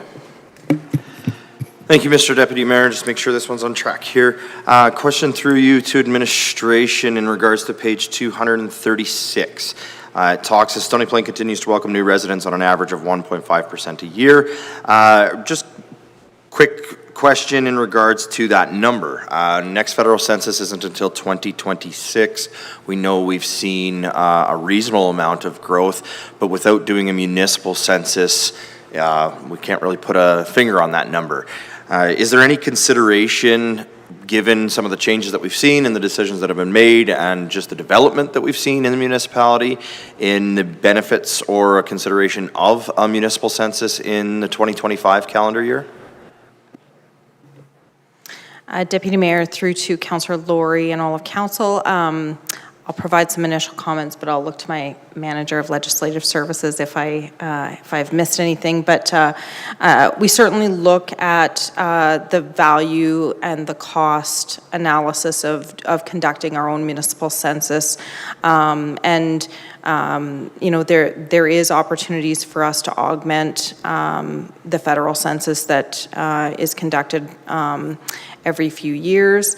Up until this point in time, we haven't specifically identified a detriment to the municipality, and not like, you know, we haven't seen an opportunity where conducting a municipal census would augment or enhance our opportunity to access program services and funding. That hasn't been something that we have identified, but certainly we do consider the value and where it can fill gaps or create leverage opportunity for us, in looking at funding programs or things of that nature. So those are my initial comments. Did the the manager of legislative services have anything to add? Thank you through the Deputy Mayor to Councillor Laurie. So these are conversations as the General Manager of Strategic Services indicated that we continually have and review the different benefits to doing the census, including if there's any financial benefits or per capita funding that is available. One of the things I just want to further mention is that, as you're aware, 2025 is an election year, and so considering doing a census in the same year as an election year could be a bit of challenge resource-wise for the organization. However, we are always keeping our pulse on the matter and would pivot if we had to, depending on what the need is for the census at that time. Excellent, thank you very much. And yeah, that's a good point. That didn't cross my mind as I was thinking about that in relation to the election year at the same time. I think of it from an advocacy lens of getting a better understanding and not necessarily maybe tied to the per capita funding. And so I wonder then, and maybe this question should go through to the General Manager of Planning and Infrastructure, are there any other numbers or indicators that we can use, such as permanent development numbers and those type of things, that would help us at least understand the trend of our growth rate? I think, for instance, we've seen this year that the trend of our development permits is up. So if our growth rates in years past were maybe 1.5%, could we reasonably state with reasonable accuracy that maybe our growth rate was now 2% or 2.5%? Just from an advocacy standpoint, not necessarily a direct data standpoint, something that maybe more identifies what we know without having to wait for the statistical data to come in. So I guess looking for a leading indicator rather than a lagging indicator. Through Deputy Mayor to Councillor Laurie. Couple of thoughts on that. We do bring forward the development activity report once a year to Council for review, and we do discuss those exact comments that you brought forward with in terms of from permitting perspective, the amount of housing starts that we have, the amount of commercial starts that we have, and following through that through the year. While those can be an indicator of we are getting permits and we are getting new opportunities within the town, as you're mentioning, they don't numerically perfectly connect to population. There are assumptions that we make through different means through master planning and estimates, but ultimately they're not a replacement of the census. They're, like you said, they're a trend. They allow us to see that there are likely some more opportunities for more people to come in, but they cannot replace a census in the manner that I think your question is geared at. Excellent, thank you very much, appreciate that. And I would actually say that the numbers that you're speaking of, I think, are more what I'm looking at. I'm not necessarily looking to replace the census. I'm looking for what leading indicators we can use from an advocacy standpoint in order to help us determine whether we are trending flat at an increase or at a decrease. And, without seeing it in front of me right at this exact moment, I believe the report we received earlier in the year did indicate that we were trending on a rise, which to me would then lead that we are probably growing at more than the average of 1.5% per year. Through Deputy Mayor to Councillor Laurie, I don't have the report in front of me, though I do recall that discussion with Council when we presented it, that we did have in the report, there was discussion about how our pre-applications and LDIs were going up, which is a good leading indicator that we expect to see more activity into this year, which I believe was a discussion at Council at the time. So would be in alignment with what your comment is just now. Excellent, thank you. So appreciate that, and then maybe that's just a point we can consider as we develop future advocacy as to which data we use and how we use the data we have in order to pump our own tires. I'll use that term this evening as we go to obviously advocate for ourselves. I think we don't do ourselves as good of a service as we can if we use our averages, if we know that we're trending above that average, and that average number is likely to increase. So I love to see what we've seen. I completely agree with the points that we heard. I think it was great to see how much this actually was reflected throughout the entirety of this evening, and I appreciate this being fresh in our minds right before we head to FCM, where we can put some of that advocacy into action. So thank you very much. Thank you, Councillor Laurie. Councillor Hansard. Mr. Deputy Mayor, I'm trying to figure out how I'm going to get a question in here. But I do want to comment on what Councillor Laurie just brought up. 3 times before I brought up the issue of a municipal census. Tonight, Councillor Laurie brings it up. I know we discussed it at 2, I believe, 2 strategic planning sessions. I just simply want to say, does administration not feel that there is any other value to a municipal census other than what dollars it may help us access? And the reason I ask that question is because there is a value, and it is being able to speak about things in general sense, capturing a picture of what we may be in numbers. We're going to have an election next year. How do all the candidates, not just the people sitting here, but all those that come forward, how do they know how many brochures to print, how many doors they're going to have to knock? They can't go on 17,000 or 17,700 or 981, whatever the real number is.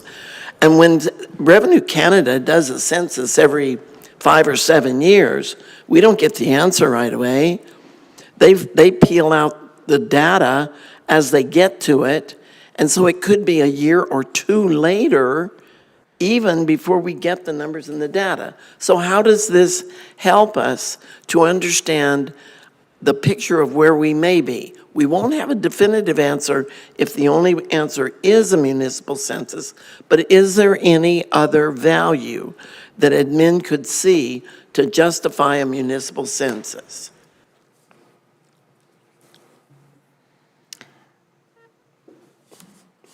Through the Deputy Mayor to Councillor Hansard, I'll provide some comments and just let me know if I'm not tracking the response to your question.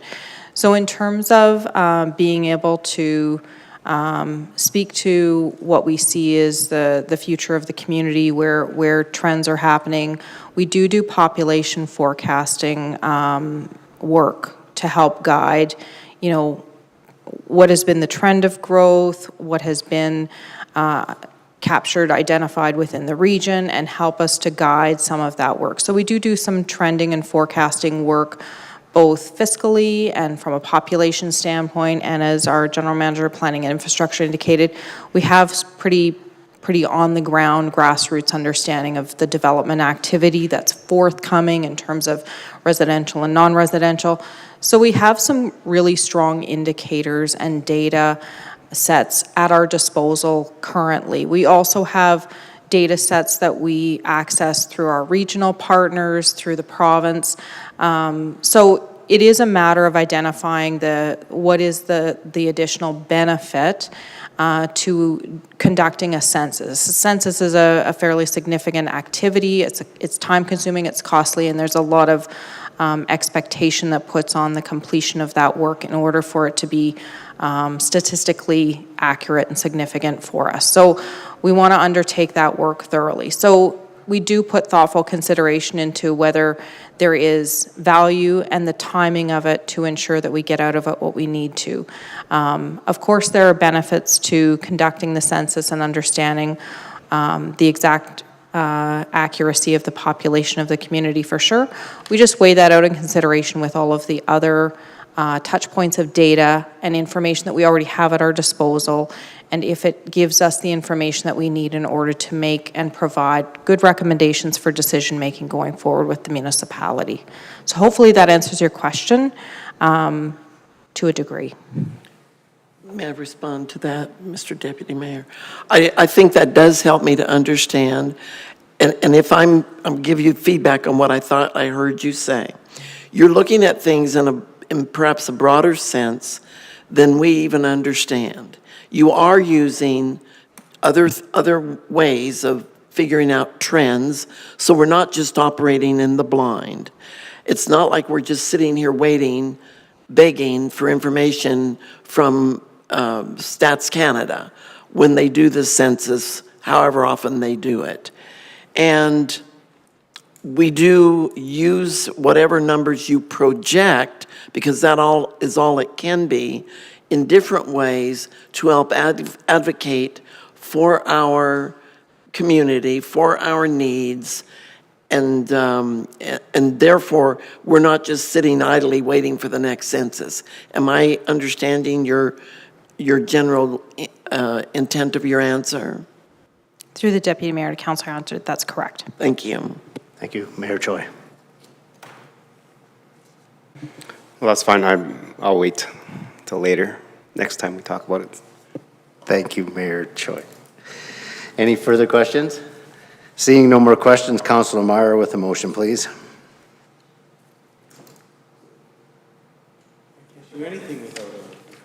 Oh, thank you. Where's your sheet? Oh, there we go. Yes, thank you, Deputy Mayor. That the 2024 advocacy priorities be accepted for information to A, invest and support the new Stony Plain Recreation Facility, B, improve access to and services from Westview Health Center, C, infrastructure investment for growing municipalities, D, strengthen prosperity through regional collaboration, and F, for foster community belonging and public safety. Well, I thank you for the motion. The motion doesn't have an A, B, C, D, or F in there, so it's just a point form. If you could revise that to be just points, please. Okay. That the 2024 advocacy priorities be accepted for information, invest and support the new Stony Plain Recreation Facility, improve access to and services from Westview Health Center, infrastructure investment for growing municipalities, strengthen prosperity through regional collaboration, foster community belonging, and public safety. I think it reads better with. Yeah, thank you, Councilor Meyer, for the motion. I'll take that motion as you just read it. Any debate or discussion on the motion? Seeing none, I'll call the question. All in favor? So carried. Council discussion. Councilor Loynes. Thank you, Mr. Deputy Mayor. I wanted to start off by saying what a wonderful weekend we had between Farmers Day and our pancake breakfast and everything that was going on. We had great weather on Saturday, and it was so wonderful to see so many people out. And I just appreciate what we did this weekend for our residents, and that is all. Thank you, Councilor Loynes. Councilor Laurie. Thank you, Mr. Deputy Mayor. I will defer for this evening, given the time. Thank you. Thank you, Councilor Meyer. I'm very grateful that Councillor Loynes put it so nicely that I'm not even going to repeat it. Thank you, Councilor Meyer. Councilor Anderson. Awesome. I'm going to piggyback off that a little bit, but with everything we've heard this evening, a lot of gratitude to be offered, but I want to stick with three specific community partners, and that is our friends at the Kinsman, the Parkland Food Bank, and the RCMP, who are here with us this evening. Three organizations that do tremendous work in serving our residents, and our community would be a much different place if they weren't present and doing the work that they do. And so gratitude to those three organizations this evening. Thank you, Councilor Anderson. Councilor Hansard. Mr. Deputy Mayor, I would just wanted to say that I feel that we have, had a very, very busy time, starting with last week's council meeting and everything that's come at us. But I just appreciate everything that's been put together for us so that we can just go from one event to the next. And we still have a very heavy week in front of us. So thank you to all who provided opportunity for us to be effective and so involved in so many things. Mayor Choi. Thank you, Deputy Mayor. Just want to add on, just want to thank also the Stony Plain Parkland Pioneer Museum, as they were the host site for the pancake breakfast and also the kids zone as well. Definitely a lot of volunteer hours has gone through there. And as mentioned, without the organization of the staff, all the volunteers and the community partners, this weekend would not happen. And just want to make sure we want to say kudos and thank you to everyone that was there. Also want to just acknowledge that we just had 4 of our friends from the town of Chicoutimi just left this morning. They flew in Wednesday night, and yes, it was a very quick few days. They came to participate in our Farmers' Day and Pancake and Rodeo Weekend. I think they're just amazed about the community participation that we have in our community. They mentioned that they do pancake breakfasts, and they may get a handful, dozen people that comes out. Nothing like this, just for them to see that how much the community buys in, and that definitely the overall sense of awe. And they're also here for all 3 wins of the Oilers. So I don't know if that was a lucky charm or not, but definitely would be sending them links so that they can watch it over in Japan. And I'll just leave it at that.